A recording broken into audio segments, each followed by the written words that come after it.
Lord. Hallelujah. ದೇವರ ಪರಿಶುದ್ಧ ನಾಮಕ್ಕೆ ಸ್ತೋತ್ರವಾಗಲಿ. ನಾವು ಇದುವರೆಗೂ ಆರಾಧನೆ ಮಾಡಿ ಮತ್ತು ದೇವರನ್ನು ಮಹಿಮೆಪಡಿಸುವಂತೆ ದೇವರು ಸಹಾಯ ಮಾಡಿದ್ದಕ್ಕಾಗಿ ನಾವು ದೇವರಿಗೆ ಸ್ತೋತ್ರ ಸಲ್ಲಿಸೋಣ. ಹಲ್ಲೆಲೂಯಾ. ಅದೇ ರೀತಿಯಾಗಿ ಕನಸೇವಕರು ಹೋದ ಸಾರಿ ನಮ್ಮ ಸಭೆಗೆ ಬರುವಾಗ ನಾನು ಹೇಳಿದ ಹಾಗೆ ದೇಶದಲ್ಲಿಯೂ ವಿದೇಶದಲ್ಲಿಯೂ ಬಿಡುವಿಲ್ಲದೆ ದೇವರ ಸೇವೆ ಮಾಡುವಂಥ ಕನಸೇವಕರು ಮತ್ತೊಂದು ಸಾರಿ ನಮ್ಮ ಸಭೆಗೆ ಬಂದಿದೆ ಎಂಬುದು ನಮ್ಮ ಸಭೆಗೆ ಅದೊಂದು ದೊಡ್ಡ ಆಶೀರ್ವಾದವಾಗಿದೆ. ಹಲ್ಲೆಲೂಯಾ. ഗ്രാമ പ്രദേശത്തുള്ള ജനങ്ങളുടെ ആത്മീക വർധനവിന് അവരുടെ പരിശുദ്ധാത്മാഭിഷേകത്തിൽ അവർ മുമ്പിലേക്ക് വളരാനും കർത്താവിൻ്റെ വരവിൽ ഇവരൊരുക്കപ്പെടുവാനും ഇവരിൽ കൂടെ മറ്റനേകർ ഒരുക്കപ്പെടുവാനും താങ്കളുടെ ഈ സാമീപ്യവും ഈ ബൈബിൾ ക്ലാസ്സും ഉപകരിക്കാൻ സഭയെ അനുഗ്രഹിക്കാനായി കടന്നു വന്ന അങ്ങളെ വീണ്ടും സ്നേഹപൂർവ്വം ഇന്നത്തെ ശുശ്രൂഷയ്ക്കായിട്ട് സ്വാഗതം ചെയ്യുന്നു. ಇವತ್ತಿನ ಸೇವೆಗಾಗಿ ನಮ್ಮ ಚಪ್ಪಾಳೆಯೊಡೆದು ಸೇವಕರನ್ನು ಸುಸ್ವಾಗತ ಮಾಡಿಕೊಳ್ಳಿ. ഇന്ന് പകൽ നിങ്ങളുടെ നടുവിൽ വരുവാനും ഈ ഉച്ചയ്ക്കെങ്കിലും ഇവിടെ എത്താനും കർത്താവ് കൃപ തന്നതുകൊണ്ട് കർത്താവിനെ വാഴ്ത്തുന്നു. ದೇವರ ಪರಿಶುದ್ಧ ನಾಮಕ್ಕೆ ಸ್ತೋತ್ರವಾಗಲಿ. ಈ ಮಧ್ಯಾಹ್ನ ಸಮಯದಲ್ಲಿ ಆಗಿದರೂ ಸ್ವಲ್ಪ ತಡವಾಗಿದ್ದರೂ ನಿಮ್ಮ ಸನ್ನದಿಯಲ್ಲಿ ಬರುವ ಹಾಗೆ ದೇವರು ನನಗೆ ಸಹಾಯ ಮಾಡಿದ್ದಕ್ಕಾಗಿ ನಾನು ದೇವರಿಗೆ ಸ್ತೋತ್ರ ಸಲ್ಲಿಸುತ್ತೇನೆ. ಸೆಕ್ಷನಿൽ ഒരു പൊതു സന്ദേശം എടുത്ത് മുന്നോട്ട് പോകാം. ನಾವೀಗ ಈ ಆರಾಧನೆಯ ಭಾಗದಲ್ಲಿ ನಾವು ಮುಖ್ಯವಾದ ಒಂದು ಸಂಪೂರ್ಣವಾದ ಒಂದು ವಿಷಯವನ್ನು ನಾನು ನಿಮಗೆ ವಚನವನ್ನು ಕೊಟ್ಟು ಮುಂದಕ್ಕೆ ಹೋಗಾಗಿರುತ್ತೆ. ഇന്ന് രാവിലെ ഒരു ആരാധനയുടെ ഭാഗമാകയാൽ നല്ല ഒരു ആശയം നമുക്ക് ചിന്തിക്കാം. ಇವತ್ತು ನಾವು ಭಾನುವಾರದ ಆರಾಧನೆಯೊಂದಿಗೆ ದೇವರ ವಾಕ್ಯವನ್ನು ನಾವು ಧ್ಯಾನಿಸ್ತಾ ಇರೋದ್ರಿಂದ ಒಳ್ಳೆಯ ಒಂದು ವಿಷಯವನ್ನು ನಾವು ಧ್ಯಾನಿಸುವರಾಗಿರೋಣ. എബ്രായ ലേഖനം 12-ാമത്തെ അധ്യായത്തിന്റെ 1-2 വാക്യങ്ങൾ ആർക്കെങ്കിലും കന്നഡയിൽ വായിക്കാമോ? ಈಗ ಇಬ್ರಿಯ ಪತ್ರಿಕೆ 12ನೇ ಅಧ್ಯಾಯ 1 ಮತ್ತು 2 ವಾಕ್ಯಗಳು ಕನ್ನಡದಲ್ಲಿ. 12:1-2. ಆದ ಕಾರಣ ಇಷ್ಟು ಮಂದಿ ಸಾಕ್ಷಿಯವರು ಮೇಘದೋಪಾದಿಯಲ್ಲಿ ನಮ್ಮ ಸುತ್ತಲೂ ಇರುವುದರಿಂದ ನಮಗೆ ಅಭ್ಯಂತರ ಮಾಡುವ ಎಲ್ಲ ಭಾರವನ್ನು ಹತ್ತಿಕೊಳ್ಳುವ ಪಾಪವನ್ನು ನಾವು ಸಹ ತೆಗೆದಿಟ್ಟು ನಂಬಿಕೆಯನ್ನು ಹುಟ್ಟಿಸುವವನು ಪೂರೈಸುವವನು ಆಗಿರುವ ಯೇಸುವಿನ ಮೇಲೆ ದೃಷ್ಟಿ ಇಟ್ಟು ನಮಗೆ ನೇಮಕವಾದ ಓಟವನ್ನು ಸ್ಥಿರಚಿತ್ತದಿಂದ ಓಡೋಣ. ഒന്നാമത്തെ വാക്യത്തിൽ നമ്മുടെ മുമ്പിൽ വെച്ചിരിക്കുന്ന ഓട്ടം സ്ഥിരതയോടെ ഓടുക. ಮೊದಲನೇ ವಾಕ್ಯದಲ್ಲಿ ನಮ್ಮ ಮುಂದೆ ಇಟ್ಟಿರುವ ಓಟವನ್ನು ಸ್ಥಿರಚಿತ್ತದಿಂದ ಓಡೋಣ. അങ്ങനെയാണെങ്കിൽ ആരുടെയൊക്കെ മുമ്പിൽ ഒരു ഓട്ടമുണ്ടോ, ദൈവം ഒരു ഓട്ടം വെച്ചിട്ടുണ്ടോ, ഇന്നത്തെ ദൂത് അവർക്കുള്ളതാണ്. ಹಾಗಾಗಿದ್ದರೆ ಯಾರ ಮುಂದೆಲ್ಲ ಒಂದು ಓಟ ಇದೆಯೋ, ಯಾರಿಗೆಲ್ಲ ಒಂದು ಓಟವನ್ನು ಇಟ್ಟಿದ್ದೀರೋ ಅವರಿಗಾಗಿಯೇ ಇವತ್ತಿನ ಸಂದೇಶ ಇರುವುದು. ദൈവത്തിന്റെ വിളി 2 തരത്തിലുണ്ട്. ದೇವರ ಕರೆವಿಕೆ 2 ವಿಧವಾಗಿದೆ. ഒന്ന്, ഒരു നേതൃത്വം കൊടുക്കേണ്ടതിന് ഒരു ഒറ്റപ്പെട്ട വ്യക്തിത്വത്തെ ദൈവം വിളിക്കും. ಒಂದು ನಾಯಕತ್ವವನ್ನು ವಹಿಸಿಕೊಳ್ಳಲಿಕ್ಕಾಗಿ ಒಂದು ಒಂಟಿಯಾಗಿ ಒಬ್ಬರನ್ನು ಕರೆಯುತ್ತಾರೆ. ഒരു മനുഷ്യ വർഗത്തെ ഭൂമിയിൽ ജാതമാക്കേണ്ടതിന് ആദാം എന്ന ഒരുത്തനെ ദൈവം വിളിച്ചു. ಈ ಮನುಷ್ಯ ಕುಲವನ್ನೇ ಭೂಮಿಯಲ್ಲಿ ಸೃಷ್ಟಿಸಲಿಕ್ಕಾಗಿ ಆದಮನೆಂಬ ಒಬ್ಬ ಮನುಷ್ಯನಿಂದ ದೇವರು ಅದನ್ನು ಪ್ರಾರಂಭಿಸಿದನು. പക്ഷെ ആദമെന്ന ഒരുത്തനെ കൊണ്ട് മനുഷ്യവർഗത്തെ ഉളവാക്കാൻ ഒക്കത്തില്ല. അതിനൊരു കൂട്ടുകാരി വേണം. അതിനു വേണ്ടി ಅವ್ವയെ വിളിച്ചു. ಆದ ಒಬ್ಬನಿಂದಲೇ ಇದು ಆಗುವುದಿಲ್ಲ ಎಂದು ತಿಳಿದುಕೊಂಡು ದೇವರು ಅದಕ್ಕೊಂದು സഹകാരിയാಗಿ ഹവ്വളನ್ನು ಕೂಡ ದೇವರು ಸೃಷ್ಟಿ ಮಾಡಿದರು. അങ്ങനെയാണെങ്കിൽ ഉദ്ദേശത്തിന് വേണ്ടി വിളിച്ചത് ഒരു മനുഷ്യനെ, സഹകരിക്കുവാൻ വേണ്ടി വിളിച്ചത് വേറൊരു വ്യക്തിയെ. ಹಾಗಾದರೆ ಉದ್ದೇಶಕ್ಕಾಗಿ ಕರೆಯಲ್ಪಟ್ಟಿದ್ದು ಒಬ್ಬರನ್ನು, ಆ ಉದ್ದೇಶ ಪೂರೈಸಲಿಕ್ಕಾಗಿ ಸಹಕಾರಿಯಾಗಿ ಕರೆಯಲ್ಪಟ್ಟದು ಮತ್ತೊಬ್ಬರನ್ನು. ഇസ്രായേൽ ജനത്തെ മിസ്രൈമിൽ നിന്ന് വിടുവിക്കേണ്ടതിന് ദൈവം മോശ എന്ന ഒരുവനെ വിളിച്ചു. ಇಸ್ರಾಯೇಲ್ ಮಕ್ಕಳನ್ನು ಐಗುಪ್ತ ದೇಶದಿಂದ ಬಿಡಿಸಲಿಕ್ಕಾಗಿ ದೇವರು ಮೋಶ ಎಂಬ ಒಬ್ಬ ವ್ಯಕ್ತಿಯನ್ನು ಆರಿಸಿದರು. മോശയോട് ചേർന്ന് നിന്ന് ഈ ജനത്തെ കൊണ്ടുവരുവാൻ ഒരു അഹരോനെയും പിന്നെ നടത്തുവാൻ യോശുവയെയും ഒരു 70 നേതാക്കന്മാരെയും കൂടെ സഹകരിച്ചോടുവാൻ വിളിച്ചു. ಆ ಮೋಶೆಯ ನಾಯಕತ್ವದ ಜೊತೆಯಲ್ಲಿ ಸಹಕಾರಿಯಾಗಿ ಆರೋನನನ್ನು, ಆರೋನನ ಅನಂತರ ಮತ್ತು ಯೆಹೋಶುವನನ್ನು ಮತ್ತು ಒಂದು 70 ಮಂದಿಯನ್ನು ಇವರ ಜೊತೆಯಲ್ಲಿ ಜನರನ್ನು ನಡೆಸಲಿಕ್ಕಾಗಿ ದೇವರು ನೇಮಿಸಿದನು. മോശയുടെ വിളി നേതൃത്വം കൊടുക്കാനാ. ಮೋಶೆಯ ಕರೆವಿಕೆ ನಾಯಕತ್ವವನ್ನು ವಹಿಸಲಿಕ್ಕಾಗಿ 70 നേതാക്കന്മാരുടെ ജോലി കൂടെ സഹകരിക്കുക. ಆ 70 ನಾಯಕರ ಜವಾಬ್ದಾರಿ ಜೊತೆಯಲ್ಲಿ ಸಹಕರಿಸಿಕೊಳ್ಳಲಿಕ್ಕಾಗಿ. ദൈവത്തിന് 2 വിളികളുണ്ട്. ದೇವರಿಗೆ 2 ವಿಧವಾದ ಕರೆವಿಗೆ ಇದ್ದಾರೆ. ഒന്ന് ദൈവത്തിന്റെ നേരിട്ടുള്ള വിളി കേട്ട് ദൈവത്തിനു വേണ്ടി ഓടുവാൻ. ಒಂದು ದೇವರ ನೇರವಾದ ಕರೆವಿಕೆಯನ್ನು ಕೇಳಿ ದೇವರಿಗೋಸ್ಕರ ಓಡಲಿಕ್ಕಿರುವವರು. 2 ദൈവം വിളിച്ചവനോട് സഹകരിച്ചോടുവാൻ. 2 ದೇವರು ಕರೆಯಲ್ಪಟ್ಟವರ ಜೊತೆಯಲ್ಲಿ ಸಹಕರಿಸಿಕೊಂಡು ಓಡಲಿಕ್ಕಿರುವವರು. ഇതിലേതെങ്കിലും ഒരു വിളി നമ്മുടെ മേലുണ്ടെങ്കിൽ വിളിയുള്ളവർക്കുള്ളതാണ് ഇന്നത്തെ ദൂത്. ಈ 2 ವಿಧವಾದ ಕರೆವಿಗೆಯಲ್ಲಿ ಯಾವುದಾದರೂ ಒಂದು ಕರೆವಿಗೆ ಇರುವವರು ಇದ್ದರೆ ಅವರಿಗಾಗಿಯೇ ಇವತ್ತಿನ ಸಂದೇಶ ಹೇಳ್ತಾ ಇರೋದು. ചിലർ വെറുതെ സഭയിൽ വരും, വന്ന പോലെ പോകും, പിന്നെയും വരും, പിന്നെയും പോകും. ಕೆಲವರು ಸಭೆಯಲ್ಲಿ ಸುಮ್ಮನೆ ಬರ್ತಾರೆ, ಕುತ್ಕೊಳ್ತಾರೆ, ಹೋಗುತ್ತಾರೆ, ಮತ್ತು ಬರ್ತಾರೆ, ಮತ್ತು ಹೋಗುತ್ತಾರೆ. അവർക്ക് സഭയെക്കുറിച്ച് ഒരു ഉത്തരവാദിത്വവും ഇല്ല. ಅವರಿಗೆ ಸಭೆಯ ಬಗ್ಗೆ ಯಾವುದೂ ಜವಾಬ್ದಾರಿಗಳು ಇರೋದಿಲ್ಲ. അങ്ങനെ ഒരു വിളി ദൈവത്തിനില്ല. ಆ ಥರ ಒಂದು ಕರೆವಿಗೆ ದೇವರಿಗೆ ಇಲ್ಲವೇ ಇಲ್ಲ. ഒറ്റപ്പെട്ട വ്യക്തിയെ ദൈവം വിളിച്ചു പറഞ്ഞു, സഭയ്ക്ക് നേതൃത്വം കൊടുക്കുക. ಒಂದು ವ್ಯಕ್ತಿಯನ್ನು ದೇವರು ಕರೆದು ಹೇಳ್ತಾ ಇದ್ದಾರೆ, ನೀ ಸಭೆಗೆ ನಾಯಕತ್ವವನ್ನು ವಹಿಸು. ബാക്കിയുള്ള നമ്മളെ വിളിച്ചു പറയും, അദ്ദേഹത്തിന്റെ കൂടെ സഹകരിക്കുക. ಆ ಉಳಿದವರನ್ನು ಕರೆದು ಹೇಳ್ತಾ ಇದ್ದಾರೆ, ಆ ನಾಯಕನ ಜೊತೆಯಲ್ಲಿ ನೀ ಸಹಕರಿಸಿಕೊಂಡು ಹೋಗು. ഏതെങ്കിലും ഒരു ഓട്ടം ദൈവമായി മുൻപിൽ വെച്ചവരുണ്ടോ? നിങ്ങളോടുള്ളതാണ് ഇന്നത്തെ ദൂത്. ಯಾವುದಾದರೂ ಒಂದು ಓಟವನ್ನು ಮುಂದೆ ಇದೆ ಎಂದು ನೀವು ಗುರುತಿಸುವುದಾದರೆ ನಿಮಗೆ ಈ ಸಂದೇಶವನ್ನು ಹೇಳ್ತಾ ಇರೋದು. പറഞ്ഞു, സാക്ഷികളുടെ ഇത്ര വലിയ സമൂഹം നമുക്ക് ചുറ്റും നിൽക്കുന്നതുകൊണ്ട്. ನಾವು ಓದಿದ ವಾಕ್ಯದಲ್ಲಿ ಸಾಕ್ಷಿಗಳ ಇಷ್ಟೊಂದು ದೊಡ್ಡ ಒಂದು ಮಂದಿ ನಮ್ಮ ಸುತ್ತಲೂ ಇರುವುದರಿಂದ നിങ്ങളുടെ മുമ്പിൽ വെച്ചിരിക്കുന്ന ഓട്ടം സ്ഥിരതയോടെ ഓടുക. ನಿಮ್ಮ ಮುಂದೆ ಇಟ್ಟಿರುವಂತ ಓಟವನ್ನು ಸ್ಥಿರಚಿತ್ತದಿಂದ ಓಡುವರಾಗಿರಲಿ. ഈ സാക്ഷികൾ മുഴുവനും ഓടിയവരാ. ಈ ಸಾಕ್ಷಿಗಳು ಮುಂದೆ ಕರ್ತನಿಗಾಗಿ ಓಡಿದವರಾಗಿದ್ದಾರೆ. അവരെല്ലാം നിങ്ങളോട് പറയുകയാണ്, നിങ്ങൾക്കും ഓടി തികയ്ക്കാം. ಅವರು ನಮಗೂ ಹೇಳ್ತಾ ಇದ್ದಾರೆ, ನಿಮಗೂ ಒಂದು ಓಟವಿದೆ, ಓಡಿ ಮುಗಿಸಬಹುದು. ഇനി നിങ്ങൾ എന്തൊക്കെ ചെയ്യണം? ಅದಕ್ಕೆ ನೀವು ಏನೇನು ಮಾಡಬೇಕು? വിശ്വാസത്തിന്റെ നായകനും പൂർത്തി വരുത്തുന്നവനുമായി യേശുവിനെ നോക്കണം. ನಂಬಿಕೆಯನ್ನು ಹುಟ್ಟಿಸುವನು ಪೂರೈಸುವನು ಆಗಿರುವ ಯೇಸುವನ್ನು ದೃಷ್ಟಿಸಿ ನೋಡಿರಿ. സാക്ഷികളെ നോക്കരുത്. ಈಗ ಸಾಕ್ಷಿಗಳನ್ನಲ್ಲ ನೋಡಬೇಕಾಗಿರೋದು. സാക്ഷികളെ നോക്കിക്കൊണ്ട് നിന്നാൽ നിങ്ങൾ എങ്ങും എത്തത്തില്ല. ಆ ಸಾಕ್ಷಿಯನ್ನು ನೋಡಿದರೆ ನಾವು ಎಲ್ಲಿ ಹೋಗಿ ಸೇರುವುದಿಲ್ಲ. ഒരു സാക്ഷിയുടെ ഓട്ടത്തിൽ ഒരു പരാജയം കാണും, വേറൊരു സാക്ഷിയുടെ ഓട്ടത്തിൽ വേറൊരു പരാജയം കാണും. യേശുവിന് പരാജയമില്ല. ಒಂದು ಸಾಕ್ಷಿಗೆ ಒಂದು ಸೋಲು ಬಂದಿರಬಹುದು, ಮತ್ತೊಂದು ಸಾಕ್ಷಿಯಲ್ಲಿ ಬೇರೊಂದು ಸೋಲಿರಬಹುದು. ಅದರಿಂದ ಸಾಕ್ಷಿಯನ್ನು ನೋಡದೆ ಓಡಲಿಕ್ಕೆ ನೇಮಿಸಿದ ಯೇಸುವನ್ನೇ ದೃಷ್ಟಿಸಿ ಓಡಬೇಕು. ഞാൻ അടുത്തൊരു വിഷയത്തിലോട്ട് കയറാൻ പോവാ. ನಾನು ಮುಂದೆ ಇನ್ನೊಂದು ವಿಷಯಕ್ಕೆ ಹೋಗುತ್ತೇನೆ. ഇവിടെ തുടങ്ങുമ്പോൾ ആകയാൽ എന്നൊരു പദവുമായിട്ടാണ് തുടങ്ങുന്നത്. ನಾವು ಅಲ್ಲಿ ಓದಿರುವಾಗ ಆದದರಿಂದ ಎಂದ ಪದದಿಂದಲೇ ಪ್ರಾರಂಭಿಸಿರುವುದು. ബൈബിളിൽ ചുരുക്കം ചില ഭാഗങ്ങൾ തുടങ്ങുമ്പോൾ ഇതുപോലുള്ള ചില പദവുമായി തുടങ്ങും. ನಾವು ಬೈಬಲಲ್ಲಿ ನೋಡುವಾಗ ಕೆಲ ಪ್ಯಾರಾಗ್ರಾಫ್ ಪ್ರಾರಂಭಿಸುವುದು ಈ ತರ ಕೆಲ ಪದಗಳಿಂದ ಪ್ರಾರಂಭಿಸ್ತಾ ಇದೆ. അനന്തരം, ആകയാൽ, പിന്നത്തേതിൽ എന്നിങ്ങനെ ചില പദങ്ങൾ. ಆದದರಿಂದ, ಆಮೇಲೆ, ಆದ ಕಾರಣ, ಈ ತರ ಕೆಲ ಪದಗಳಿರುತ್ತದೆ. ഇവിടെ ആകയാൽ എന്ന് പറയുമ്പോൾ ಇಲ್ಲಿ ಆದದರಿಂದ ಎಂದ ಹೇಳಿರುವಾಗ ഇതിന്റെ പുറകിൽ ഏതാണ്ടെല്ലാം ഉണ്ട്. ആ കാര്യങ്ങൾ ഉള്ളത് കൊണ്ടാണ് ആകയാൽ എന്ന് പറഞ്ഞു പിന്നെ തുടങ്ങുന്നത്. ಇದರ ಹಿಂದೆ ಕೆಲ ಕಾರ್ಯಗಳು ನಡೆದಿದೆ, ಅದಕ್ಕೆ ಆದದರಿಂದ ಎಂದು ಹೇಳಿರುವುದು. എന്താണ് ഇതിന്റെ മുമ്പേ നടന്നത്? ಇದರ ಹಿಂದೆ ಏನ್ ನಡೆದಿರಬಹುದು? എബ്രായ ലേഖനം 12-ാം അധ്യായത്തിന്റെ മുമ്പിൽ നടന്നത് 11-ാമത്തെ അധ്യായമാണ്. ಇಬ್ರಿಯ ಪತ್ರಿಕೆ 12ನೇ ಅಧ್ಯಾಯದಲ್ಲಿ ಬರಲಿಕ್ಕೆ ಮುಂಚೆ ನಡೆದಿರುವುದು 11ನೇ ಅಧ್ಯಾಯದಲ್ಲಿ ಬರೆಯಲ್ಪಟ್ಟಿದೆ. അങ്ങനെയാണെങ്കിൽ 11-ാം അധ്യായത്തെ ബേസ് ചെയ്തുകൊണ്ടാണ് 12-ാം അധ്യായം പോകുന്നത്. ಹಾಗಾದರೆ 11ನೇ ಅಧ್ಯಾಯವನ್ನು ಅಡಿಪಾಯಿ ಹಾಕಿಕೊಂಡೇ 12ನೇ ಅಧ್ಯಾಯ ಪ್ರಾರಂಭಿಸ್ತಾ ಇರೋದು. 11-ാമത്തെ അധ്യായത്തിലെ സാക്ഷികൾ നമ്മുടെ ചുറ്റും നിന്നുകൊണ്ട് നാം ക്രിസ്തുവിനെ നോക്കി ഓടിയാൽ നമുക്ക് ഒരു വിശ്വാസവീരനാകാം. ಈಗ 11ನೇ ಅಧ್ಯಾಯದಲ್ಲಿರುವಂತ ಸಾಕ್ಷಿಗಳನ್ನು ಮಾದರಿ ಮಾಡಿಕೊಂಡು ನಾವು ಓಡುವುದಾಗಿದ್ದರೆ ನಾವು ಯೇಸು ಕ್ರಿಸ್ತನಿಗೆ ಸಾಕ್ಷಿಗಳಾಗಬಹುದು. ഒരു വിശ്വാസ വീരനാകാം. ಒಂದು ನಂಬಿಕೆಯ ವೀರನಾಗಲಿಕ್ಕೆ ಸಾಧ್ಯ ಆಗುತ್ತದೆ. വിശ്വാസ വീരൻ എന്നതാണ് ഇന്നത്തെ എൻ്റെ പ്രധാന ലക്ഷ്യം. ಒಂದು ವಿಶ್ವಾಸ ವೀರರು ಎಂಬುದೇ ಇವತ್ತಿನ ಸಂದೇಶದ ಮುಖ್ಯ ಗುರಿಯಾಗಿದೆ.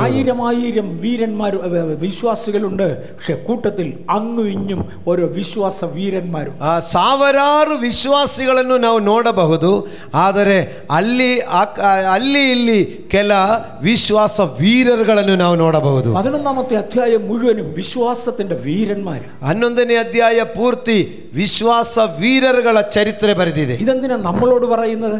ಇದು ಯಾಕೆ ನಮಗೆ ಹೇಳಬೇಕು? നമുക്കും ഒരു വിശ്വാസ വീരനാകാം. ನಮಗೊಂದು ವಿಶ್ವಾಸ ವೀರರುಗಳಾಗಲಿಕ್ಕೋಸ್ಕರವೇ. എബ്രായർ 11 പറയുന്ന വിശ്വാസ വീരന്മാർ ഭയങ്കരന്മാരാണ്. ಇಬ್ರಿಯ 11ನೇ ಅಧ್ಯಾಯದಲ್ಲಿ ಹೇಳಿರುವಂತ ವಿಶ್ವಾಸ ವೀರರುಗಳು ಅದು ಪ್ರಾಮುಖ್ಯವಾದವರು, ಅದು ಭಯಂಕರವಾದ ರೀತಿಯಲ್ಲಿ ದೇವರಿಗೆ ನಿಂದವರು. സിംഹങ്ങളെ വിരൽ ചൂണ്ടി ഇരുത്തിയവർ, ಸಿಂಹಗಳನ್ನು ಬೆರಳು ತೋರಿಸಿ ಕುಂಡ್ರಿಸಿದವರು, കരടികളോട് എതിർത്തു നിന്നവർ, ಆ ಕರಡಿಗಳನ್ನು ಎದುರಿಸಿದವರು, പച്ചവെള്ളത്തെ വിഭജിച്ച് സമുദ്രത്തെ രണ്ടാക്കിയവർ, ಸಮುದ್ರವನ್ನು ವಿಭಾಗ ಮಾಡಿ 2 ಭಾಗ ಮಾಡಿದವನು. ഇവരാരും സാധാരണക്കാരല്ല. ಇವರೆಲ್ಲ ಸಾಧಾರಣದವರಲ್ಲ. ഞാൻ പറയാം, സാധാരണക്കാരനെ ഭൂമിയിൽ ആർക്കും വേണ്ട.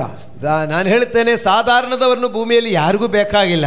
സാധാരണക്കാരുടെ ആരുടെയും ചരിത്രം കൊണ്ട് സിനിമ ഉണ്ടാക്കിയിട്ടുണ്ടോ? ಈಗ ಸಾಧಾರಣ ಮನುಷ್ಯರದು ചരിത്രം ತೆಗೆದುಕೊಂಡು ಯಾರಾದರೂ ಪಿಕ್ಚರ್ ಮಾಡಿದ್ದೀರಾ? ഇല്ല. അസാമാന്യ കഴിവുള്ളവരെ കൊണ്ട് ಪಿಕ್ಚರ್ ഉണ്ടാക്കത്തുള്ളൂ. ಅಸಾಮಾನ್ಯ ಒಂದು ಸಿದ್ಧത ಇರುವರ ಕೈಯಲ್ಲೇ ಪಿಕ್ಚರ್ ನಿರ್ಮಾಣ ಮಾಡೋದು. സാധാരണക്കാരുടെ ആരുടെയും ചരിത്രം പ്രസിദ്ധീകരിച്ചിട്ടുണ്ടോ? സാധാരണದವರು ಯಾರಾದರೂ ಚರಿತ್ರೆಯಾಗಿ ಬರೆಯಲ್ಪಟ್ಟಿದ್ದೀರಾ?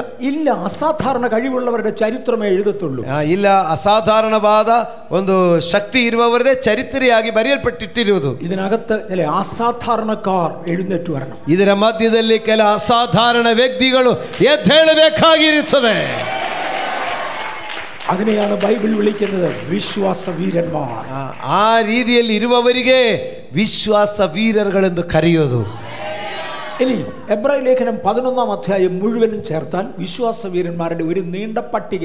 11ನೇ ಅಧ್ಯಾಯ ಪೂರ್ತಿ ನಾವು ನೋಡುವಾಗ ವಿಶ್ವಾಸ ವೀರರುಗಳ ಒಂದು ಲಿಸ್ಟ್ ನಮಗೆ ಸಿಕ್ಕುತ್ತದೆ. ഇപ്പൊ ആരും വായിക്കണ്ട, ಈಗ ಯಾರು ಓದಬೇಡ. ഇന്ന് തന്നെ വീട്ടിൽ പോയി കഴിവുണ്ടെങ്കിൽ ഇന്ന് തന്നെ എബ്രായ ലേഖനം 11ാം അധ്യായം ഒന്ന് വായിക്കണം. ಆದರೆ ಇವತ್ತು ಮನೆಗೆ ಹೋದ ಮೇಲೆ ಇವತ್ತೇ 11ನೇ ಅಧ್ಯಾಯ ಪೂರ್ತಿ ಓದಿರಬೇಕು. നമ്മുടെ ഒന്നും ടൈപ്പിലുള്ളവരുടെ ചരിത്രം അല്ല ഇവിടെ എഴുതിയിരിക്കുന്നത്. ನಮ್ಮ ಹಾಗೆ ಇರುವಂತವರದ ಚರಿತ್ರೆ ಅಲ್ಲ ಅಲ್ಲಿ ಬರೆಯಲ್ಪಟ್ಟಿರೋದು. വേറെ ഒരു ലെവലിലുള്ളവരാ. ಅದು ಬೇರೆ ಒಂದು ರೇಂಜಲ್ಲಿ, ಒಂದು ಲೆವೆಲಲ್ಲಿ ಇರುವವರದು ಬರೆದಿದ್ದಾರೆ.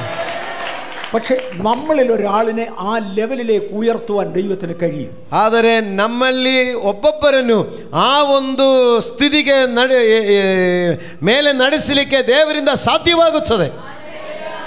ഈ 11ാം അധ്യായത്തിൽ കാണുന്നവർ മുഴുവനും അവരുടെ മുമ്പിൽ വെച്ചിരുന്ന ഓട്ടം സ്ഥിരതയോടെ ഓടിയവരാ. 11ನೇ ಅಧ್ಯಾಯದಲ್ಲಿ ನೋಡುವಂತ ಆ ಲಿಸ್ಟಲ್ಲಿರುವರೆಲ್ಲರೂ ತಮಗೆ ನೇಮಿಸಲ್ಪಟ್ಟ ಓಟವನ್ನು ಅವರು ಓಡಿ ಮುಗಿಸಿದವರಾಗಿದ್ದಾರೆ. ഇവരുടെ ലക്ഷണങ്ങൾ ഒരുമിച്ച് ചേർത്താൽ നമ്മുടെ ഇടയിൽ നിന്ന് ഒരു വിശ്വാസവീരൻ എഴുന്നേൽക്കും. ಇವರೆಲ್ಲರ ಆ ವಿಶ್ವಾಸ ವೀರರುಗಳ ಲಕ್ಷಣಗಳು ನಾವು ಸೇರಿಸಿದರೆ ನಮ್ಮ ಮಧ್ಯದಿಂದ ವಿಶ್ವಾಸ ವೀರರುಗಳು ಎದ್ದೇಳುತ್ತಾರೆ.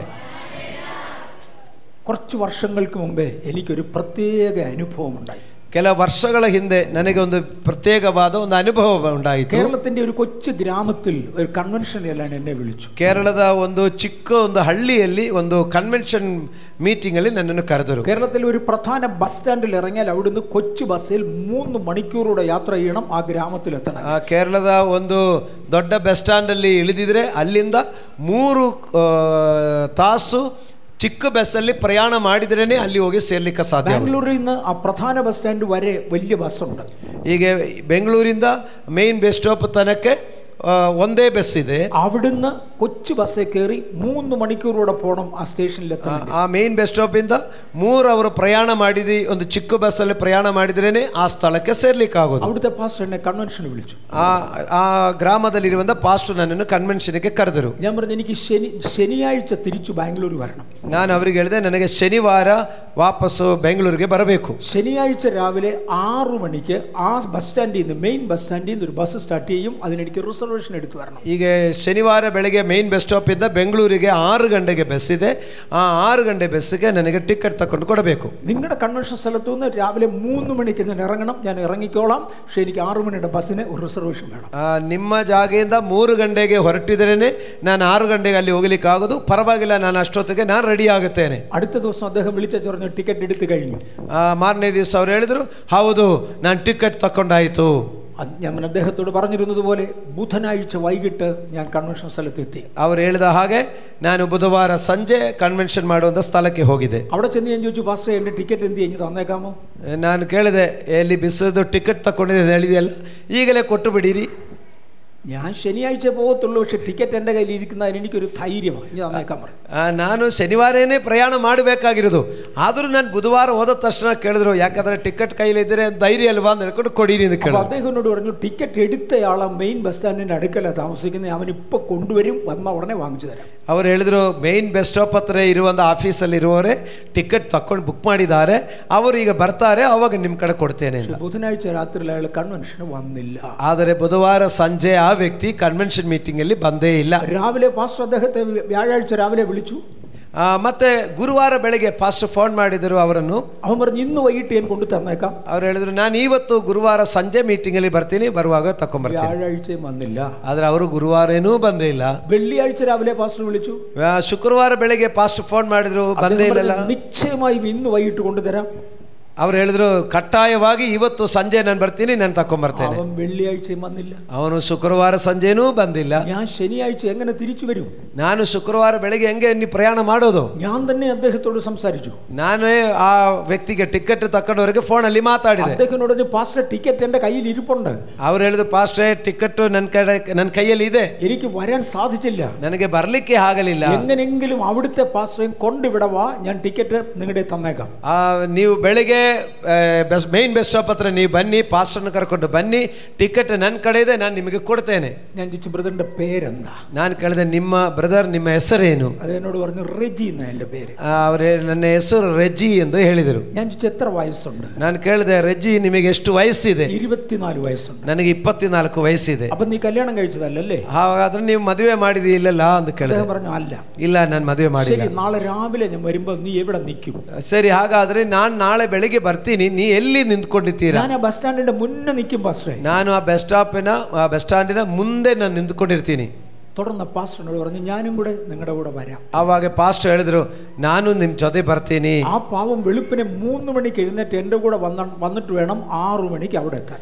ಈಗ ಅವರು ಬೆಳಿಗ್ಗೆ 3 ಗಂಟೆಗೆ ನನ್ನ ಜೊತೆಯಲ್ಲೇ 3 ಅವರು ಪ್ರಯಾಣ ಮಾಡಿ ನನ್ನ ಹತ್ರ ಬಂದು ಮತ್ತೆ 3 ಅವರು ರಿಟರ್ನ್ ಮಾಡಿ ಅವರು ಭಾನುವಾರ ಆರಾಧನೆಗೆ ಹೋಗ್ಬೇಕು. അപ്പൊ ഞാൻ പറഞ്ഞു, ഇങ്ങനെ എൻ്റെ കൂടെ വരണ്ട, ഞാൻ റെജിയെ കണ്ടുപിടിച്ചോളാം. ಆವಾಗ ನಾನು ಹೇಳಿದೆ, ನೀವು ನಮ್ಮ ಜೊತೆ ಬರಬೇಡ, ಇಷ್ಟು ಕಷ್ಟಪಡಬೇಡ, ರೆಜಿಯನ್ನು ನಾನು ಕಂಡುಹಿಡಿತೀನಿ. റെജിയുടെ ലക്ഷണങ്ങൾ എനിക്ക് മനസ്സിലാവും. ಆ ರೆಜಿದು ಲಕ್ಷಣಗಳು ಸ್ವಲ್ಪ ನನಗೆ ಹೇಳ್ರಿ. ഒരു 3000-ഓളം ആള് കൺവെൻഷൻ വന്നിട്ടുണ്ട്. ಆ ಕನ್ವೆನ್ಷನ್ ಅಲ್ಲಿ ಒಂದು 3000 ಜನ ಬಂದಿದ್ರು. ഞാൻ ചോദിച്ചു, ഇതിനകത്തിരിക്കുന്നതിൽ ആരുടെ നിറമായിരിക്കും റെജിയുടെ നിറം?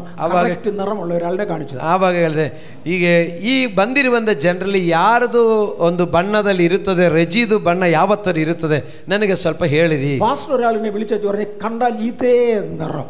ಆ ಪಾಸ್ಟರ್ ಒಬ್ಬರನ್ನು ಮುಂದೆ ಕರೆದುಬಿಟ್ಟು, ನೋಡಿ ರೆಜಿದು ಕಲರ್ ಬಂದು ಇದೇ ಬಣ್ಣದಲ್ಲಿ ಇರುತ್ತದೆ ಅಂತ ಹೇಳಿದ್ರು. ഞാൻ ചോദിച്ചു, റെജിക്ക് എന്നാ ഉയരമുണ്ട്? ಎರಡನೇದು ಕೇಳಿದ್, ಸರಿ ರೆಜಿಗೆ ಎಷ್ಟು ಉದ್ದ ಇದೆ ಅಂತ ಕೇಳಿದ್ರು. രണ്ടാമതൊരാളിനെ വിളിച്ചു പറഞ്ഞു, ಕರೆಕ್ಟ್ ഇത്രയും ഉയരമാണ്. ಎರಡನೇದಾಗಿ ಒಬ್ಬರನ್ನು ಕರೆದು ಬಿಟ್ಟು, ನೋಡಿ ಇಷ್ಟು ಹೈಟ್ ಇರ್ತದೆ ರೆಜಿಗೆ ಅಂತ ಹೇಳಿದ್ರು. പിന്നെ വണ്ണം എന്നാ ഉണ്ട്, മുടി എങ്ങനെ ഇരിക്കും, 2-3 ലക്ഷണങ്ങളൊക്കെ ഞാൻ ചോദിച്ചു. ಮತ್ತೆ ಎಷ್ಟು ದಪ್ಪ ಇದೆ ಅಂತ ಹೇಳುವಾಗ ಅದು ಹೇಳಿದ್ರು. ಆಮೇಲೆ ಕೂದಲೇ ಯಾವ ತರ ಇದೆ ಅಂತ ಕೇಳಿದೆ, ಅದು ಒಂದು ಸ್ಟೈಲ್ ತೋರಿಸಿಕೊಟ್ಟಿದ್ರು. ഒരു 3-4 വ്യക്തികളെ കൊണ്ട് റെജിയെ കണ്ടാൽ എങ്ങനെ ഇരിക്കുമെന്ന് എനിക്ക് മനസ്സിലായി. ಒಂದು 3-4 ವ್ಯಕ್ತಿಗಳನ್ನು ಪಾಸ್ಟ್ ತೋರಿಸಿಬಿಟ್ಟು ಒಂದು ರೆಜಿದು ಒಂದು ರೂಪ ಹೇಳಿಕೊಡುವಾಗ ನನಗೆ ಗೊತ್ತಾಯಿತು, ರೆಜಿ ಈ ತರ ಇರಬಹುದು. ഞാൻ പറഞ്ഞു, ഞാൻ പോയി കണ്ടുപിടിച്ചോളാം, പാസ്റ്റർ വരണ്ട. ಇಷ್ಟೆಲ್ಲ ಹೇಳುವಾಗ ನಾನು ಹೇಳಿದೆ, ಪಾಸ್ಟರ್ ನನ್ನ ಜೊತೆ ಬರಬೇಡ, ಇಷ್ಟೆಲ್ಲ ಗುರುತಿದ್ರೆ ನಾನು ರೆಜಿಯನ್ನು ನಾನೇ ಕಂಡುಹಿಡಿತೀನಿ. ശനിയാഴ്ച രാവിലെ 6 മണിക്ക് ഞാൻ ബസ് സ്റ്റാൻഡിൽ ചെന്നപ്പോൾ റെജി അവിടെ നിൽപ്പുണ്ട്. ನಾನು ಶನಿವಾರ ಬೆಳಗ್ಗೆ 6 ಗಂಟೆಗೆ ಬಸ್ ಸ್ಟಾಪ್ ಅಲ್ಲಿ ಹೋಗಿದ್ರೆ ರೆಜಿ ಅಲ್ಲಿ ನಿಂತಿದ್ದಾರೆ. അത് ഞാൻ ചോദിച്ചു, റെജി MA വർഗീസിന്റെ ടിക്കറ്റ് കൊണ്ട് നിൽക്കുകയല്ലേ? ನಾನು ಕೇಳಿದೆ, ರೆಜಿ MA ವರ್ಗೀಸ್ ಅವ್ರದ್ದು ಟಿಕೆಟ್ ತಗೊಂಡು ನೀವು ನಿಂತಿದ್ದೀರಲ್ಲ ಅಂತ ಕೇಳಿದೆ. അദ്ദേഹത്തെ ഞെട്ടിപ്പോയി. ಅವರು ಸ್ವಲ್ಪ ಹೆದರ್ಕೊಂಡ್ಬಿಟ್ರು. എങ്ങനെ അറിയും എന്നെ? ಹೇಗೆ ಗೊತ್ತಾಯಿತು ನನ್ನನ್ನು? ഞാൻ പറഞ്ഞു, നിന്റെ 4-5 ലക്ഷണങ്ങൾ ഇന്നലെ രാത്രിയിൽ വന്ന 4-5 പേരുടെ ലക്ഷണങ്ങളിൽ നിന്ന് ഞാൻ മനസ്സിലാക്കി.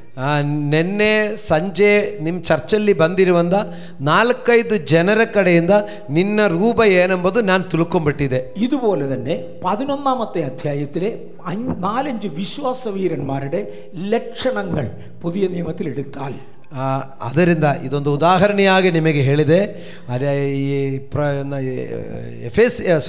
ಇಬ್ರಿಯ ಪತ್ರಿಕೆ 11ನೇ ಅಧ್ಯಾಯದಲ್ಲಿರುವಂಥ ಕೆಲ ವಿಶ್ವಾಸ ವೀರರುಗಳ ಕೆಲ ಲಕ್ಷಣಗಳನ್ನು ನಾವು ಒಬ್ಬರಿಂದ ಒಂದೊಂದೊಂದು ಆರಿಸಿಕೊಂಡಿದ್ದಾರೆ. ಅದು ഒരുമിച്ച് ചേർത്താൽ ഞാൻ ഒരു വിശ്വാസവീരനാവും. ಅದೆಲ್ಲ ಎಲ್ಲರದ ಲಕ್ಷಣಗಳು ಒಟ್ಟಿಗೆ ಸೇರಿದರೆ ನಾನೊಂದು ವಿಶ್ವಾಸ ವೀರನಾಗಿ ಮಾರ್ಪಡುತ್ತೇನೆ. നിറം കാണിച്ചു തന്ന ആളിൻ്റെ ഉയരം കാണിച്ചു തന്ന ആളിൻ്റെ വണ്ണവും കണ്ടാൽ റെഗിയെ കിട്ടത്തില്ല. ಬಣ್ಣ ತೋರಿಸಿದವರದು ಅವರನ್ನು ಶೇಪ್ ನೋಡಿಕೊಂಡು ಅವರದು ಹೈಟು ಮನಸ್ಸಲ್ಲಿ ಇಟ್ಕೊಂಡು ದಪ್ಪ ತೋರಿಸಿದವರದನ್ನು ಅವರದು ಬಣ್ಣ ನೋಡಿಕೊಂಡು ಬಿಟ್ಟಿದರೆ ರಜಿಯನ್ನು ಗುರುತು ಸಿಕ್ಕಲ್ಲ. 11ാം അധ്യായത്തിൽ ആദ്യം ഒരു 5 വ്യക്തികളെ ഞാൻ ഇങ്ങോട്ട് എടുക്കാൻ പോവാം. ಈಗ 11ನೇ ಅಧ್ಯಾಯದಲ್ಲಿ ಒಂದು 5 ವ್ಯಕ್ತಿಗಳನ್ನು ನಾನು ನಿಮಗೆ ತೋರಿಸುತ್ತೇನೆ. അവരുടെ ഓരോ ലക്ഷണങ്ങൾ ബൈബിൾ വിശദീകരിക്കുന്നുണ്ട്. ആ ലക്ഷണങ്ങളും ഞാൻ എടുക്കാൻ പോവാം. ಆ 5 ವ್ಯಕ್ತಿಗಳ ಲಕ್ಷಣಗಳು ಬೈಬಲಲ್ಲಿ ಬರೆದಿದೆ. ನಾನು ಅದನ್ನು ನಿಮಗೆ ತೋರಿಸುತ್ತೇನೆ. 11ാമത്തെ അധ്യായത്തിൽ ഒന്നാമത് പറയുന്നത് വിശ്വാസത്താൽ ഹാബേൽ. 11ನೇ ಅಧ್ಯಾಯದ ಮೊದಲನೇ ವಾಕ್ಯದಲ್ಲಿ ನಂಬಿಕೆಯಿಂದ ಹಾಬೇಲನು ಎಂದು ಬರೆದಿದೆ. ഈ എബ്രായ ലേഖനം 11ാം അധ്യായത്തിൽ പറയുന്ന എല്ലാവർക്കും ഇനീഷ്യലായി ചേർത്തിരിക്കുന്നത് വിശ്വാസത്താൽ എന്നാണ്. ಈ 11ನೇ ಅಧ್ಯಾಯದಲ್ಲಿ ಎಲ್ಲರಿಗೂ ಒಂದು ಇನಿಷಿಯಲ್ ಕೊಟ್ಟಿದೆ. ಅದು ಆ ಇನಿಷಿಯಲ್ ಏನಂದ್ರೆ ನಂಬಿಕೆಯಿಂದ. എൻ്റെ പേര് MA വർഗീസ് എന്ന. ನನ್ನ ಹೆಸರಿನಲ್ಲಿ ಇನಿಷಿಯಲ್ ಬಂದು MA ವರ್ಗೀಸ್ ಎಂದ. എൻ്റെ മൂത്ത ജ്യേഷ്ഠൻ MA ജോസഫ്. ನನ್ನ ದೊಡ್ಡ ಅಣ್ಣ ಹೆಸರು MA ಜೋಸಫ್ ಅಂತ. എൻ്റെ ಅನಿಯൻ്റെ പേര് MA എബ്രഹാം. ನನ್ನ ತಮ್ಮನ ಹೆಸರು MA ಎಬ್ರಾಹಾಂ. ഞങ്ങളുടെ എല്ലാവരുടെ ഇനീഷ്യൽ MA. ನಮ್ದು ಅಣ್ಣ ತಮ್ಮರದು ನಮ್ದು ಎಲ್ಲರದು ಇನಿಷಿಯಲ್ ಬಂದು MA എന്തിത്. ഇതുപോലെ എബ്രായ ലേഖനം 11ാം അധ്യായം ഒരു കുടുംബമാണ്, വിശ്വാസ കുടുംബം. അവരുടെ എല്ലാവരുടെയും ഇനീഷ്യൽ വിശ്വാസത്താൽ. 11ನೇ ಅಧ್ಯಾಯದಲ್ಲಿರುವ ಎಲ್ಲಾರದು ಒಂದೇ ಕುಟುಂಬಕ್ಕೆ ಸಂಬಂಧಪಟ್ಟವರು. ಅವರೆಲ್ಲರ ಇನಿಷಿಯಲ್ ಏನೆಂದರೆ ನಂಬಿಕೆಯಿಂದ. വിശ്വാസത്താൽ ഹാബേൽ. ನಂಬಿಕೆಯಿಂದ ಹಾಬೇಲನು. ഹാബേലിന്റെ ഗുണം എന്തായിരുന്നു? ಹಾಬೇಲಿನ ಗುಣ ಏನಿದೆ? വിശ്വാസത്താൽ കായേന്റേതിലും ഉത്തമമായ യാഗം കഴിച്ചു. ಹಾಬೇಲನು ಕಾಯೇನಿಕ್ಕಿಂತ ಉತ್ತಮವಾದ ಯಜ್ಞವನ್ನು ನಂಬಿಕೆಯಿಂದ ಅರ್ಪಿಸಿದ್ದಾರೆ. ആരാധനയാണ് പ്രധാന ലക്ഷണം. ಈಗ ಹೇಬೇಲಿನ ലക്ഷಣವೇನೆಂದರೆ ಅವನು ಆರಾಧನೆಗೆ ಮುಖ್ಯತ್ವ ಕೊಟ್ಟವನಾಗಿ. ഇവിടെ ഒരുപാട് സമയം ആരാധിച്ചു. ನೀವು ಹೆಚ್ಚಿನ ಸಮಯ ಇಲ್ಲಿ ಆರಾಧನೆ ಮಾಡಿರಬಹುದು. ചിലർ പാട്ടുപാടി, വേറെ ചിലർ ആരാധിച്ചു. ಕೆಲವರು ಹಾಡಾಡಿದೆ, ಕೆಲವರು ಆರಾಧನೆ ಮಾಡಿದ್ದಾರೆ. ഇത് രണ്ടും രണ്ടാ. ಇದೆರಡು ಎರಡಾಗಿದೆ. വിശ്വാസത്താൽ ഹാബേൽ കായേന്റേതിലും ഉത്തമമായ ನಂಬಿಕೆಯಿಂದ ಹಾಬೇಲನು ಕಾಯೇನಿಕ್ಕಿಂತ ಶ್ರೇಷ್ಠವಾದ ಯಜ್ಞವನ್ನು ಅರ್ಪಿಸಿದನು. കായേൻ യാഗം കഴിച്ചത് തന്നെ നല്ല യാഗമാണ്. ಕಾಯೇನು ದೇವರಿಗೆ ಅರ್ಪಿಸಿದ ಯಜ್ಞ ಕೂಡ ಚೆನ್ನಾಗಿತ್ತು. പക്ഷെ ദൈവം കായേനിലും അവന്റെ യാഗത്തിലും പ്രസാദിച്ചില്ല. ಆದರೆ ದೇವರು ಕಾಯೇನನನ್ನು ಅವನ ಯಜ್ಞವನ್ನು ದೇವರು ಮೆಚ್ಚಲಿಲ್ಲ. ഹാബേലിലും അവന്റെ യാഗത്തിലും പ്രസാദിച്ചു. ಹಾಬೇಲನನ್ನು ಮತ್ತು ಆತನ ಯಜ್ಞಾರ್ಪಣೆಯನ್ನು ದೇವರು ಅಂಗೀಕರಿಸಿದರು. ദൈവം പ്രസാദിക്കുന്ന യാഗമാണ്, ആരാധനയാണ് വിശ്വാസവീരന്റെ ഒന്നാം ലക്ഷ്യം. ದೇವರು ಮೆಚ್ಚುವ ಆರಾಧನೆ ಅರ್ಪಿಸುವುದಾಗಿದೆ ವಿಶ್ವಾಸ ವೀರರ ಮೊದಲನೆಯ ಗುರುತು. ഇനി ഞാൻ ആഴത്തിലോട്ട് പോകുക. ನಾನು ಇನ್ನೂ ಸ್ವಲ್ಪ ಆಳಕ್ಕೆ ಹೋಗುತ್ತೇನೆ. കായേന്റെ യാഗത്തിൽ എന്തുകൊണ്ടാണ് ദൈവം പ്രസാദിക്കാഞ്ഞേ? ಕಾಯೇನನ ಯಜ್ಞವನ್ನು ದೇವರು ಯಾಕೆ ಇಷ್ಟಪಡಲಿಲ್ಲ? അതിന്റെ ഏറ്റവും ആദ്യത്തെ കാര്യത്തില് കായേൻ കൃഷിക്കാരനായിരുന്നത് കൊണ്ട് തന്റെ കൃഷി വസ്തുക്കളിൽ നിന്ന് യാഗം കഴിച്ചു. ಹೀಗೆ ಕಾಯೇನನ ಬಗ್ಗೆ ನೋಡುವಾಗ ಅವನು ವ್ಯವಸಾಯ ಮಾಡುವನಾಗುವುದರಿಂದ ವ್ಯವಸಾಯದ ಫಲಗಳಿಂದ ಬಂದು ದೇವರಿಗೆ ಯಜ್ಞ ಅರ್ಪಿಸಿದನು. പക്ഷെ ദൈവത്തിന് യാഗം കഴിക്കുമ്പോൾ ഒരു പ്രമാണം. ಆದರೆ ದೇವರಿಗೆ ಯಜ್ಞ ಅರ್ಪಿಸುವಾಗ ಒಂದು ಪ್ರಮಾಣವಿದೆ. രക്തച്ചൊരിച്ചിൽ ഇല്ലാതെ വിമോചനമില്ല.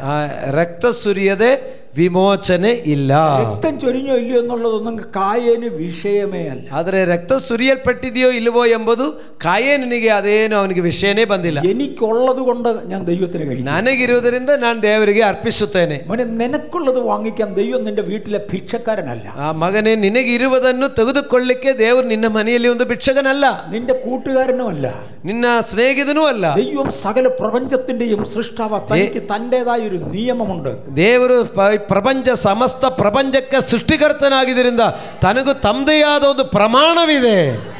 ഇന്ന് നിങ്ങൾ ഞാനും സേവിക്കുന്ന ദൈവത്തിന് ദൈവത്തിൻ്റെതായ ഒരു പ്രമാണമുണ്ട്. ಈಗ ನೀವು ನಾನು ಸೇವಿಸುವಂತ ದೇವರಿಗೆ ದೇವರದೇ ಆದ ಒಂದು ಪ್ರಮಾಣವಿದೆ. ആ പ്രമാണത്തിന്റെ വെളിയിൽ പോകുന്നവനെ ദൈവം അംഗീകരിക്കത്തില്ല. ಆ ಪ್ರಮಾಣವನ್ನು ತಪ್ಪಿ ಹೊರಗಡೆ ಹೋಗುವವರನ್ನು ಅವರ ಆರಾಧನೆಯನ್ನು ದೇವರು ಅಂಗೀಕರಿಸುವುದಿಲ್ಲ. ദൈവം കായേനിലും അവന്റെ യാഗത്തിലും പ്രസാദിച്ചില്ല.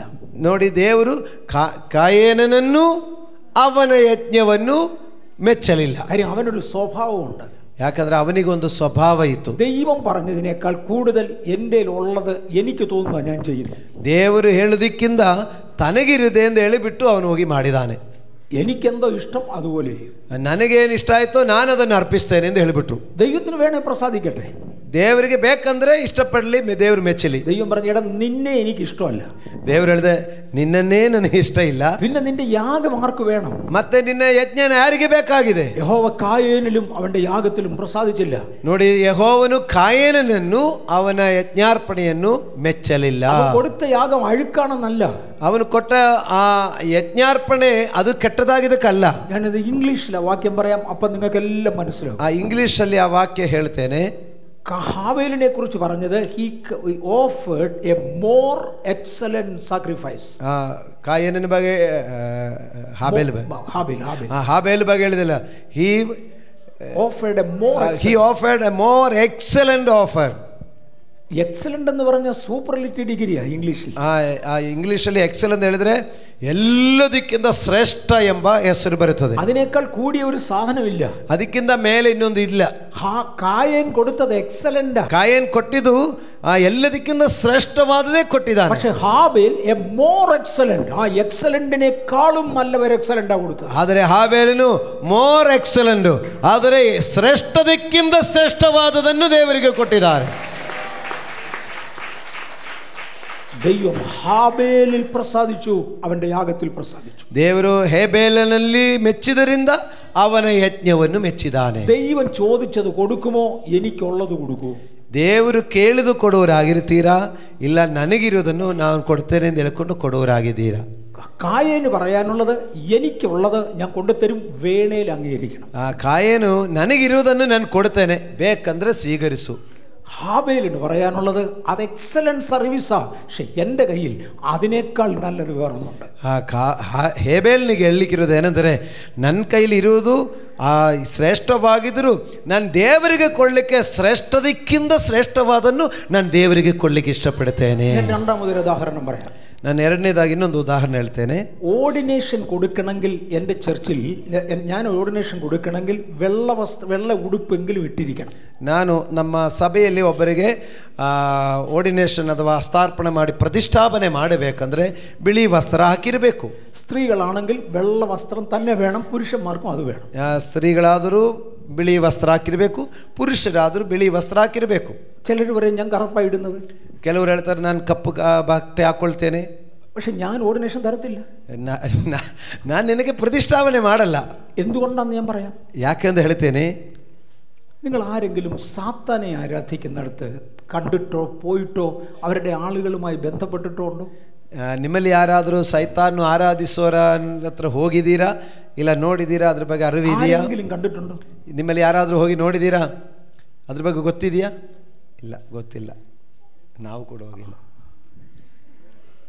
എൻ്റെ കൈകൊണ്ട് ദൈവത്തിൻ്റെ കരുണയാൽ ഈ ബാംഗ്ലൂർ പട്ടണത്തിൽ 86,000 ആളുകൾ സ്നാനപ്പെട്ടിട്ടുണ്ട്. ಈಗ ನನ್ನ ಕೈಯಿಂದ ಬೆಂಗಳೂರು ಪಟ್ಟಣದಲ್ಲಿ 86,000 ಜನ ದೀಕ್ಷಾ ಸ್ನಾನ ಮಾಡಿಸಲ್ಪಟ್ಟಿದೆ. പല രാജ്യങ്ങളിലായി 1,00,000 മുകളിൽ ആളുകളെ എൻ്റെ കൈകൊണ്ട് സ്നാനപ്പെടുത്തിയിട്ടുണ്ട്. ಕೈಯಿಂದ 1.25 ലക്ഷം ಜನರಿಗೆ ನಾನು ದೀಕ್ಷಾಸ್ನಾನ ಕೊಟ್ಟಿದ್ದೆ. എൻ്റെ ശുശ്രൂഷയിൽ സ്നാനത്തിന് വേണ്ടി ഇറങ്ങിയവർ 2.25 കൂടുതലുണ്ട്. ಈಗ ನನ್ನ ಸೇವೆಯಿಂದ ದೀಕ್ಷಾಸ್ನಾನಕ್ಕೆ ಸಮರ್ಪಿಸಲ್ಪಟ್ಟವರು 2.25 ಲಕ್ಷಕ್ಕಿಂತ ಮೇಲ್ಪಟ್ಟ ಜನರಿದ್ದಾರೆ. ഈ ഒത്തിരി പേരെ സ്നാനപ്പെടുത്തുന്നത് കൊണ്ട് ഒത്തിരി പേര് പിന്മാറ്റത്തിലും പോകും. ಈಗ ಹೆಚ್ಚಿನ ಜನರಿಗೆ ದೀಕ್ಷಾಸ್ನಾನ ಕೊಟ್ಟಿರುವಾಗ ಹೆಚ್ಚಿನ ಜನ ಹಿಂಜರಿದು ಹೋಗಿದವರು ಇರಬಹುದು. എൻ്റെ കൈ കൊണ്ട് സ്നാനപ്പെട്ടതിൽ ഒരു പെൺകുഞ്ഞ് പിന്നെ സാത്താനെ ആരാധിക്കാൻ പോയി. ನನ್ನ ಕೈಯಿಂದ ದೀಕ್ಷಾಸ್ನಾನ ಹೊಂದಿರುವಂತ ಒಂದು ಹೆಣ್ಣು ಮಗಳು ಈ ಸೈತಾನನ ಆರಾಧನೆಗೆ ಹೋದಳು. ഞാൻ ഈ സംസാരിക്കുന്നത് ഒരിക്കലും സെക്കൻഡ് ഹാൻഡ് ഇൻഫർമേഷൻ അല്ല, നേരിട്ട് ദൈവം എന്നെ ഏൽപ്പിച്ചതാണ്. ನಾನು ಈಗ ಮಾತಾಡುವಂಥ ಕಾರ್ಯಗಳು ಯಾರೋ ಮೂರನೇ ವ್ಯಕ್ತಿಯಿಂದ ಕೇಳಿಕೊಂಡು ಹೇಳೋದಲ್ಲ, ನನಗೆ ಸರಿಯಾಗಿ ತಿಳ್ಕೊಂಡ ವಿಷಯನೇ ನಾನು ಮಾತಾಡೋದು. ഈ പെൺകുട്ടി സ്നാനപ്പെടുമ്പോൾ ആഭരണങ്ങൾ ഉപയോഗിക്കാൻ ഞാൻ ആവശ്യപ്പെട്ടിട്ടില്ല, ഉപേക്ഷിക്കാൻ ഞാൻ ആവശ്യപ്പെട്ടില്ല. ಈ ಹೆಣ್ಣು ಮಗಳು ದೀಕ್ಷಾಸ್ನಾನ ಮಾಡುವಾಗ ಒಡವೆಗಳನ್ನು ತೆಗೆಯಬೇಕು ಎಂದು ನಾನು ಹೇಳಲೇ ಇಲ್ಲ. ഞാൻ ഇതുവരെ അങ്ങനെ ഒരാളിനോട് പറഞ്ഞിട്ടുമില്ല. ನಾನು ಇದುವರೆಗೂ ಯಾರಿಗೂ ನಾನಾಗಿ ಹೇಳಲಿಲ್ಲ. പക്ഷെ ആ പെൺകുട്ടി ആഭരണങ്ങൾ മാറ്റിവെച്ചു. ಆದರೆ ಆ ಹುಡುಗಿ ಈ ಒಡವೆಗಳನ್ನು ತೆಗೆದಿಟ್ಟು ಬಿಟ್ಟು ದೀಕ್ಷಾಸ್ನಾನಕ್ಕೆ ಬಂದರು. അവിടെ മാനസാന്തരം ഭയങ്കര ശക്തമായിരുന്നു. ಆಕೆಯ ಮಾನಸಾಂತರ ತುಂಬ ಬಲವಾದ ಒಂದು ಬದಲಾವಣೆ ಆಗಿದ್ದರು. ഒരുപാട് സമ്പത്തുള്ള ഒരു കുടുംബത്തിലെ അംഗം, ತುಂಬ ಆಸ್ತಿ ಇರುವಂತ ಒಂದು ಕುಟುಂಬಕ್ಕೆ ಸಂಬಂಧಪಟ್ಟ ಒಂದು ಹೆಣ್ಣು ಮಗಳು. ഒത്തിരി ലക്ഷം രൂപയുടെ ആഭരണങ്ങൾ അന്ന് അവൾക്കുണ്ട്. ತುಂಬಾ ಲಕ್ಷಾಂತರ ರೂಪಾಯಿದ ಒಡವೆಗಳು ಆ ಕಾಲದಲ್ಲಿ ಆ ಮಗಳಿಗೆ ಇದ್ದರು. ഇത് മുഴുവനും അവൾ ഊരി മാറ്റി വെച്ചു. ಇದೆಲ್ಲ ಅವಳು ತೆಗೆದಿಟ್ಟು ಬಿಟ್ಟಳು. ഈ പറയുന്ന മോക്ക് 20 വയസ്സിന് താഴെ പ്രായമേ ഉള്ളൂ, 20 വയസ്സിന് താഴെ ഉള്ളൂ. ಆವಾಗ 20 ವಯಸ್ಸಿಕ್ಕಿಂತ ಕೆಳಗಡೆನೆ ಆ ಮಗಳಿಗೆ ವಯಸ್ಸಿರುವುದು. അന്ന് അവൾ BSc പഠിച്ചുകൊണ്ടിരിക്കുക. ಆವಾಗ ಆ ಮಗಳು BSc ಓದುತ್ತಾ ಇದ್ದವರು. ആഭരണങ്ങൾ ഇല്ലാതെ വീട്ടിൽ കണ്ടതോടെ അപ്പനും അമ്മയ്ക്കും ദേഷ്യം വന്നു. ಒಡವೆಗಳೆಲ್ಲ ತೆಗೆದಿಟ್ಟಿದ್ದು ಬಿಟ್ಟಿದ್ದನ್ನು ನೋಡುವಾಗ ಮನೆಯಲ್ಲಿ ತಂದೆ ತಾಯಿಯವರು ಮಗಳ ಮೇಲೆ ಕೋಪ ಮಾಡಿದರು. ആരോ അപ്പനോ അമ്മയോ ആരാണ്ട് അവളെ വിളിച്ച് അടിച്ചു. ಆ ತಂದೆಯಲ್ಲಿ ತಾಯಿಯಲ್ಲಿ ಯಾರೋ ಒಬ್ಬರು ಅವಳನ್ನು ಹಿಡ್ಕೊಂಡು ಹೊಡೆದರು. എന്നിട്ട് പറഞ്ഞു, ഇനി മേലാൽ പെന്തിക്കോസിൽ പോകരുത്, ಇನ್ನು ಮುಂದೆ ಪೆಂತೆಕೋಸ್ತ ಚರ್ಚ್ಗೆ ನೀವು ಹೋಗಬಾರದು ಅಂತ ಹೇಳಿದ್ರು. ഞായറാഴ്ച അവള് വന്നു. ಆದ್ರೆ ಮಾರನೇ ಭಾನುವಾರೇನು ಆ ಮಗಳು ಚರ್ಚ್ಗೆ ಬಂದಳು. ചെന്നപ്പോൾ ഒരുപാട് തല്ല് കിട്ടി. ಮನೆ ಹೋದ ಮೇಲೆ ಇನ್ನೂ ಹೆಚ್ಚಾಗಿ ಹೊಡೆದಳು. അവിടെ ശരീരത്തിൽ പലയിടത്തും പൊട്ടലുണ്ടായിരുന്ന പൊട്ടലോടെ അവൾ കോളേജിൽ പോയി. ಈಗ ಶರೀರದಲ್ಲಿ ಅವರು ಹೊಡೆದು ಗೆರೆ ಬಿದ್ದಿತ್ತು. ಆ ಗೆರೆ ಇರುವಂತ ಶರೀರದೊಂದಿಗೆ ಅವಳು ಕಾಲೇಜಿಗೆ ಹೋದಳು. അവിടെ ഒരു കൂട്ടുകാരി വന്നു ചോദിച്ചു, എന്തിനാ നിനക്ക് നിന്റെ ശരീരം ഇങ്ങനെ പൊട്ടിയിരിക്കുന്നത്? ಈಗ ಅವರ ಸ್ನೇಹಿತೆಯಾದ ಒಬ್ಬ ಸಹೋದರಿ ಕೇಳಿದ್ರು, ಯಾಕೆ ನಿನ್ನ ಶರೀರದಲ್ಲಿ ಎಷ್ಟು ಗೆರೆ ಬಿದ್ದಿದೆಯಲ್ಲ? പറഞ്ഞു, എന്റെ വിശ്വാസത്തിന് വേണ്ടി തല്ലുകൊണ്ടതാ, എന്റെ ദൈവത്തിന് വേണ്ടി തല്ലുകൊണ്ടതാ. ಆವಾಗ ಆಕೆ ಹೇಳಿದ್ರು, ನನ್ನ ನಂಬಿಕೆಗೋಸ್ಕರ ಹಿಂಸೆ ಅನುಭವಿಸಿದೆ ಅಂತ ಹೇಳಿದರು. പിറ്റേ ആഴ്ചയിലും ಅವಳು ಸಭೆ വന്നു. ಮಾರನೇ ಭಾನುವಾರೇನು ಆ ಮಗಳು ಸಭೆಗೆ ಬಂದಳು. വീണ്ടും വീട്ടിൽ ചെന്നപ്പോൾ തല്ലു കിട്ടി. ಮತ್ತು ಮನೆಗೆ ಹೋಗಿ ಮತ್ತು ಹೊಡೆದಳು. ഒത്തിരിയും കൂടെ പൊട്ടലിന്റെയും മുറിവിന്റെയും പാടുണ്ടായി. ಮತ್ತು ಗೆರೆಗಳು ಜಾಸ್ತಿ ಆಯಿತು. ആ തിങ്കളാഴ്ചയും അവൾ സ്കൂളിൽ പോയി, കോളേജിൽ പോയി. ಆ ಸೋಮವಾರೇನು ಆಕೆ ಕಾಲೇಜಿಗೆ ಹೋದಳು. പഴയ കൂട്ടുകാരി വെച്ച് എന്ത് പറ്റിയടി? ಮತ್ತೆ ಹಳೆಯ ಸ್ನೇಹಿತ ಕೇಳಿದ್ರು, ಯಾಕಮ್ಮ ಇನ್ನೂ ಹೆಚ್ಚಾಗಿ ಪೆಟ್ಟು ಬಿದ್ದಲ್ಲ? വിശ്വാസത്തിന് വേണ്ടി തല്ലുകൊണ്ടതാ, ನಾನು ನನ್ನ ನಂಬಿಕೆಗೋಸ್ಕರ ಪೆಟ್ಟು ಹೊಂದಿದ್ದೇನೆ. ആ പെൺകുട്ടിയോട് ഇങ്ങനെ ചോദിച്ചു. ಆ ಹುಡುಗಿ ಈ ಮಗಳಿಗೆ ಕೇಳಿದ್ರು, ಗೌರವമായി കേൾക്കണം, ಎಲ್ಲ ಅನುಭವ ಚರಿತ್ರമാണ്. ನೀವು ತುಂಬಾ ಶ್ರದ್ಧೆಯಿಂದ ಕೇಳಬೇಕು, ಇದೆಲ್ಲ ಅನುಭವದಿಂದ ನಿಮಗೆ ಹೇಳ್ತೇನೆ. കൂട്ടുകാരി പെൺകുട്ടി ചോദിച്ചു, നിന്നെ തല്ലിയിട്ട് നിന്റെ ദൈവം ചോദിക്കാൻ വന്നില്ലേ? ಆ ಸ್ನೇಹಿತಳಾದ ಹುಡುಗಿ ಕೇಳಿದ್ರು, ನಿನ್ನನ್ನು ಇಷ್ಟೆಲ್ಲ ಒಡೆಯುವಾಗಲೂ ನಿನ್ನ ದೇವರು ಕೇಳಲಿಕ್ಕೆ ಬಂದಿಲ್ವಾ ಅಂತ ಕೇಳಿದ್ರು. ಅಪ್ಪ ಇವಳು പറഞ്ഞു, ದೈವം അങ്ങനൊന്നും ചോദിക്കാൻ വരത്തില്ല. ಆವಾಗ ಈ ಹುಡುಗಿ ಹೇಳಿದ್ರು, ದೇವರು ಆ ಥರ ಎಲ್ಲ ಕೇಳಲಿಕ್ಕೆ ಬರಲ್ಲ. ಸ್ವರ್ಗಕ್ಕೆ ಚೆಲ್ಲುമ്പോൾ എനിക്ക് പ്രതിഫലം തരും. ಸ್ವರ್ಗದಲ್ಲಿ ಹೋಗುವಾಗ ನನಗೆ ಪ್ರತಿಫಲ ಕೊಡ್ತಾರೆ. മറ്റേ കൂട്ടുകാരി ഉടനെ പറഞ്ഞു. ಆವಾಗ ಆ ಸ್ನೇಹಿತಳಾದ ಹುಡುಗಿ ಹೇಳಿದ್ರು, ഞാനും ജനിച്ച സഭയിലല്ല ഇപ്പോൾ ആരാധിക്കുന്നത്. ನೋಡಿ, ನಾನು ಈ ತರ ಸಭೆಯಲ್ಲ ಈಗ ಆರಾಧನೆ ಮಾಡೋದು. ഞാനും വേറൊരു സഭയിൽ ആരാധിക്കുന്നു. ನಾನು ಬೇರೆ ಒಂದು ಸಭೆಯಲ್ಲಿ ആരാധನೆ ಮಾಡ್ಲಿಕ್ಕೆ ಹೋಗ್ತೇನೆ. എന്റെ ദൈവത്തോട് ഞാൻ ഒറ്റ പ്രാവശ്യം പ്രാർത്ഥിച്ചാൽ എനിക്ക് പിന്നെ ആരും തല്ലാതെ എന്റെ ദൈവം എന്നെ നോക്കിക്കോളും. ನಾನು ನನ್ನ ದೇವರಿಗೆ ಒಂದು ಸಾರಿ ಹೇಳಿ ಪ್ರಾರ್ಥಿಸಿದ್ರೆ ಮತ್ತೆ ಒಡೆಯದೆ ನನ್ನ ದೇವರು ನೋಡಿಕೊಳ್ತಾರೆ. നിനക്ക് ആ ദൈവത്തെ അറിയണോ? ನಿನಗೆ ಆ ದೇವರ ಬಗ್ಗೆ ಗೊತ್ತಾಗಬೇಕಾ? ಇವಳು ചോദിച്ചു, അത്ര സൂക്ഷ്മമാണോ? ಇವಳು ಕೇಳಿದ್ರು, ಅಷ್ಟು ಅದು ನಿಜವಾಗಿದೆಯಾ? ಅವಳು പറഞ്ഞു, കൃത്യം അതുപോലെ തന്നെ. ಓ, ನಿಜವಾಗಿಯೂ ಹಾಗಿದೆ ಎಂದು ಹೇಳಿದರು. അങ്ങനെയാണ് നിന്റെ കൂടെ ഞാൻ ഒരു ഞായറാഴ്ച ആരാധനയ്ക്ക് വരും. ಹಾಗಾದರೆ ನಿನ್ನ ಜೊತೆಯಲ್ಲಿ ಒಂದು ವಾರ ನಾನು ಆರಾಧನೆಗೆ ಬರ್ತೇನೆ. ಇವಳುടനെ പറഞ്ഞു, ഞങ്ങളുടെ പള്ളിയിലെ ആരാധന ഞായറാഴ്ച അല്ല. ಆದರೆ ಆ ಹುಡುಗಿ ಹೇಳಿದ್ರು, ನಮ್ಮ ಚರ್ಚಿನ ಆರಾಧನೆ ಭಾನುವಾರ ಅಲ್ಲ, ഞങ്ങളുടെ പള്ളിയിലെ ആരാധന ചൊവ്വാഴ്ച, ನಮ್ಮ ಚರ್ಚಿನ ಆರಾಧನೆ ಮಂಗಳವಾರ ಇದೆ. അത് രാത്രിയിലെ ആരാധന പകലല്ല, ಅದು ಬೆಳಗ್ಗೆ ಆರಾಧನೆ ಇಲ್ಲ, ರಾತ್ರಿಯಲ್ಲಿ ಆರಾಧನೆ ಇರೋದು. രാത്രിയിൽ 11 മണിയാകുമ്പോൾ ആരാധന തുടങ്ങും. ರಾತ್ರಿ 11 ಗಂಟೆಗೆ ಆರಾಧನೆ ಪ್ರಾರಂಭಿಸೋದು. 12:30-1 മണി വരെ കാണും ആരാധന. 12:30 1 ಗಂಟೆ ಆರಾಧನೆ നീ ಇರುತ್ತದೆ. വരുന്നെങ്കിൽ ഈ ചൊവ്വാഴ്ച എന്റെ കൂടെ പോരെ. ನೀ ಬರುವುದಾದ್ರೆ ಮಂಗಳವಾರ ನನ್ನ ಜೊತೆ ಬನ್ನಿ. തിങ്കളാഴ്ച സംസാരിക്കുന്നത്, നാളെ എന്റെ കൂടെ പോരെ. ಸೋಮವಾರ ಮಾತಾಡ್ತಾ ಇದೆ, ನಾಳೆ ನನ್ನ ಜೊತೆಯಲ್ಲಿ ಬನ್ನಿ. ഇവള് പറഞ്ഞു, എന്റെ കൂട്ടുകാരി എന്റെ വീട്ടിൽ നിന്ന് രാത്രിയിൽ എങ്ങും വിടത്തില്ല. ಅವಾಗ ಈ ಹುಡುಗಿ ಹೇಳಿದ್ರು, ಅಯ್ಯೋ ನೋಡಿ, ನನ್ನ ಮನೆಯಿಂದ ರಾತ್ರಿ ಎಲ್ಲೂ ಹೊರಗಡೆ ಕಳಿಸಲ್ಲ. 10-20 വയസ്സ് പ്രായം വരുന്ന BSc പഠിക്കുന്ന ഒരു പെങ്കൊച്ച് രാത്രിയിൽ വീട്ടിൽ നിന്ന് ഇറങ്ങിപ്പോയെന്ന് പറഞ്ഞാൽ ഏത് മാതാവും പിതാവും സമ്മതിക്കുന്ന വിടത്തില്ല. ಈಗ ಒಂದು 20 ವಯಸ್ಸು ಪ್ರಾಯ ಇರುವಂತ BSc ನರ್ಸಿಂಗ್ ಓದೋ ಒಂದು ಹೆಣ್ಣು ಮಗಳು ರಾತ್ರಿ ಮನೆಯಿಂದ ಆಚೆ ಕಡೆ ಹೇಳದೆ ಬೇಡದೆ ಹೋದ್ರೆ ಯಾರು ಅದನ್ನು ಸರಿಯಾದ ರೀತಿಯಲ್ಲಿ ಅದನ್ನು ಒಪ್ಪಿಕೊಳ್ಳೋದಿಲ್ಲ. അവൾ പറഞ്ഞു, അതിന് കുഴപ്പമില്ല, ഞാൻ എൻ്റെ ദൈവത്തോട് പ്രാർത്ഥിക്കാം, നിന്റെ വീട്ടുകാർ 9 മണിയാകുമ്പോൾ ഉറങ്ങും. ನಾನು ನನ್ನ ದೇವರಿಗೆ ಪ್ರಾರ್ಥನೆ ಮಾಡ್ತೀನಿ, ಆವಾಗ ನನ್ನ ದೇವರು ನಿನ್ನ ಮನೆಯವರನ್ನೆಲ್ಲ 9 ಗಂಟೆಗೆ ನಿದ್ರೆ ಮಾಡಿಸ್ಬಿಡ್ತಾರೆ. ಇವಳು പറഞ്ഞു, എൻ്റെ വീട്ടിൽ നിന്ന് 11:30 മുമ്പേ ആരും ഉറങ്ങത്തില്ല. ಈಕೆ ಹೇಳಿದ್ರು, ಇಲ್ಲ 11:30 ಒಳಗಡೆ ನನ್ನ ಮನೆಯಲ್ಲಿ ಯಾರು ನಿದ್ರೆ ಮಾಡಲ್ಲ. ಇವಳು പറഞ്ഞു, നീ വീട്ടിൽ പോ, 9 മണിയാകുമ്പോൾ നിന്റെ അപ്പനും അമ്മയും സഹോദരങ്ങളും മുഴുവൻ ഉറങ്ങിയിരിക്കും. ನೀನು ಧೈರ್ಯವಾಗಿ ಹೋಗು, ನಿನ್ನ ಮನೆಯಲ್ಲಿ ಇವತ್ತು ನಾಳೆ 9 ಗಂಟೆಗೆ ನಿಮ್ಮ ಮನೆಯಲ್ಲಿ ಎಲ್ಲ ತಂದೆ ತಾಯಿ ಎಲ್ಲರೂ ನಿದ್ರೆ ಮಾಡಿರ್ತಾರೆ. അവൾ പറഞ്ഞു, വേണ്ട, ഞാൻ വരത്തില്ല. ಏನಾದರೂ ಸರಿ, ನಾನು ಬರಲ್ಲ ಅಂತ ಹೇಳಿದ್ರು. എനിക്ക് വിശ്വാസം വരുന്നില്ല, ನನಗೆ ನಂಬಿಕೆ ಬರ್ತಾ ಇಲ್ಲ ಅಂತ ಹೇಳಿದ್ರು. കൂട്ടുകാരി ഉടനെ പറഞ്ഞു, ಈ ಸ್ನೇಹಿತ ಒಂದು ಮಾತು ಹೇಳಿದ್ರು, ഇന്നിപ്പോ തിങ്കളാഴ്ച ആയുള്ളല്ലോ, ಇವತ್ತು ಸೋಮವಾರ ತಾನೆ, ഇന്ന് 9 മണിയാകുമ്പോൾ നിന്റെ അപ്പനും അമ്മയും സഹോദരങ്ങളും മുഴുവൻ ഉറങ്ങിയിരിക്കും. ಇವತ್ತು ಸೋಮವಾರ ತಾನೆ, ನಾಳೆ ಮಂಗಳವಾರ ರಾತ್ರಿ, ഇന്ന് തന്നെ രാത്രി, ಸಾರಿ ಇವತ್ತು ಸೋಮವಾರ ಅಲ್ವಾ, ಇವತ್ತು 9 ಗಂಟೆಗೆ ನಿಮ್ಮ ತಂದೆ ತಾಯಿರು ನಿದ್ರೆ ಮಾಡ್ತಾರೆ, ನೋಡಿಕೊಳ್ಳ್ರಿ ಅಂತ ಹೇಳಿ. രാവിലെ 4 മണി ആകാതെ ഒരാളിനെ വിളിച്ചാൽ എഴുന്നേക്കത്തില്ല. ಬೆಳಿಗ್ಗೆ 4 ಗಂಟೆ ಆಗುವ ತನಕ ಯಾರು ಕೂಗಿದ್ರು ಎದ್ದೇಳಲ್ಲ. അവൾ പറഞ്ഞു, എന്നാൽ ഇന്ന് രാത്രി ശോധന ചെയ്യാം. ಸರಿ, ಅವಳು ಹೇಳಿದ್ರು, ಹಾಗಾದ್ರೆ ಇವತ್ತು ನಾನು ಟೆಸ್ಟ್ ಮಾಡ್ತೀನಿ. കൂട്ടുകാരത്തി പെണ്ണ് അവിടെ ദൈവത്തോട് പ്രാർത്ഥിച്ചു. ಈ ಸ್ನೇಹಿತಳಾದ ಆ ಹುಡುಗಿ ಅವರ ದೇವರಿಗೆ ಅವಳು ಪ್ರಾರ್ಥನೆ ಮಾಡಿ, ഞാൻ സ്നാനപ്പെടുത്തി എൻ്റെ മോടെ അപ്പനും അമ്മയും സഹോദരങ്ങളും 9 മണിക്ക് കിടന്നുറങ്ങി. ನಾನು ದೀಕ್ಷಾಸ್ಥಾನ ಕೊಟ್ಟ ನನ್ನ ಸಭೆಯ ಮಗಳ ತಂದೆ ತಾಯಿಯವರು ಆ ರಾತ್ರಿಯಲ್ಲಿ 9 ಗಂಟೆಗೆ ಮಲ್ಕೊಂಡ್ಬಿಟ್ರು. ഈ മോള് പോയി വിളിയോടെ വിളി, അവർ എഴുന്നേക്കത്തില്ല. ಈ ಮಗಳು ಹೋಗಿ ಕೂಗಿದ್ರು ಅವಳು ಎದ್ದು ಬರ್ತಾ ಇಲ್ಲ. ചൊവ്വാഴ്ച വെച്ച്, നീ ആരാധനയ്ക്ക് വരുന്നോ എൻ്റെ കൂടെ? ಈಗ ಮತ್ತೆ ಮಂಗಳವಾರ ಬೆಳಿಗ್ಗೆ ಕಾಲೇಜಲ್ಲಿ ಕೇಳಿದ್ರೆ, ಇವತ್ತು ಬರ್ತೀರಾ ನನ್ನ ಜೊತೆಯಲ್ಲಿ? അവൾ പറഞ്ഞില്ല, വരത്തില്ല. ಅವಳು ಹೇಳಿದ್ರು, ನಾನು ಬರಲ್ಲ. ഈ ഒരാഴ്ച മുഴുവനും അവരിങ്ങനെ ഉറങ്ങുമെങ്കിൽ, ಈ ವಾರ ಪೂರ್ತಿ ನನ್ನ ಮನೆಯಲ್ಲಿ ಎಲ್ಲರೂ ಇದೇ ತರ ನಿದ್ರೆ ಮಾಡೋದಾದ್ರೆ, ചൊവ്വാഴ്ച ഞാൻ വരാം, ಬರುವ ಮಂಗಳವಾರ ನಾನು ಬರ್ತೇನೆ. അങ്ങനെ ആ ആഴ്ച മുഴുവനും അപ്പനും അമ്മയും രാത്രിയിൽ 9 ഉറങ്ങി, 3 മണി വരെ ഉറങ്ങി. ಹೀಗೆ ಆ ವಾರ ಪೂರ್ತಿ ತಂದೆ ತಾಯಿಯವರು ಆ ಮನೆಯಲ್ಲಿರೋರು 9 ಗಂಟೆಗೆ ನಿದ್ರೆ ಮಾಡಿದ್ರು, ಬೆಳಿಗ್ಗೆ 3 ಗಂಟೆ ಮಲ್ಕೊಂಡಿದ್ರು. ആ ദൈവത്തോട് ഞങ്ങളുടെ മോക്ക് ഭയങ്കര വിശ്വാസം. ಈಗ ನಮ್ಮ ಸಭೆಗೆ ಬರುವ ಮಗಳಿಗೆ ಆ ದೇವರ ಮೇಲೆ ಬಹಳ ನಂಬಿಕೆ ಬಂದಿತ್ತು. അവസാനം പറഞ്ഞു, ഈ ചൊവ്വാഴ്ച നീ എൻ്റെ കൂടെ വരാൻ റെഡിയാകും.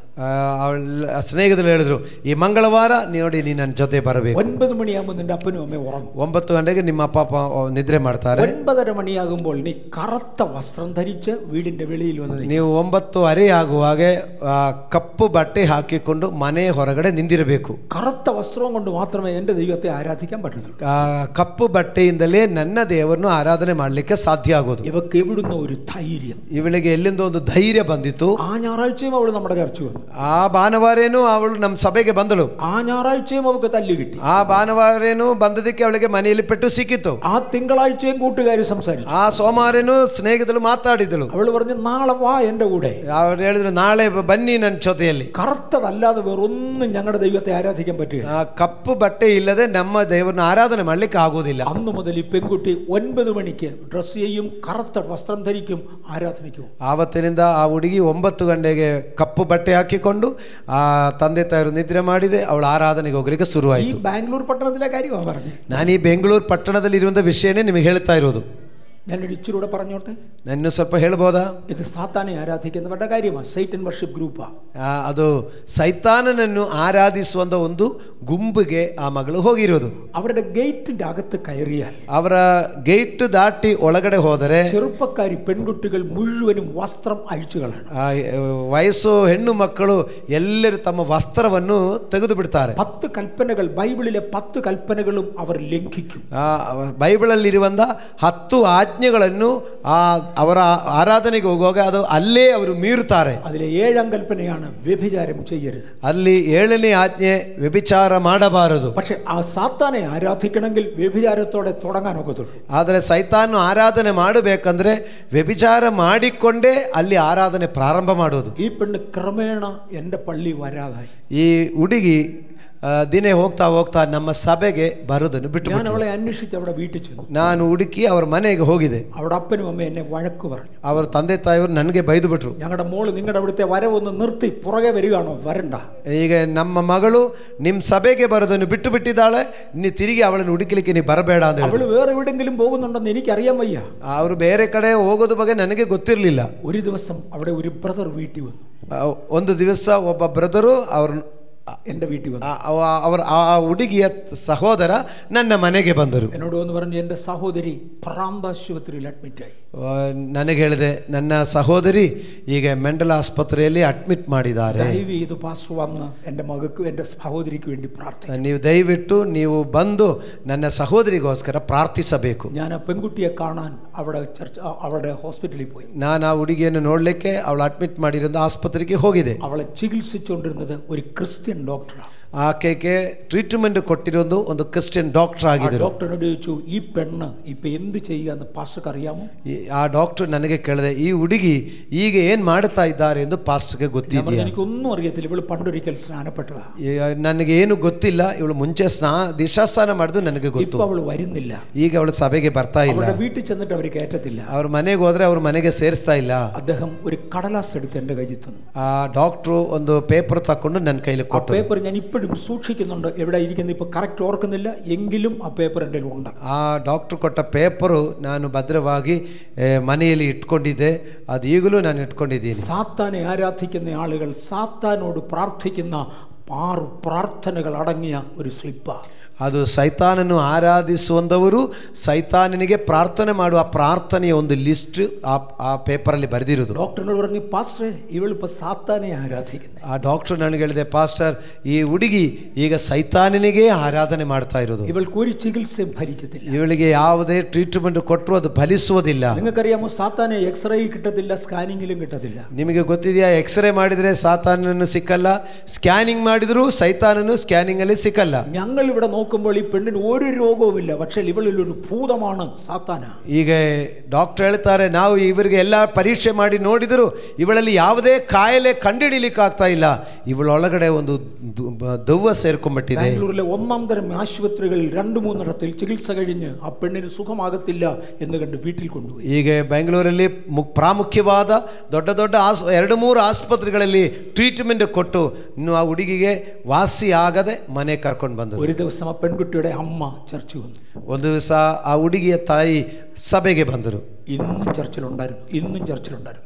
ಇವತ್ತು ಆ ತಾಯಿ ಸಭೆಯಲ್ಲಿ ಬಂದಿದ್ದರು. എന്നോട് പറഞ്ഞു, എൻ്റെ മോള് നശിച്ചു, അവൾ സാത്താനെ ആരാധിക്കും. ಈಗ ನನ್ನ ಮಗಳು ಹಾಳಾಗೋಯಿತು, ಅವಳು ಸೈತಾನನಿಗೆ ಆರಾಧನೆ ಮಾಡಲಿಕ್ಕೆ ಹೋಗಿದ್ದಾಳೆ. ഞങ്ങളുടെ വീട്ടിലൊന്ന് വരാമോ? ನಮ್ಮ ಮನೆಗೆ ಸ್ವಲ್ಪ ಬರ್ತೀರಾ? എൻ്റെ മകൾക്ക് വേണ്ടി ഒന്ന് പ്രാർത്ഥിക്കാം. ನನ್ನ ಮಗಳಿಗೋಸ್ಕರ ಸ್ವಲ್ಪ ಪ್ರಾರ್ಥನೆ ಮಾಡ್ತೀರಾ? ഞാൻ മോക്ക് വേണ്ടി പ്രാർത്ഥിക്കാനായിട്ട് വീട്ടിൽ പല പ്രാവശ്യം പോയി. ನಾನು ಆ ಮಗಳಿಗೋಸ್ಕರ ಪ್ರಾರ್ಥನೆ ಮಾಡಲಿಕ್ಕೆ ಹಲವಾರು ಸಾರಿ ಮನೆಗೆ ಹೋಗಿದೆ. സാത്താനെ ആരാധിക്കുന്നവരുടെ ചരിത്രം മുഴുവനും അവളിൽ നിന്ന് ഞാൻ പഠിച്ചു. ಆ ಸೈತಾನನು ಆರಾಧಿಸುವವರ ಚರಿತ್ರೆ ಪೂರ್ತಿ ಆ ಹೆಣ್ಣು ಮಗಳಿಂದ ನಾನು ತಿಳ್ಕೊಂಡ್ಬಿಟ್ಟಿದೆ. എനിക്ക് ഒരുപാട് കാര്യങ്ങൾ അറിയാം. ನನಗೆ ಅದರಿಂದ ತುಂಬಾ ವಿಷಯಗಳು ಗೊತ್ತಿದೆ. പക്ഷേ സാത്താന്റെ പിടിയിൽ നിന്ന് അവളെ രക്ഷിക്കാൻ എനിക്ക് കഴിഞ്ഞില്ല.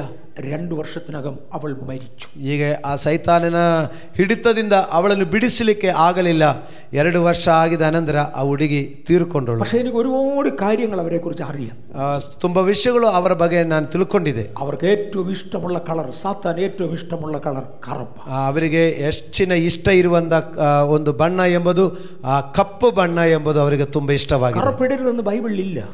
ಕಪ್ಪು ಬಟ್ಟೆ ಹಾಕಬಾರದು ಅಂತ ಬೈಬಲಲ್ಲಿ ಇಲ್ಲ. പക്ഷേ അത് പൈശാചിക സംസ്കാരത്തിന്റെ ഭാഗം. ಅದು ಪಿಶಾಚಿನ ಸಂಸ್ಕೃತಿಯ ಒಂದು ಭಾಗವಾಗಿದೆ. വേദപുസ്തകത്തിൽ സ്വർഗത്തെക്കുറിച്ചുള്ള ദർശനം എവിടെയുണ്ടെങ്കിലും വെള്ള വെള്ള വെള്ള വെള്ള.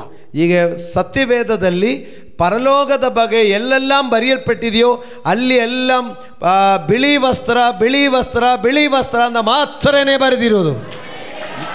നിങ്ങൾക്ക് മനസ്സിലാകുന്നുണ്ടോ? നിങ്ങൾക്ക് മനസ്സിലാകുന്നുണ്ടോ? ನಿಮಗೆ ಅರ್ಥ ಆಗ್ತಾ ಇದೆಯಾ? ഒരു വശത്ത് കറുപ്പ്, ಒಂದು ಕಡೆ ಕಪ್ಪು ಬಣ್ಣ, വേറൊരിടത്ത് വെളുപ്പ്, ಇನ್ನೊಂದು ಕಡೆ ಬಿಳಿ ಬಣ್ಣ. ഇതിനിടയ്ക്ക് എവിടെങ്കിലും നമ്മൾ സെറ്റാ. ಈಗ ಇದರ ಮಧ್ಯದಲ್ಲಿ ಎಲ್ಲೋ ಒಂದು ಕಡೆ ನಾವು ಸಿಕ್ಕಾಕೊಂಡಿದೆ. ಆ ಕಾರಣ കൊണ്ടാണ് ഞാൻ വെള്ള വസ്ത്രമുള്ളവർക്ക് മാത്രമേ ഓർഡിനേഷൻ കൊടുക്കത്തുള്ളൂ. ಈ ಕಾರಣದಿಂದಲೇ ನಾನು ಬಿಳಿ ವಸ್ತ್ರ ಧರಿಸಿಕೊಂಡವರೆಗೂ ಮಾತ್ರನೇ ಪ್ರತಿಷ್ಠಾಪನೆ ಮಾಡುವುದು ಅಂತ ಹೇಳಲಿಕ್ಕೆ ಕಾರಣ. ഇതിലെല്ലാം അർത്ഥമുണ്ട്. ಇದೆಲ್ಲದಕ್ಕೊಂದು ಅರ್ಥಗಳಿದೆ. ഇതിന്റെ ആകത്തൊക്കെ ചേർന്ന് ദൈവത്തെ സ്തുതിക്കുന്നതിനെയാണ് ಆರಾಧನ. ನೋಡಿ, ಇದೆಲ್ಲವನ್ನು ಸೇರಿ ಎಲ್ಲ ಅರ್ಥದಲ್ಲಿಯೂ ದೇವರನ್ನು ಸ್ತುತಿಸುವುದಕ್ಕೆ ಆರಾಧನೆ ಎಂದು ಹೇಳಲಿಕ್ಕೆ ಸಾಧ್ಯವಾಗುವುದು. ഈ ആശയം മനസ്സിലാകുന്നുണ്ടോ? ಅಂದ್ರೆ ಈ ಆರಾಧನೆಯ ಬಗ್ಗೆ ಇರುವಂತ ಆಶಯ ನಿಮಗೆ ಅರ್ಥ ಆಯ್ತಾ? കായൻ എക്സലന്റ് ആരാധന കാഴ്ചവെച്ചു. കായൻ ಎಕ್ಸಲೆಂಟ್ ಆರಾಧನ. ಕಾಯೇನು ಶ್ರೇಷ್ಠವಾದ ಆರಾಧನೆ ಅರ್ಪಿಸಿದರು. ಹಾಬೇಲ್ അതിനേക്കാൾ ಶ್ರೇಷ್ಠವಾಯಿತು. ಆದರೆ ಹಾಬೇಲನು ಅದಕ್ಕಿಂತ ಶ್ರೇಷ್ಠವಾದ ಆರಾಧನೆ ಅರ್ಪಿಸಿದರು. അവന്റെ മനസ്സ് ദൈവവുമായി ഒരുമിച്ച് ചേർന്നു. ಅವರ ಹಾಬೇಲಿನ ಮನಸ್ಸು ದೇವರಲ್ಲಿ ಶ್ರೇಷ್ಠವಾಗಿ ಅವನು ಅರ್ಪಿಸಿದರು. നമ്മിൽ എത്ര പേർ ശ്രേഷ്ഠമായ അതിശ്രേഷ്ഠമായ ആരാധനയുള്ളവരുണ്ട്? ನಮ್ಮಲ್ಲಿ ಎಷ್ಟು ಜನ അതിശ്രേഷ്ഠವಾದ ಆರಾಧನೆ ಅರ್ಪಿಸುವರಾಗಿದ್ದೀರಿ? കോടതിയിൽ ഒരു നിയമമുണ്ട്, അവിടെ ചെന്നാൽ ടെലിഫോൺ അനുവദിക്കത്തില്ല. ಕೋರ್ಟಲ್ಲಿ ಹೋಗಿದ್ರೆ ಒಂದು ಕಾನೂನಿದೆ, ಅಲ್ಲಿ ಟೆಲಿಫೋನ್ ಮೊಬೈಲ್ ಫೋನು ಉಪಯೋಗಿಸಲಿಕ್ಕೆ ಬಿಡುವುದಿಲ್ಲ. അവിടെ കോർട്ടിലെങ്ങാനും കോടതി കൂടുന്ന സമയത്ത് ഒരു ಮೊಬೈಲ್ പോക്കറ്റിലടിച്ചാൽ വിവരം അറിയും. ಕೋರ್ಟಲ್ಲಿ ಜಡ್ಜಿ ಇರುವಂಥ ಸಂದರ್ಭದಲ್ಲಿ ಮೊಬೈಲ್ ಏನಾದರೂ ಫೋನ್ ಜಾಬಲ್ಲಿ ಕೂಡ ರಿಂಗ್ ಆಗಿದ್ರೆ ವಿಷಯ ಗೊತ್ತಾಗುತ್ತದೆ. കോടതിയുടെ നിയമമാണ് അവിടെ ഇത് ഫോൺ കൊണ്ടുപോകത്തില്ല. ಕೋടತಿಯ ಒಂದು ನಿಯಮವಾಗಿದೆ, ಅಲ್ಲಿ ಫೋನ್ ಸ್ವಿಚ್ ಆಫ್ ಆಗಿರಬೇಕು. ഞാൻ സ്കൂളിൽ പഠിക്കുന്ന കാലത്ത് സ്കൂളിലൊരു നിയമമുണ്ട്, രാവിലെ സാറ് വന്നാൽ എഴുന്നേറ്റ് നിന്ന് സാറിന് ഗുഡ് മോർണിംഗ് പറയണം. ಈಗ ನಾವು ಸ್ಕೂಲಲ್ಲಿ ಓದುವ ಸಂದರ್ಭದಲ್ಲಿ ಇದೆ, ಬೆಳಿಗ್ಗೆ ಟೀಚರು ಕ್ಲಾಸ್ಗೆ ಬಂದಿದ್ದರೆ ಎದ್ದು ನಿಂದು ಗುಡ್ ಮಾರ್ನಿಂಗ್ ಹೇಳಬೇಕು. ഒരു പ്രയാസവും ഇല്ലാതെ ഞാൻ പറയുമായിരുന്നു. ನನಗೇನು ಬೇಜಾರಿಲ್ಲದೆ ನಾನು ಗುಡ್ ಮಾರ್ನಿಂಗ್ ಹೇಳ್ತಾ ಇದ್ರು. ഞാൻ എയർഫോഴ്സിൽ 18 വർഷം ജോലി ചെയ്തു.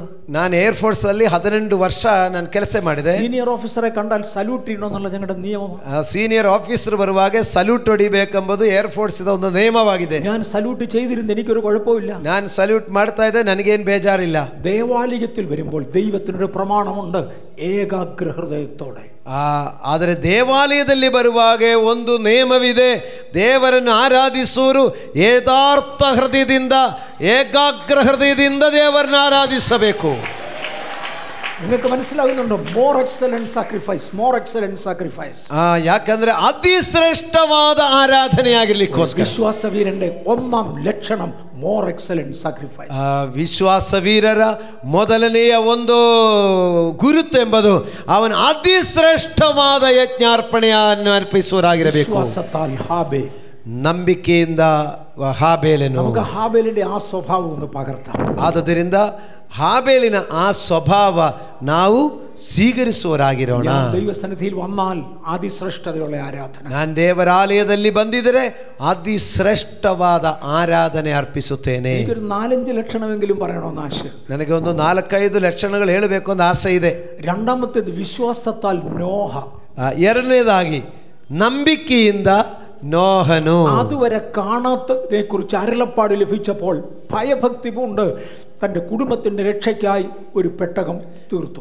ಅದುವರೆಗೂ ಕಾಣದಂತ ಆ ವಿಷಯಕ್ಕಾಗಿ ಭಯಭಕ್ತಿಯಿಂದ ತಮ್ಮ ಕುಟುಂಬದ ರಕ್ಷಣೆಗಾಗಿ ಒಂದು ನಾವೆಯನ್ನು ನಿರ್ಮಾಣ ಮಾಡಿದರು. കാണുന്നതൊക്കെ വിശ്വസിക്കാൻ നമുക്ക് എളുപ്പമാണ്. കാണുವಂಥದ್ದು ನಂಬಲಿಕ್ಕೆ ನಮಗೆ ಅದು ತುಂಬಾ ಈಸಿ ಆಗಿದೆ. പക്ഷെ നിങ്ങൾക്കറിയാമോ, കണ്ട പിന്നെ വിശ്വസിക്കാനൊന്നും ഒക്കില്ല, കണ്ട പിന്നെ അത് അറിയുക. ನೋಡಿದರೆ ಅದು ನಂಬುವ ಅವಶ್ಯಕತೆ ಇಲ್ಲ, ನೋಡಿದ ಮೇಲೆ ಅದು ನಮಗೆ ಅರಿವಾಗಿದೆ. വിശ്വാസം എന്നത് കാണാത്ത കാര്യമാണ്. ನಂಬಿಕೆ ಎಂಬುದು ಕಾಣದಂದವುಗಳ ವಿಷಯಗಳೇ ನಂಬಿಕೆ. കാണാത്ത കാര്യത്തെ അംഗീകരിക്കുന്നതിനെയാണ് വിശ്വാസം. ಕಾಣದಂದ ವಿಷಯಗಳು ಒಪ್ಪಿಕೊಂಡು ಸ್ವೀಕರಿಸುವಂಥದ್ದೇ ನಂಬಿಕೆ ಎಂಬುದು. അതുവരെ കാണാത്തതിനെ കുറിച്ച് അരുളപ്പാടുണ്ടായി. ಈ ನೋಹನಿಗೆ ಅದುವರೆಗೂ ಕಾಣದ ವಿಷಯದ ಬಗ್ಗೆ ದೇವರ ಆಜ್ಞೆ ಹೊರಟಿತ್ತು. നോഹ അതുപോലെ വിശ്വസിച്ചു. ನೋಹ ಅದೇ ತರ ನಂಬಿದರು. വിശ്വസിച്ചു എന്ന് മാത്രമല്ല, തനിക്കുള്ള സകല ചെലവും കഴിഞ്ഞ് അതിനുവേണ്ടി പ്രയത്നിക്കാൻ. ನಂಬಿದೆಂದು ಮಾತ್ರವಲ್ಲ, ತಮ್ಮ ಸಕಲ ಖರ್ಚುಗಳು ಮಾಡಿ ನಾವೇ ಮಾಡಲಿಕ್ಕೆ ಶುರುವಾಯಿತು. ഇന്ന് പകൽ കാണാത്തത് വിശ്വസിക്കുന്നവർക്കായി സ്തോത്രം. ಈ ಹಗಲೊತ್ತು ಕಾಣದಂದವುಗಳನ್ನು ನಂಬುವುದಕ್ಕಾಗಿ ದೇವರಿಗೆ ಸ್ತೋತ್ರ. ഞാനൊരു അനുഭവം നിങ്ങളോട് തൊടാൻ പോവാം. ನಾನು ಒಂದು ಅನುಭವವನ್ನು ನಿಮಗೆ ಹೇಳಲಿಕ್ಕೆ ಇಷ್ಟಪಡ್ತೇನೆ. ചില മിനിറ്റുകൾ ഞാൻ എക്സ്ട്രാ എടുത്താൽ ക്ഷമിക്കണം. കാര്യം ಇದುപോലുള്ള ಇನ್ಫಾರ್ಮೇಶನ್ ತರಾൻ ಈ ಪಟ್ಟಣത്തിൽ വേറൊരാൾക്ക് ಹೋಗೋದಿಲ್ಲ. ನೀವು ಸ್ವಲ್ಪ ಸಮಯ ಕೂಡ ಕ್ಷಮಿಸಬೇಕು. ಯಾಕಂದರೆ ಈ ವಿಧವಾದ ಆಲೋಚನೆಗಳು ಕೊಡಲಿಕ್ಕೆ ನಿಮಗೆ ಬೇರೆಯವರು ಸಿಕ್ಕೋದಿಲ್ಲ. ഞാൻ രക്ഷിക്കപ്പെട്ടു വന്നതിനെ തുടർന്ന് ദൈവാത്മാവ് എന്നോട് പറഞ്ഞു, ഒരു അപ്പോസ്തോലിക സ്ഥാനത്തേക്ക് നിന്നെ വിളിച്ചിരിക്കുക. ನಾನು ರಕ್ಷಣೆ ಹೊಂದಿ ದೇವರಲ್ಲಿ ಬೆಳೆಯುತ್ತಾ ಇರುವಾಗ ದೇವರಾತ್ಮ ನನಗೆ ಹೇಳಿದೆ, ನಾನು ನಿನ್ನನ್ನು ಒಂದು ಅಪೊಸ್ತೋಲನ ಸೇವೆಗಾಗಿ ಕರೆಯಲ್ಪಟ್ಟಿದೆ. ഒരു 2000 ആണ്ടൊക്കെ കഴിഞ്ഞതോടെ പരിശുദ്ധാത്മാവ് ഇടപെടാൻ തുടങ്ങി. ಈ 2000 ಇಸ್ವಿ ಮುಗಿದ ಮೇಲೆ ದೇವರ ಪವಿತ್ರಾತ್ಮನು ನನ್ನನ್ನು ಹೆಚ್ಚಾಗಿ ಉಪಯೋಗಿಸಲಿಕ್ಕೆ ಪ್ರಾರಂಭಿಸಿದ. എന്ന് പറഞ്ഞാൽ ഇത് തെളിയിച്ചേ പറ്റൂ. ಆ ಅಪೊಸ್ತೋಲರು ಎಂದು ಹೇಳಿದರೆ ಸುಮ್ಮನೆ ಹೇಳಿದರೆ ಸಾಲದು, ಅದನ್ನು ತೋರಿಸಿಕೊಡಬೇಕು. അതിന്റെ തെളിവ് നിന്റെ കൈകൊണ്ട് മരിച്ചവർ ഉയർക്കണം. ಅದಕ್ಕೆ ಮೊದಲನೇ ಒಂದು ಗುರುತು ಏನೆಂದರೆ ಸತ್ತವರು ಬದುಕಬೇಕು. ഇതെന്റെ കൈ കൊണ്ട് ഊക്കുമോ എനിക്ക് തോന്നുന്നില്ല. ಇದು ನನ್ನ ಕೈಯಿಂದ ಆಗುತ್ತೋ ಅಂತ ನನಗೆ ಗೊತ್ತಿಲ್ಲ. 1, 2, 3 ആളുകൾ പറയാൻ തുടങ്ങി, നിന്റെ കൈ കൊണ്ട് ഒരു മരിച്ച വ്യക്തി ഉയർക്കും നിന്റെ മേലുള്ള ಅಪೊಸ್ತೋಲಿಕ ವಿಳಿയുടെ സ്ഥാപനത്തിന്. ಅನೇಕರು ಸೇವಕರು ನನಗೆ ಪ್ರವಾದನೆ ಮೂಲಕ ಹೇಳೋದು, ನಿನ್ನ ಕೈಯಿಂದ ಸತ್ತವರನ್ನು ಎಬ್ಬಿಸುತ್ತಾರೆ ನೋಡಿ, ನೀನು ಒಂದು ಅಪೊಸ್ತೋಲನದ ಗುರುತಕ್ಕಾಗಿ ದೇವರು ಅದನ್ನು ಮಾಡೇ ಮಾಡುತ್ತಾರೆ ಎಂದು ಹೇಳುವರು. 2004 ആയപ്പോൾ പരിശുദ്ധാത്മാവ് ഇങ്ങനെ പറഞ്ഞു. 2004ನೇ ಇಸ್ವಿಯಲ್ಲಿ ದೇವರು ಹೀಗೆ ಹೇಳಿದರು, ഈ വർഷത്തിന് ഷട്ടർ വീഴുന്നതിന് മുന്നമേ നിന്റെ കൈ കൊണ്ട് ഒരു മരിച്ച വ്യക്തി ഉയർക്കും. ಈ 2004ನೇ ವರ್ಷಕ್ಕೆ ಅದು ಶಟ್ರ್ ಬೀಳಲಿಕ್ಕೆ ಮುಂಚೆ ನಿನ್ನ ಕೈಯಿಂದ ಸತ್ತವರು ಎಬ್ಬಿಸ್ತಾರೆ. നമ്മുടെ ചർച്ച് മുഴുവനും പ്രാർത്ഥന ആരംഭിച്ചു. ಆವಾಗ ಸಭೆ ಎಲ್ಲರೂ ಪ್ರಾರ್ಥನೆ ಶುರು ಮಾಡಿದರು. ഞാൻ പ്രാർത്ഥിക്കാൻ തുടങ്ങി. പിള്ളേരെല്ലാം പ്രാർത്ഥിച്ചു. ನಾನು ಪ್ರಾರ್ಥನೆ ಮಾಡಿದೆ, ನನ್ನ ಮಕ್ಕಳು ಪ್ರಾರ್ಥನೆ ಮಾಡಿದೆ. ಈ ವರ್ಷ ഒരു മരിച്ച വ്യക്തി ഉയർക്കും. 2004ನೇ ವರ್ಷದಲ್ಲಿ ಸತ್ತವರನ್ನು ಒಬ್ಬರು ಎಬ್ಬಿಸಬೇಕು. ഈ വർഷത്തിന് ഷട്ടർ വീഴുന്നതിന് മുന്നമേ, ಈ ವರ್ಷ ಮುಗಿಯಲಿಕ್ಕೆ ಮುಂಚಿತವಾಗಿ ഡിസംബർ 22 2004 ಡಿಸೆಂಬರ್ 22ನೇ ತಾರೀಕು ಕಂಡು ಆಯಿತು. ആരും മരിച്ചവരെ ഉയർത്തില്ല. ಯಾವ ಸತ್ತವರನ್ನು ಬದುಕಿಸಲಿಕ್ಕೆ ಆಗಿಲ್ಲ. അന്നൊരിക്കൽ ഞാൻ കേരളത്തിൽ പോകുമ്പോൾ ಆವತ್ತು ನಾನು ಕೇರಳಕ್ಕೆ ಹೋಗುವಾಗ ഒരു പ്രവാചകനെ കണ്ടു. ಒಂದು ಪ್ರವಾಚಕನ್ನು ನೋಡಿದರು. 26 തീയതി ഞങ്ങൾ ഒരുമിച്ച് പ്രാർത്ഥിക്കാനിരുന്നു. 26ನೇ ತಾರೀಕು ನಾವು ಆ ಪ್ರವಾದಿ ಒಟ್ಟಕ್ಕೆ ಪ್ರಾರ್ಥನೆ ಮಾಡಲಿಕ್ಕೆ ಕೂತಿದ್ರು. 5 ദിവസം കൂടെ വർഷം തീരാനുള്ളൂ. ಇನ್ನು 5 ದಿವಸ ಬಾಕಿ ಇರುವುದು ಈ ವರ್ಷ ಮುಗಿಯಲಿಕ್ಕೆ. 26 തീയതി അദ്ദേഹം പറഞ്ഞു, ഈ വർഷത്തിന് ഷട്ടർ വീഴുന്നതിന് മുന്നമേ നിന്റെ കൈ കൊണ്ട് പുന്നൂസ് എന്ന് പേരുള്ള ഒരു മനുഷ്യൻ ഉയർക്കും. ಈಗ 26ನೇ ತಾರೀಕು, ಇನ್ನು 4 ದಿವಸ ಬಾಕಿ ಇರೋದು. ಆವಾಗ ಪ್ರವಾದಿ ಹೇಳ್ತಾರೆ, ಪುನ್ನೂಸ್ ಎಂದು ಹೆಸರಿರುವ ಸತ್ತೋಗಿರೋ ಒಂದು ವ್ಯಕ್ತಿಯನ್ನು ಈ ವರ್ಷದಲ್ಲೇ ನೀನು ಸತ್ತೋಗಿದನ್ನು ಬದುಕಿಸ್ತೀರಿ. ഞാൻ ഒത്തിരി വിശദീകരിക്കുന്നില്ല. ನಾನು ಹೆಚ್ಚಾಗಿ ನಿಮಗೆ ವಿವರಣೆ ಕೊಡಲಿಕ್ಕೆ ಇಷ್ಟಪಡ್ತಾ ಇಲ್ಲ. ആ വർഷം തീരുന്ന 2 ദിവസം എടുക്കുക. 28 തീയതി പുന്നൂസ് ഉയർത്തെഴുന്നേറ്റു. ಆದರೆ ಆ ವರ್ಷಕ್ಕೆ 2 ದಿವಸ ಬಾಕಿ ಇರುವಾಗ ಡಿಸೆಂಬರ್ 28ನೇ ತಾರೀಕು ಪುನ್ನೂಸ್ ಅಂತ ಒಂದು ವ್ಯಕ್ತಿ ತೀರೋಗಿದ್ರು. ಅವರನ್ನು ದೇವರು ನನ್ನ ಕೈ ಮುಖಾಂತರ ಬದುಕಿಸಿದರು.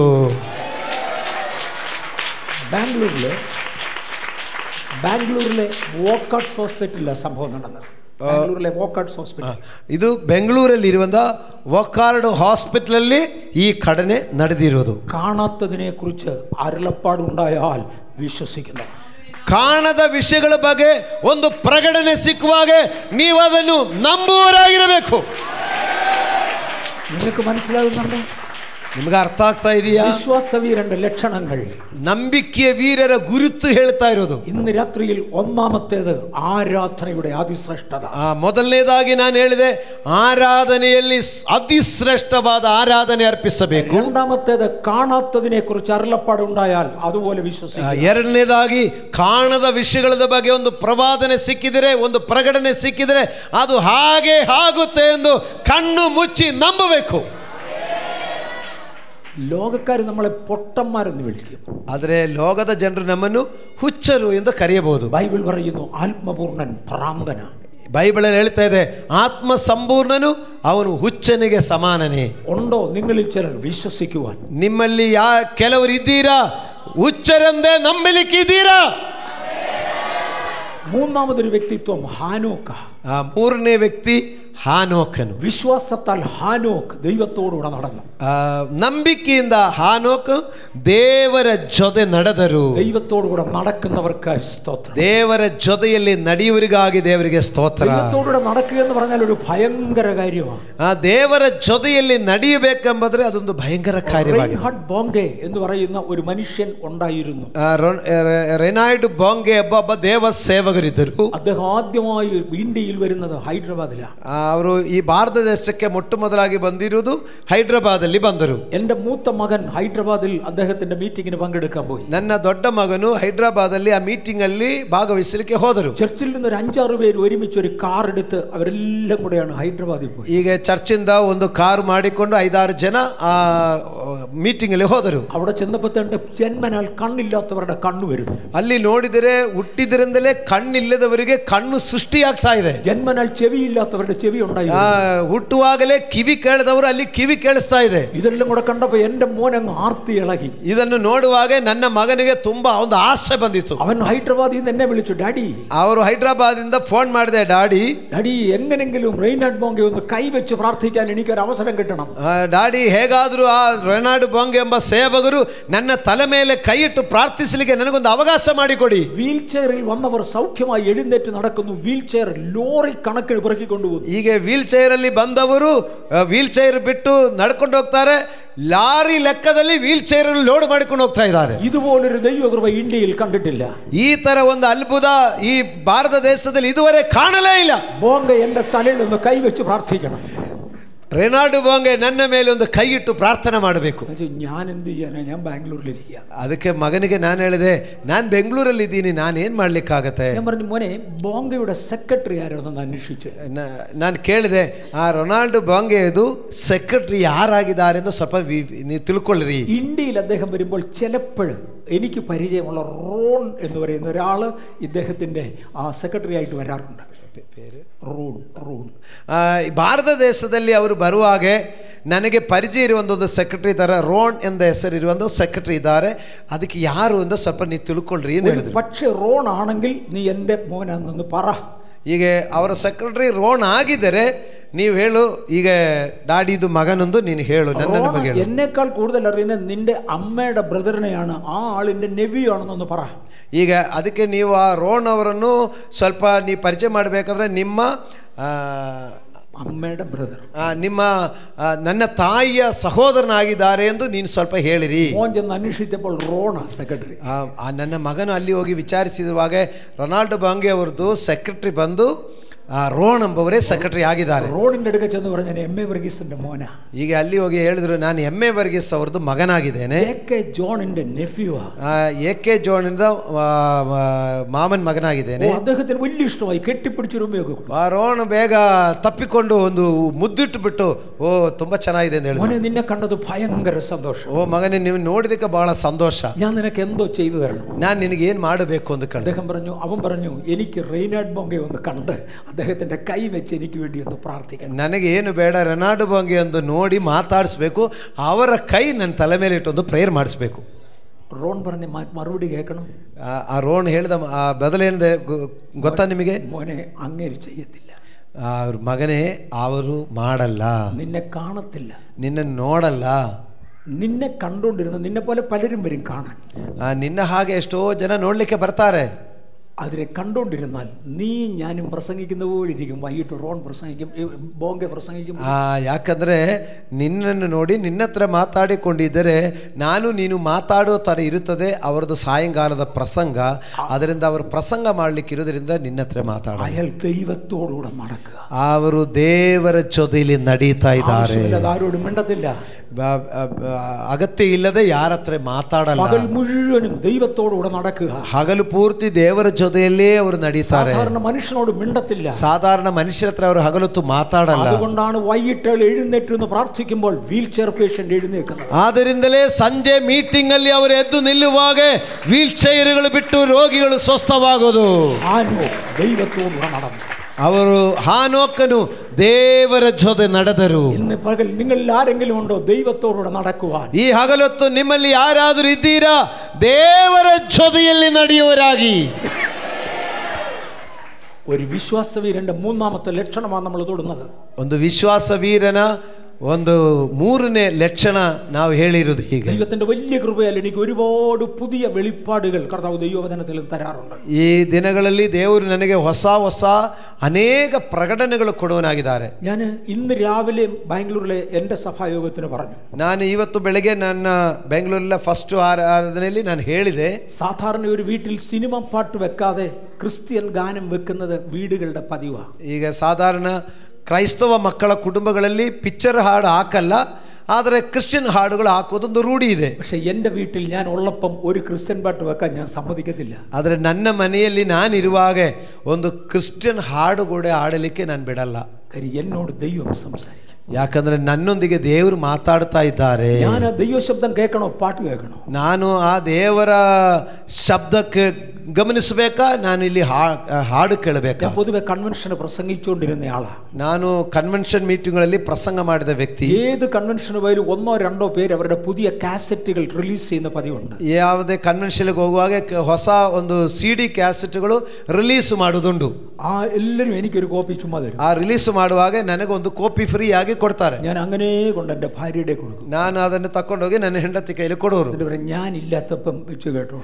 ಆಮೇಲೆ ನಾನು ಹೇಳುದು, ನಾನು ಇಲ್ಲದ ಸಮಯ ಇಟ್ಕೊಂಡು ನೀ ಕೇಳಿಸ್ಕೊಳ್ಳಿ. ഞാനുള്ളപ്പോൾ ഇത് വെക്കാൻ ഒക്കത്തില്ല. ನಾನಿರುವಾಗ ಇದು ಆ ಹಾಡು ಹಾಡಲಿಕ್ಕೆ ಆಗಲ್ಲ. ദൈവം എന്നോട് ഇടപെടുന്നത് എനിക്കറിയത്തില്ല. ಯಾವ ಸಂದರ್ಭದಲ್ಲಿ ದೇವರು ನನ್ನೊಂದಿಗೆ ಮಾತನಾಡುತ್ತಾರೆ ಎಂದು ನನಗೆ ಗೊತ್ತಿಲ್ಲ. ദൈവ ശബ്ദം കേൾക്കാൻ റെഡിയാ. ನಾನು ದೇವರ ಶಬ್ದ ಕೇಳಲಿಕ್ಕೆ ತಯಾರಾಗಿದೆ. നിങ്ങൾക്ക് മനസ്സിലാകുന്നുണ്ടോ? ನಿಮಗೆ ಅರ್ಥ ಆಗ್ತಾ ಇದೆಯಾ? ഹാനോക്ക് ദൈവത്തോടുകൂടെ നടന്നു. ಹಾನೋಕು ದೇವರ ಜೊತೆ ನಡೆದರು. ഇന്ന് പകൽ ചിലരുണ്ടോ ദൈവത്തോടുകൂടെ നടക്കുക? ಈ ಹಗಲೊತ್ತು ನಿಮ್ಮನ್ನು ಕೇಳುತ್ತೇನೆ, ದೇವರ ಜೊತೆಯಲ್ಲಿ ನಡೀಲಿಕ್ಕೆ ನಿಮಗೆ ಮನಸ್ಸಿದೆಯಾ? നിങ്ങളുടെ ജീവിതത്തിന്റെ ഒന്നാം സ്ഥാനം ദൈവമായിരിക്കട്ടെ. ನಿಮ್ಮ ಜೀವನದ ಮೊದಲನೆಯ ಸ್ಥಾನ ದೇವರಾಗಿರಲಿ. അതുകൊണ്ട് ദൈവം പലതും എന്നോട് ഇടപെടാറുണ്ട്. ಆದ್ದರಿಂದ ದೇವರು ನನ್ನ ಜೊತೆಯಲ್ಲಿ ಮಾತನಾಡ್ತಾ ಇದ್ದಾರೆ. ഒരുപാട് പുതിയ വെളിപ്പാടുകൾ ദൈവം തരാറുണ്ട്. ಎಷ್ಟೋ ಪ್ರಕಟಣೆಗಳು ದೇವರು ನನಗೆ ಕೊಡುವನಾಗಿದ್ದಾರೆ. ഇത് വാങ്ങിക്കണമെങ്കിൽ ദൈവത്തോട് നടന്നേ മതിയാകും. ಇದು ದೇವರಿಂದ ನಾವು ಹೊಂದಿಕೊಳ್ಳಬೇಕಂದ್ರೆ ನಾವು ದೇವರ ಜೊತೆಯಲ್ಲಿ ನಡೆಯಲೇಬೇಕು. ഒന്ന് ഹാബേലിന്റെ ആരാധന. ನಾವು ವಿಶ್ವಾಸ ವೀರರುಗಳ ಗುರುತು ನೀವು ಹೇಳಿರಿ. ಒಂದು ಆರಾಧನೆ, ಅತಿಶ್ರೇಷ್ಠವಾದ ಆರಾಧನೆ. 2 ನೋಹನು ಕಾಣದಿರುವುದ ಪ್ರಕಟಣೆಗೋಸ್ಕರ ಮುಂದೆ ಸಾಗಿದನು. 3 ഹാനോക്ക് ദൈവത്തോടുകൂടെ നടന്നു. 3 ಹಾನೋಕು ದೇವರ ಜೊತೆಯಲ್ಲಿ ನಡೆದರು. 4 അബ്രഹാം. 4ನೇ ವ್ಯಕ್ತಿ ಅಬ್ರಹಾಮನು. വിശ്വാസത്താൽ അബ്രഹാം, ನಂಬಿಕೆಯಿಂದಲೇ ಅಬ್ರಹಾಮನು. അതൊരു ഭയങ്കര വിഷയമാണ്. ಅದೊಂದು ದೊಡ್ಡ ವಿಷಯವಾಗಿದೆ. അബ്രഹാമിനെ പോലെ വിശ്വസിച്ചവരാരാ? ಅಬ್ರಹಾಮನ ಹಾಗೆ ನಂಬಿದವರು ಯಾರಿದ್ದಾರೆ? അബ്രഹാമിനെ പോലെ വിശ്വസിച്ചവർ വേറെ ഇല്ല. ಅಬ್ರಹಾಮನ ಹಾಗೆ ನಂಬಿದವರು ಬೇರೆ ಯಾರು ಇಲ್ಲ. ദൈവം ഒരു ദിവസം അബ്രഹാമിനോട് പറഞ്ഞു, ഞാൻ നിനക്കൊരു മകനെ തരും. ದೇವರು ಅಬ್ರಹಾಮನಿಗೆ ಒಂದು ದಿವಸ ಹೇಳಿದೆ, ನಾನು ನಿನಗೊಂದು ಮಗನನ್ನು ಕೊಡುತ್ತೇನೆ. 1 കൊല്ലം കഴിഞ്ഞ് 2 കൊല്ലം കഴിഞ്ഞ് 3 കൊല്ലം കഴിഞ്ഞ് 5 കൊല്ലം കഴിഞ്ഞു. 1 ವರ್ಷ 2 ವರ್ಷ 4 ವರ್ಷ 5 ವರ್ಷ ಆಯ್ತು. പിന്നെയും ദൈവം എന്ന് പറഞ്ഞു, ഞാൻ നിനക്കൊരു മോനെ തരും. ಮತ್ತು ದೇವರು ಬಂದು ಹೇಳ್ತಾ ಇದ್ದಾರೆ, ನಾನು ನಿನಗೊಂದು ಮಗನನ್ನು ಕೊಡುತ್ತೇನೆ. 7 ವರ್ಷം 10 ವರ್ಷം ಮಕ್ಕಳಿಲ್ಲ. 7 ವರ್ಷ 10 ವರ್ಷ ಆಯ್ತು, ಆದರೂ ಅವನಿಗೆ ಮಕ್ಕಳೇ ಆಗ್ತಾ ಇಲ್ಲ. എന്ന് പറഞ്ഞു, ഞാൻ നിനക്ക് മക്കളെ തരും. ಮತ್ತು ದೇವರು ಹೇಳ್ತಾ ಇದ್ದಾರೆ, ನಾನು ನಿನಗೆ ಮಕ್ಕಳನ್ನು ಕೊಡುತ್ತೇನೆ. എന്നാ കൊണ്ട് ವಿಶ್ವസിക്കാനാ? ಹೇಗೆ ನಂಬೋದು? 25 കൊല്ലം 25 ವರ್ಷ ಕಾದಿದೆ, ಮಕ್ಕಳಿಲ್ಲ, ಮಕ್ಕಳೇ ಇಲ್ಲ. അന്ന് അബ്രഹാം വിശ്വസിച്ചു. ಆದರೂ ಅಬ್ರಹಾಮನು ನಂಬಿದರು. ഇന്ന് പകൽ വിശ്വസിക്കാൻ കഴിയുന്നവർക്കായി സ്തോത്രം. ಈ ರೀತಿಯಾಗಿ ನಂಬಲಿಕ್ಕೆ ಸಾಧ್ಯವಾಗುವುದಕ್ಕಾಗಿ ನಾನು ದೇವರಿಗೆ ಸ್ತೋತ್ರ ಮಾಡುತ್ತೇನೆ. അബ്രഹാമിന്റെ വിശ്വാസത്തിന്റെ ഗൗരവമാണ് ഞാൻ തൊടുന്നത്. ಅಬ್ರಹಾಮನ ನಂಬಿಕೆಯ ಶ್ರೇಷ್ಠತೆಯನ್ನು ನಾನು ನಿಮಗೆ ಹೇಳ್ತಾ ಇದ್ದೇನೆ. ശ്രേഷ്ഠതയേറിയ വിശ്വാസം. ಓ ಶ್ರೇಷ್ಠವಾದ ನಂಬಿಕೆ. അതുകൊണ്ട് മൃതപ്രായനായ ഒരുത്തന് ആകാശത്തിലെ നക്ഷത്രങ്ങൾ പോലെ കടൽക്കരയിലെ മണൽ പോലെ സന്തതികൾ. ಆದ್ದರಿಂದ ಅಬ್ರಹಾಮನಿಗೆ ಸಮುದ್ರದ ಮರಳಿನಂತೆಯೂ ಆಕಾಶದ ನಕ್ಷತ್ರಗಳಂತೆಯೂ ಮಕ್ಕಳನ್ನು ದೇವರು ಕೊಟ್ಟರು. ഞാൻ അബ്രഹാമിന്റെ ജീവിതത്തിൽ നിന്ന് ഒറ്റ ചരിത്രം വിശദീകരിക്കാൻ പോവാ. ನಾನು ಅಬ್ರಹಾಮನ ವಿಷಯದಿಂದ ಒಂದು ವಿಷಯ ಮಾತ್ರ ನಿಮಗೆ ಹೇಳ್ತೇನೆ, ಇಷ್ಟಪಡ್ತೇನೆ. സാറായുടെ കാര്യം തൊട്ടേച്ച് അബ്രഹാമിന്റെ അടുക്കൽ തിരിച്ചു വരാം. ಸಾರಾಳ ಬಗ್ಗೆ ಹೇಳಿದನೆಂದ್ರೆ ನಾನು ಅಬ್ರಹಾಮನ ಕಡೆಗೆ ಬರುತ್ತೇನೆ. അഞ്ചാമത്തെ ആൾ വിശ്വാസത്താൽ സാറാ. ಐದನೇ ವ್ಯಕ್ತಿ ನಂಬಿಕೆಯಿಂದ ಸಾರಾಯಳು. ജന്മനാൽ വന്ധ്യ, ಹುಟ್ಟಿದಂದಲೇ ಬಂಜಿತನದಲ್ಲಿ ಹುಟ್ಟಿದವಳು. അതിന്റെ മണ്ടയ്ക്ക് പ്രായം കഴിഞ്ഞു. ಅದರ ಜೊತೆಯಲ್ಲಿ ಅವಳು ವಯಸ್ಸು ಮೀರಿದವಳಾಗಿದ್ದಾಳೆ. സാറയ്ക്ക് 90 വയസ്സായി. ಸಾರಾಗೆ 90 ವಯಸ್ಸಾಯಿತು. അന്ന് ദൈവം എന്ന് പറഞ്ഞു നിനക്കൊരു കുഞ്ഞ്. ಆ ಸಮಯದಲ್ಲಿ ದೇವರು ಹೇಳ್ತಾ ಇದ್ದಾರೆ, ನಾನು ನಿನಗೊಂದು ಮಗನನ್ನು ಕೊಡುತ್ತೇನೆ. 50ാമത്തെ വയസ്സിൽ നടന്നില്ല. 50ನೇ ವರ್ಷದಲ್ಲಿ ನಡೆದಿಲ್ಲ. 40ാം വർഷം നടന്നില്ല. 40ನೇ ವರ್ಷದಲ್ಲಿ ನಡೆದಿಲ್ಲ. ഇപ്പോ 90 ആയിട്ടാണോ കുഞ്ഞ്? ಈಗ 90 ವಯಸ್ಸಾದ ಮೇಲೇನೆ ಮಗುವಾಗೋದು. കർത്താവ് പറഞ്ഞു നിനക്ക് വിശ്വസിക്കാമോ, ഞാൻ നിനക്കൊരു കുഞ്ഞിനെ തരും. ದೇವರು ಹೇಳಿದ್ರು, ನೀನು ನಂಬಲಿಕ್ಕೆ ಆಗುತ್ತದಾ, ನಾನು ನಿನಗೊಂದು ಮಗುವನ್ನು ಕೊಡುತ್ತೇನೆ. അവളുടെ ഉള്ളിൽ ഒരു പുതിയ ഗർഭാശയം ഉണ്ടായി. ಆಕೆಯ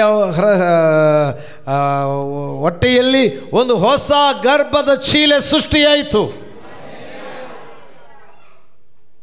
സമയം പോന്നു. എത്ര വരെ പാം? 3 മണി വരെ പാമോ? ಎಷ್ಟು ಗಂಟೆ ಹೋಗ್ಬೋದು? ಇಲ್ಲ ಕಥೆയൊക്കെ ಪರವಾಗಿಲ್ಲ ತಾನೆ. ಈಗ ಹೇಳಿದೆಯಲ್ಲ, ರೊನಾಲ್ಡೋ ಬಾಂಗೆ ಅವ್ರದನ್ನು ಕೈ ಇಟ್ಟು ಪ್ರಾರ್ಥನೆ ಮಾಡಲಿಕ್ಕೆ ಹುಡುಕಿದ್ರು ಸಿಗ್ತಾ ಇಲ್ಲ. ನಮಗೆ 2.25 ಲಕ್ಷ ಜನರನ್ನು ವಿಶ್ವಾಸದಲ್ಲಿ ನಡೆಸಿದವ್ರನ್ನು ನಮಗೆ ಸಿಕ್ಕಿರುವಾಗ ನಾವು ಬಿಡಬಾರ್ದು ಅಂತ. കുഴപ്പമില്ല, ചോറുണ്ടാക്കി വെച്ചിട്ടുണ്ട്, സാവധാനം കഴിച്ചു. ബാംഗ്ലൂരിൽ എൻ്റെ കൂടെ അക്രൈസ്തവ മാർഗത്തിൽ നിന്ന് രക്ഷിക്കപ്പെട്ട ഒരു സഹോദരൻ ഉണ്ടായിരുന്നു. അദ്ദേഹത്തിൻ്റെ പേര് ഇപ്പം ഞാൻ ഓർക്കുന്നില്ല. ಬೆಂಗಳೂರಲ್ಲಿ ಅನ್ಯಜನರಿಂದ ರಕ್ಷಣೆ ಹೊಂದಿರುವಂಥ ಒಂದು ಸಹೋದರನು ನನ್ನ ಜೊತೆಯಲ್ಲಿದ್ದರು. അദ്ദേഹത്തിൻ്റെ ഭാര്യയുടെ പേര് സുശീല എന്നായിരുന്നു. ಆತನ ಹೆಂಡತಿಯ ಹೆಸರು ಸುಶೀಲ ಎಂದು. സുശീലയ്ക്ക് ഒരു 14 വയസ്സൊക്കെ ആയപ്പോൾ വയറിനകത്ത് എന്തൊക്കെയോ രോഗമുണ്ടായി. ಆ ಸುಶೀಲ ಅಂದ ಆ ಸಹೋದರಿಗೆ 14 ವಯಸ್ಸಲ್ಲಿರುವಾಗ ಹೊಟ್ಟೆಯಲ್ಲಿ ಕೆಲ ಕಾಯಿಲೆಗಳು ಬಂದಿತ್ತು. കുറച്ചൊക്കെ ട്രീറ്റ് ചെയ്തു. ಅದಕ್ಕೆ ಸುಮಾರು ಚಿಕಿತ್ಸೆ ಮಾಡಿದರು. അവൾക്ക് 18 വയസ്സായപ്പോൾ ഡോക്ടർ പറഞ്ഞു എളുപ്പം ഇവളെ കല്യാണം കഴിപ്പിക്കണം. ಈಗ 12 ವಯಸ್ಸಿರುವಾಗ ಡಾಕ್ಟರ್ ಹೇಳಿದೆ, ಇವಳಿಗೆ ಬೇಗ ಇವಳನ್ನು ಮದುವೆ ಮಾಡಿ ಕಳಿಸಬೇಕು. 20 വയസ്സിനകം ഒരു കുഞ്ഞുണ്ടായാൽ ഉണ്ടായി, ഇല്ലെങ്കിൽ 20ാമത്തെ വയസ്സിൽ ഇവൾക്ക് ഒരു സർജറി ഉണ്ടാവും. ഇവളുടെ ഗർഭപാത്രം ಮೊದಲಾಯದೆಲ್ಲ എടുത്തു കളഞ്ഞേ പറ്റൂ. ಈಗ 20 ವಯಸ್ಸೊಳಗಡೆ ಇವಳಿಗೆ ಮಗು ಆಗಿದರೆ ಒಂದು ಮಗು ಆಗಬಹುದು. ಇಲ್ಲ 20 ವಯಸ್ಸಿಗಿಂತ ಮೇಲ್ಪಟ್ಟು ಈಕೆ ಇರ್ಲಿಕ್ಕಾಗಲ್ಲ, ಗರ್ಭಕೋಶ ತೆಗೆದು ಬಿಡಬೇಕು, ಇಲ್ಲಾಂದ್ರೆ ಇವಳಿಗೆ ಕಾಯಿಲೆ ದೊಡ್ಡದಾಗುತ್ತೆ.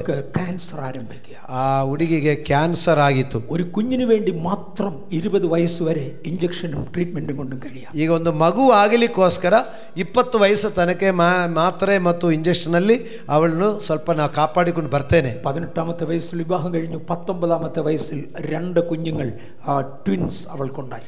12ನೇ ವಯಸ್ಸಲ್ಲಿ ಮದುವೆ ಮಾಡಿ 19ನೇ ವರ್ಷದಲ್ಲಿ ಹವಳಿ ಜೋಳಿ 2 ಮಕ್ಕಳು ಆ ಸಹೋದರಿಗೆ ಹುಟ್ಟಿದ್ರು. ഈ കുഞ്ഞുങ്ങൾ ഉണ്ടായ ഉടനെ ഹോസ്പിറ്റലിൽ പോയി അവളുടെ യൂട്രസ് എടുത്തു കളഞ്ഞു. ಈ ಮಗು ಹುಟ್ಟಿದ ಅದರ ಜೊತೆಯಲ್ಲಿ ಕ್ಯಾನ್ಸರ್ ಬಾಧಿಸಲ್ಪಟ್ಟ ಗರ್ಭಕೋಶ ಆವಾಗಲೇ ತೆಗೆದು ಬೀಸಾಕಿದ್ರು. ഞാൻ തുറന്നു പറഞ്ഞോട്ടെ, 2 യൂട്രസ് എടുത്തു, 2 ഓവറി എടുത്തു, 2 ട്യൂബ് എടുത്തു. ഇനി അവളൊരു സ്ത്രീ അല്ല, അവൾക്കൊരു കുഞ്ഞുണ്ടാകാൻ ഒക്കത്തില്ല. ಹೀಗೆ ಆಕೆಗೆ ಒಂದು ಸ್ತ್ರೀ ಆಗಲಿಕ್ಕೆ ಆಗದ ಹಾಗೆ ಗರ್ಭಕೋಶವು ಮತ್ತು ಅದಕ್ಕೆ ಸಂಬಂಧಪಟ್ಟವುಗಳು ತೆಗೆದು ಬಿಟ್ಟಿದ್ದಳು. ಕ್ಯಾನ್ಸರ್ ಕಾಯಿಲೆ ಮುಖಾಂತರ ಅದನ್ನು ತೆಗೆದು ಬಿಟ್ಟಿದ್ದಳು. 2 കുഞ്ഞുങ്ങൾ നല്ല 2 കണ്ടാൽ കൊള്ളാവുന്ന നല്ല 2 പിള്ളേർ. ಹವಳಿ ಜೋಳಿ ಮಕ್ಕಳು ನೋಡಿದ್ರೆ ತುಂಬಾ ಸುಂದರವಾದ 2 ಮಕ್ಕಳು. പക്ഷെ ഇവിടെ വയറിന്റെ വേദന മാറുന്നില്ല. ಈ ಆಪರೇಷನ್ ಮಾಡಿದ್ರು ಆಕೆಗೆ ಹೊಟ್ಟೆಯ ನೋವು ವಾಸಿಯಾಗಿಲ್ಲ. മാത്രമല്ല ഇവിടെ കണ്ണിന് കാഴ്ച തീരെ കുറവാണ്. ಈಗ ಅವರ ಕಣ್ಣು ನೋಡೋದು ದೃಷ್ಟಿ ಸ್ವಲ್ಪ ಕಡಿಮೆ ಆಯಿತು. ഒരു ദിവസം ഒരു ഭാര്യയും ഭർത്താവും കൂടെ വീട്ടിൽ വന്നു. ಒಂದು ದಿವಸ ಅವ್ರ ಗಂಡ ಹೆಂಡತಿ ಇಬ್ರು ಚರ್ಚಿಗೆ ಬಂದರು. എന്നോട് പറഞ്ഞു, സർജറി കഴിഞ്ഞു, ഇനി ഡോക്ടറെ കൊണ്ട് ഒന്നും ചെയ്യാനില്ല, വേദന കൊണ്ടൊരു നിവൃത്തിയില്ല. ಸರ್ಜರಿ ಎಲ್ಲ ಮುಗಿದೋಯ್ತು, ಇನ್ನು ಏನು ಡಾಕ್ಟರ್ ಕೈಯಿಂದ ಏನು ಮಾಡ್ಲಿಕ್ಕಿಲ್ಲ, ಆದ್ರೂ ಆಕೆಗೆ ಹೊಟ್ಟೆ ನೋವು ತಡ್ಕೊಳ್ಳಿಕ್ಕೆ ಆಗ್ತಾ ಇಲ್ಲ. ഒന്ന് പ്രാർത്ഥിക്കാം. ಅದಕ್ಕೊಂದು ಪ್ರಾರ್ಥನೆ ಮಾಡ್ತೀರಾ? ഞാൻ സുശീലയ്ക്ക് വേണ്ടി പ്രാർത്ഥിച്ചു. ನಾನು ಆ ಸುಶೀಲ ಎಂಬ ಸಹೋದರಿಗೋಸ್ಕರ ಪ್ರಾರ್ಥನೆ ಮಾಡಿ. സുശീലയിൽ ഒരു ഭൂതമുണ്ടായിരുന്നു, ആ ഭൂതം ಆ ಸುಶೀಲ ಎಂಬ ಸಹೋದರಿ ಒಂದು ದುರಾತ್ಮ ಇತ್ತು, ಆ ದುರಾತ್ಮ ಬಿಟ್ಟೋಯ್ತು. ಅದು പറഞ്ഞു, ഞാനാണ് ಈ ಕ್ಯಾನ್ಸರ್ ഉണ്ടാക്കിയത്. ಆ ದುರಾತ್ಮ ಹೇಳಿದೆ, ಈ ಕ್ಯಾನ್ಸರ್ ಕೊಡಲಿಕ್ಕೆ ನಾನೇ ಕಾರಣ ಆಗಿರುವುದು, ഞാനാണ് ಇವಳೆ കണ്ണു കാണാതാക്കുന്നത്, ನಾನೇ ಈಕೆಗೆ ಕಣ್ಣು ಕಾಣದೆ ಮಾಡಿರುವುದು. ക്യാൻസർ സംഭവിച്ചു, അത് പണ്ട് നടന്നു, ഇനി കണ്ണ് നിനക്ക് തൊടാൻ പറ്റത്തില്ല, പൊക്കോളാൻ പറഞ്ഞു. ಕ್ಯಾನ್ಸರ್ ಮೇಲೆ ಟ್ರೀಟ್ಮೆಂಟ್ ಕೊಟ್ಟು ನೀನು ಏನೋ ಸರಿ ಮಾಡಿದ್ರು, ಆದರೆ ಈಗ ಕಣ್ಣಿನ ದೃಷ್ಟಿ ಮೇಲೆ ನೀನೇನು ಮಾಡ್ಲಿಕ್ಕಾಗಲ್ಲ, ನೋಡಿ ನೀ ಬಿಟ್ಟು ಹೋಗು ಅಂತ ದುರಾತ್ಮನಿಗೆ ಹೇಳಿದ. ಆ ಭೂತം ಬಿಟ್ಟು, ಆ ದುರಾತ್ಮ ಬಿಟ್ಟು ಹೋಯಿತು. ಅಮ್ಮ ಸುಶೀಲയുടെ ಕಣ್ಣು തുറന്നു. ಆವತ್ತು ಸುಶೀಲ ಎಂಬ ಸಹೋದರಿಗೆ ಕಣ್ಣಿನ ದೃಷ್ಟಿ ಬಂದಿತ್ತು. സഹോദരന്റെ പേര് ഞാൻ തുടങ്ങിയതേ ഉള്ളൂ. സഹോദരന്റെ പേര് ജയരാജ് എന്ന, പെട്ടെന്ന് ഞാൻ ഓർത്തു, ജയരാജൻ. ಆ ಸಹೋದರನ ಹೆಸರು ಜಯರಾಜ್ ಎಂದು ಆ ಸಹೋದರನ ಹೆಸರು. അദ്ദേഹം ഡിഫൻസിൽ ജോലി ചെയ്തിരുന്നയാളാണ്. ಆ ಸೈನ್ಯದಲ್ಲಿ ಕೆಲಸ ಮಾಡುವಂತ ಒಬ್ಬ ವ್ಯಕ್ತಿ. ഡിഫൻസിൽ ജോലി ചെയ്യുന്ന ഒരാൾ ഫാമിലി പ്ലാനിംഗ് ഓപ്പറേഷൻ നടത്തിയാൽ അദ്ദേഹത്തിന് ശമ്പളത്തിൽ ഒരു ഇൻക്രിമെന്റ് കിട്ടും. ಈಗ ಸೈನಿಕರಲ್ಲಿ ಕೆಲಸ ಮಾಡ್ತಾ ಇರೋರು, ಸೈನ್ಯದಲ್ಲಿ ಸೇವೆ ಮಾಡ್ತಾ ಇರೋರು, ಅವರು ಮಕ್ಕಳಾಗೋದನ್ನು ನಿರೋಧಿಸಿಕೊಂಡು ಅದಕ್ಕೊಂದು ಆಪರೇಷನ್ ಮಾಡಿ ಸರ್ಟಿಫಿಕೇಟ್ ಕೊಟ್ಟಿದ್ರೆ ಅವರಿಗೆ ಒಂದು ಇನ್ಕ್ರಿಮೆಂಟ್ ಜಾಸ್ತಿ ಕೊಡ್ತಾರೆ. ಕ್ಯಾನ್ಸರ್ പോകാൻ വേണ്ടി ഓപ്പറേറ്റ് ചെയ്തതെങ്കിൽ ഇനി മക്കളുണ്ടാകത്തില്ലല്ലോ. ಈಗ ಕ್ಯಾನ್ಸರ್ ವಾಸಿಯಾಗಲಿಕ್ಕೋಸ್ಕರ ಈಕೆ ಗರ್ಭಕೋಶ ತೆಗೆದು ಆಪರೇಷನ್ ಮಾಡಿದೆ, ಅದಕ್ಕೆ ಇನ್ನು ಮಕ್ಕಳಾಗೋದಿಲ್ಲ. ജയരാജന് ശമ്പളത്തിൽ ഒരു ഇൻക്രിമെന്റും കിട്ടി. ಆ ಜಯರಾಜ್ಗೆ ಆ ಸರ್ಟಿಫಿಕೇಟ್ ಕೊಟ್ಟು ಅವರ ಕೆಲಸದಲ್ಲಿ ಒಂದು ಪ್ರಮೋಷನ್ ಸಿಕ್ಕಿತ್ತು. തുടർന്നവർ രണ്ടുപേരും രക്ഷിക്കപ്പെട്ടു, സ്നാനപ്പെട്ടു. ಅವರಿಬ್ಬರು ರಕ್ಷಣೆ ಹೊಂದಿ ದೀಕ್ಷಾಸ್ನಾನ ಮಾಡಿದರು. റെഗുലറായി ചർച്ച വരുമായി. ಅವರು ಬಿಡದೆ ಸಭೆಗೆ ಬರಲಿಕ್ಕೆ ಪ್ರಾರಂಭಿಸಿದರು. കുഞ്ഞുങ്ങൾക്ക് 7 വയസ്സ് വീതം പ്രായമായി. ಈ ಇಬ್ಬರು ಮಕ್ಕಳಿಗೂ 7 ವಯಸ್ಸು ದೊಡ್ಡವರಾಗಿ ಬೆಳೆದರು. നല്ല സുന്ദരി കുട്ടികൾ, 2 പെൺപിള്ളേർ. ಇಬ್ಬರು ಸುಂದರಿಗಳಾದ ಇಬ್ಬರು ಹೆಣ್ಣು ಮಕ್ಕಳು. ಸುಶೀಲ ಎಪ್ಪ ಪ್ರಾರ್ಥಿക്കാനിരുന്നാലും മുട്ടുകുത്തിയിരിക്കത്തുള്ളൂ. ಸುಶೀಲ ಯಾವಾಗ ಪ್ರಯತ್ನಕ್ಕೆ ಕೂತ್ಕೊಳ್ಳುವಾಗಲೂ ಮಂಡಿ ಊರಿ ಪ್ರಾರ್ಥಿಸುವ. ഈ 2 പിള്ളേരും ഇടത്തും വലത്തും വന്ന് അമ്മയുടെ തോളത്ത് കൈവച്ച് നമ്മുടെ മുഖത്തോട് നോക്കിക്കൊണ്ടിരിക്കും. ಆ ಇಬ್ಬರು ಮಕ್ಕಳು ಎಡಗಡೆ ಬಲಗಡೆ ನಿಂತು ಪ್ರಾರ್ಥಿಸುವಂತ ಅಮ್ಮಯ ಮುಖ ನೋಡಿಕೊಂಡೇ ನಿಂತ್ಕೊಂಡಿರ್ತಾರೆ. ചർച്ചിലുള്ള എല്ലാവർക്കും ഇത് വലിയ സന്തോഷം. ಚರ್ಚಲ್ಲಿ ಬರುವವರೆಲ್ಲರೂ ಈ ಮಕ್ಕಳು ತಾಯಿ ನೋಡಿದು ಬಹಳ ಖುಷಿ ಆಗ್ತಾ ಇತ್ತು. സുശീലയ്ക്ക് ഒരു അവസരം കിട്ടുന്നിടത്ത് എല്ലാം എഴുന്നേറ്റ് പറയും, എനിക്ക് എല്ലാ സർജറിയും കഴിഞ്ഞെങ്കിലും എനിക്കിതൊന്നുമില്ല, എൻ്റെ എല്ലാം എടുത്തു കളഞ്ഞെങ്കിലും വേദന പോയില്ല, യേശു എന്നെ സൗഖ്യമാക്കി. ಹೀಗೆ ಸುಶೀಲ ಸಹೋದರಿಗೆ ಒಂದು ಸಾಕ್ಷಿ ಹೇಳಲಿಕ್ಕೆ ಎಲ್ಲಿ ಸಮಯ ಸಿಕ್ಕಿದ್ರು, ಎಲ್ಲಿ ಜಾಗ ಸಿಕ್ಕಿದ್ರು ಹೇಳೋದು, ನನಗೆ ಸರ್ಜರಿ ಆಗಿದೆ, ನನ್ನದು ಗರ್ಭಕೋಶ ತೆಗೆದುಹಾಕಿದೆ, ನನಗೆ ಕ್ಯಾನ್ಸರಿಂದ ಬಿಡುಗಡೆ ಅವರು ಆಪರೇಷನ್ ಮಾಡಿದರು, ಆದರೂ ನನಗೆ ನೋವು ಮಾತ್ರ ಹೋಗಿಲ್ಲ ಅಂತ ಎಲ್ಲ ಕಡೆ ಹೇಳೋದು. ഒരു ദിവസം ഒരു മീറ്റിംഗ് നടന്നുകൊണ്ടിരിക്കുമ്പോൾ, ಒಂದು ಕಡೆ ಮೀಟಿಂಗ್ ನಡೀತಾ ಇರುವಾಗ, അന്ന് വടക്കേ ഇന്ത്യയിൽ ഉണ്ടായിരുന്ന CO ജേക്കബ് എന്ന പേരിൽ ഒരു ഉപദേശി ചർച്ച വന്നു. ಆವತ್ತು ಉತ್ತರ ಭಾರತದಲ್ಲಿ ಸೇವೆ ಮಾಡ್ತಾ ಇರುವಂತ CO ಜೇಕಬ್ ಒಬ್ಬ ಒಂದು ಸೇವಕರು ನಮ್ಮ ಸಭೆಗೆ ಬಂದಿದ್ರು. അദ്ദേഹം അന്ന് സുശീലയെ കണ്ടു. ಆ ಸೇವಕರು ಬರುವಾಗ ಸುಶೀಲ ಸಹೋದರಿ ನೋಡಿದರು. ഈ നല്ല 2 കുഞ്ഞുങ്ങൾ ഇടവുമല്ലോ നിൽക്കുന്നതുകൊണ്ട് എല്ലാവരും സുശീലയുടെ നോക്കും. ಈ ಸುಂದರಿಗಳಾದ ಇಬ್ಬರು 7 ವಯಸ್ಸು ಚಿಕ್ಕ ಮಕ್ಕಳಲ್ಲಿ ಜೊತೆಯಲ್ಲಿ ಇರೋದು ನೋಡುವಾಗ ಯಾರೇ ಆದರೂ ಅವ್ರನ್ನ ನೋಡಿಬಿಡ್ತಾರೆ. CO ജേക്കബ് സുശീലയുടെ അടുക്ക ചെന്ന് തലയിലോട്ട് കൈ വെച്ച് പറഞ്ഞു, ഹന്നയെ പോലെ കരഞ്ഞു പ്രാർത്ഥിക്കുന്നെങ്കിൽ ഞാൻ നിനക്കൊരു ആൺകുഞ്ഞിനെ തരും. ಹೀಗೆ ಈ ಸುಶೀಲ ಸಹೋದರಿಯ ತಲೆ ಮೇಲೆ ಕೈ ಇಟ್ಟು CO ಜೇಕಬ್ ಎಂಬ ಆ ದೇವ ಸೇವಕರು ಹೇಳಿದೆ, ನೀ ಹನ್ನಾಳಿನ ಹಾಗೆ ಕಣ್ಣೀರಿಂದ ಪ್ರಾರ್ಥಿಸುವುದಾದರೆ ನಿನಗೊಂದು ಗಂಡು ಮಗುವನ್ನು ಕೊಡುತ್ತೇನೆ. നിങ്ങൾ ഹല്ലേലൂയ പറഞ്ഞു, പക്ഷെ ഞങ്ങളുടെ ചർച്ച് മൊത്തം ചിരിയായിരുന്നു. ನೀವು ಅಲ್ಲೇ ಹೇಳಿದ್ದೀರಿ, ಆದರೆ ಸಭೆಯಲ್ಲಿರುವರೆಲ್ಲರೂ ಜೋರಾಗಿ ನೆಗೆದು ಬಿಟ್ಟರು. സുശീലയ്ക്ക് ഇതില്ല എന്ന് എല്ലാവർക്കും അറിയാം. ಸುಶೀಲೆಗೆ ಗರ್ಭಕೋಶನೇ ಇಲ್ಲ ಅಂತ ಸಭೆಯಲ್ಲಿರುವರೆಲ್ಲರಿಗೂ ಗೊತ್ತು. ഞാൻ പതുക്കെ CO ജേക്കബിന്റെ ഒരു കയ്യെ പിടിച്ച് ഞാൻ മാറ്റി. ನಾನು CO ಜೇಕಬ್ ಪಾಸ್ಟರ್ನ ಸ್ವಲ್ಪ ಪಕ್ಕದಲ್ಲೇ ಬರ್ಕೊಂಡು ಸೈಡಕ್ಕೆ ಕರೆದು പെട്ടെന്ന് ആശീർവാദം പറഞ്ഞ് നിർത്തി. ನಾನು ಇನ್ನೂ ಜಾಸ್ತಿ ಹೇಳಲಿಕ್ಕೆ ಮುಂಚೆ ಆಶೀರ್ವಾದ ಹೇಳಿ ಮುಗಿಸಿದೆ. CO ജേക്കബ് എന്നെ പറ്റി ಆವಾಗ ಈ ಪಾಸ್ಟರ್ ಯಾಕೆ ಅಂತ ಕೇಳಿದ್ರು. ഞാൻ പറഞ്ഞു, ആകാനൊന്നും ഇല്ല. ನಾನು ಹೇಳಿದೆ, ನೀ ಹೇಳಲಿಕ್ಕೆ ಏನು ಇಲ್ಲ, ആകെ വൃത്തികേടായി, ಎಲ್ಲ ಹಾಳಾಗ್ಬಿಟ್ಟಿದೆ. ಎಲ್ಲರೂ ചിരിച്ചും കളിച്ചും കൂകിയും വിട്ടുപോയി. ಎಲ್ಲರೂ ನೆಗೆದು ಕುಣಿದು ಮತ್ತು ಕೂಗಿಕೊಂಡು ಕೆಲವರು ಗೇಳಿ ಬಿಟ್ಟು ಹೊರಟೋದ್ರು. സുശീല എൻ്റെ അടുക്ക് വന്നൊരു ചോദ്യം ചോദിച്ചു, പാസ്റ്ററെ എന്തിനാ നിങ്ങളെല്ലാം ചിരിക്കുന്നേ?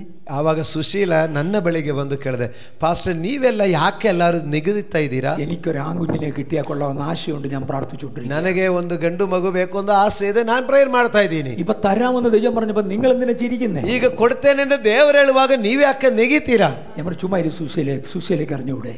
ನಾನು ಹೇಳಿದೆ, ಸುಮ್ಮನೆ ಇರಮ್ಮ, ನಿನಗೆ ಗೊತ್ತಿಲ್ವಾ? സുശീല എന്നോടൊരു ചോദ്യം ചോദിച്ചു.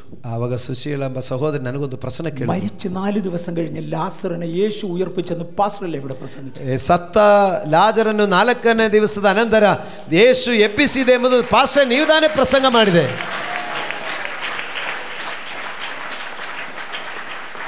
ഞാൻ പറഞ്ഞു, സുശീല നിന്റെ വിശ്വാസത്തിന്റെ മുമ്പിൽ ഞാൻ ഒന്നുമില്ല, നിന്റെ വിശ്വാസത്തിന് മുമ്പിൽ ഞാൻ ഒന്നുമില്ല. ನಾನು ಹೇಳಿದೆ, ಸುಶೀಲ ನಿನ್ನ ನಂಬಿಕೆ ಮುಂದೆ ನಾನೇನು ಇಲ್ಲಮ್ಮ ಅಂತ ಹೇಳಿದೆ. ദൈവം ഒരു കുഞ്ഞിനെ തരികയാണെങ്കിൽ നന്ദി.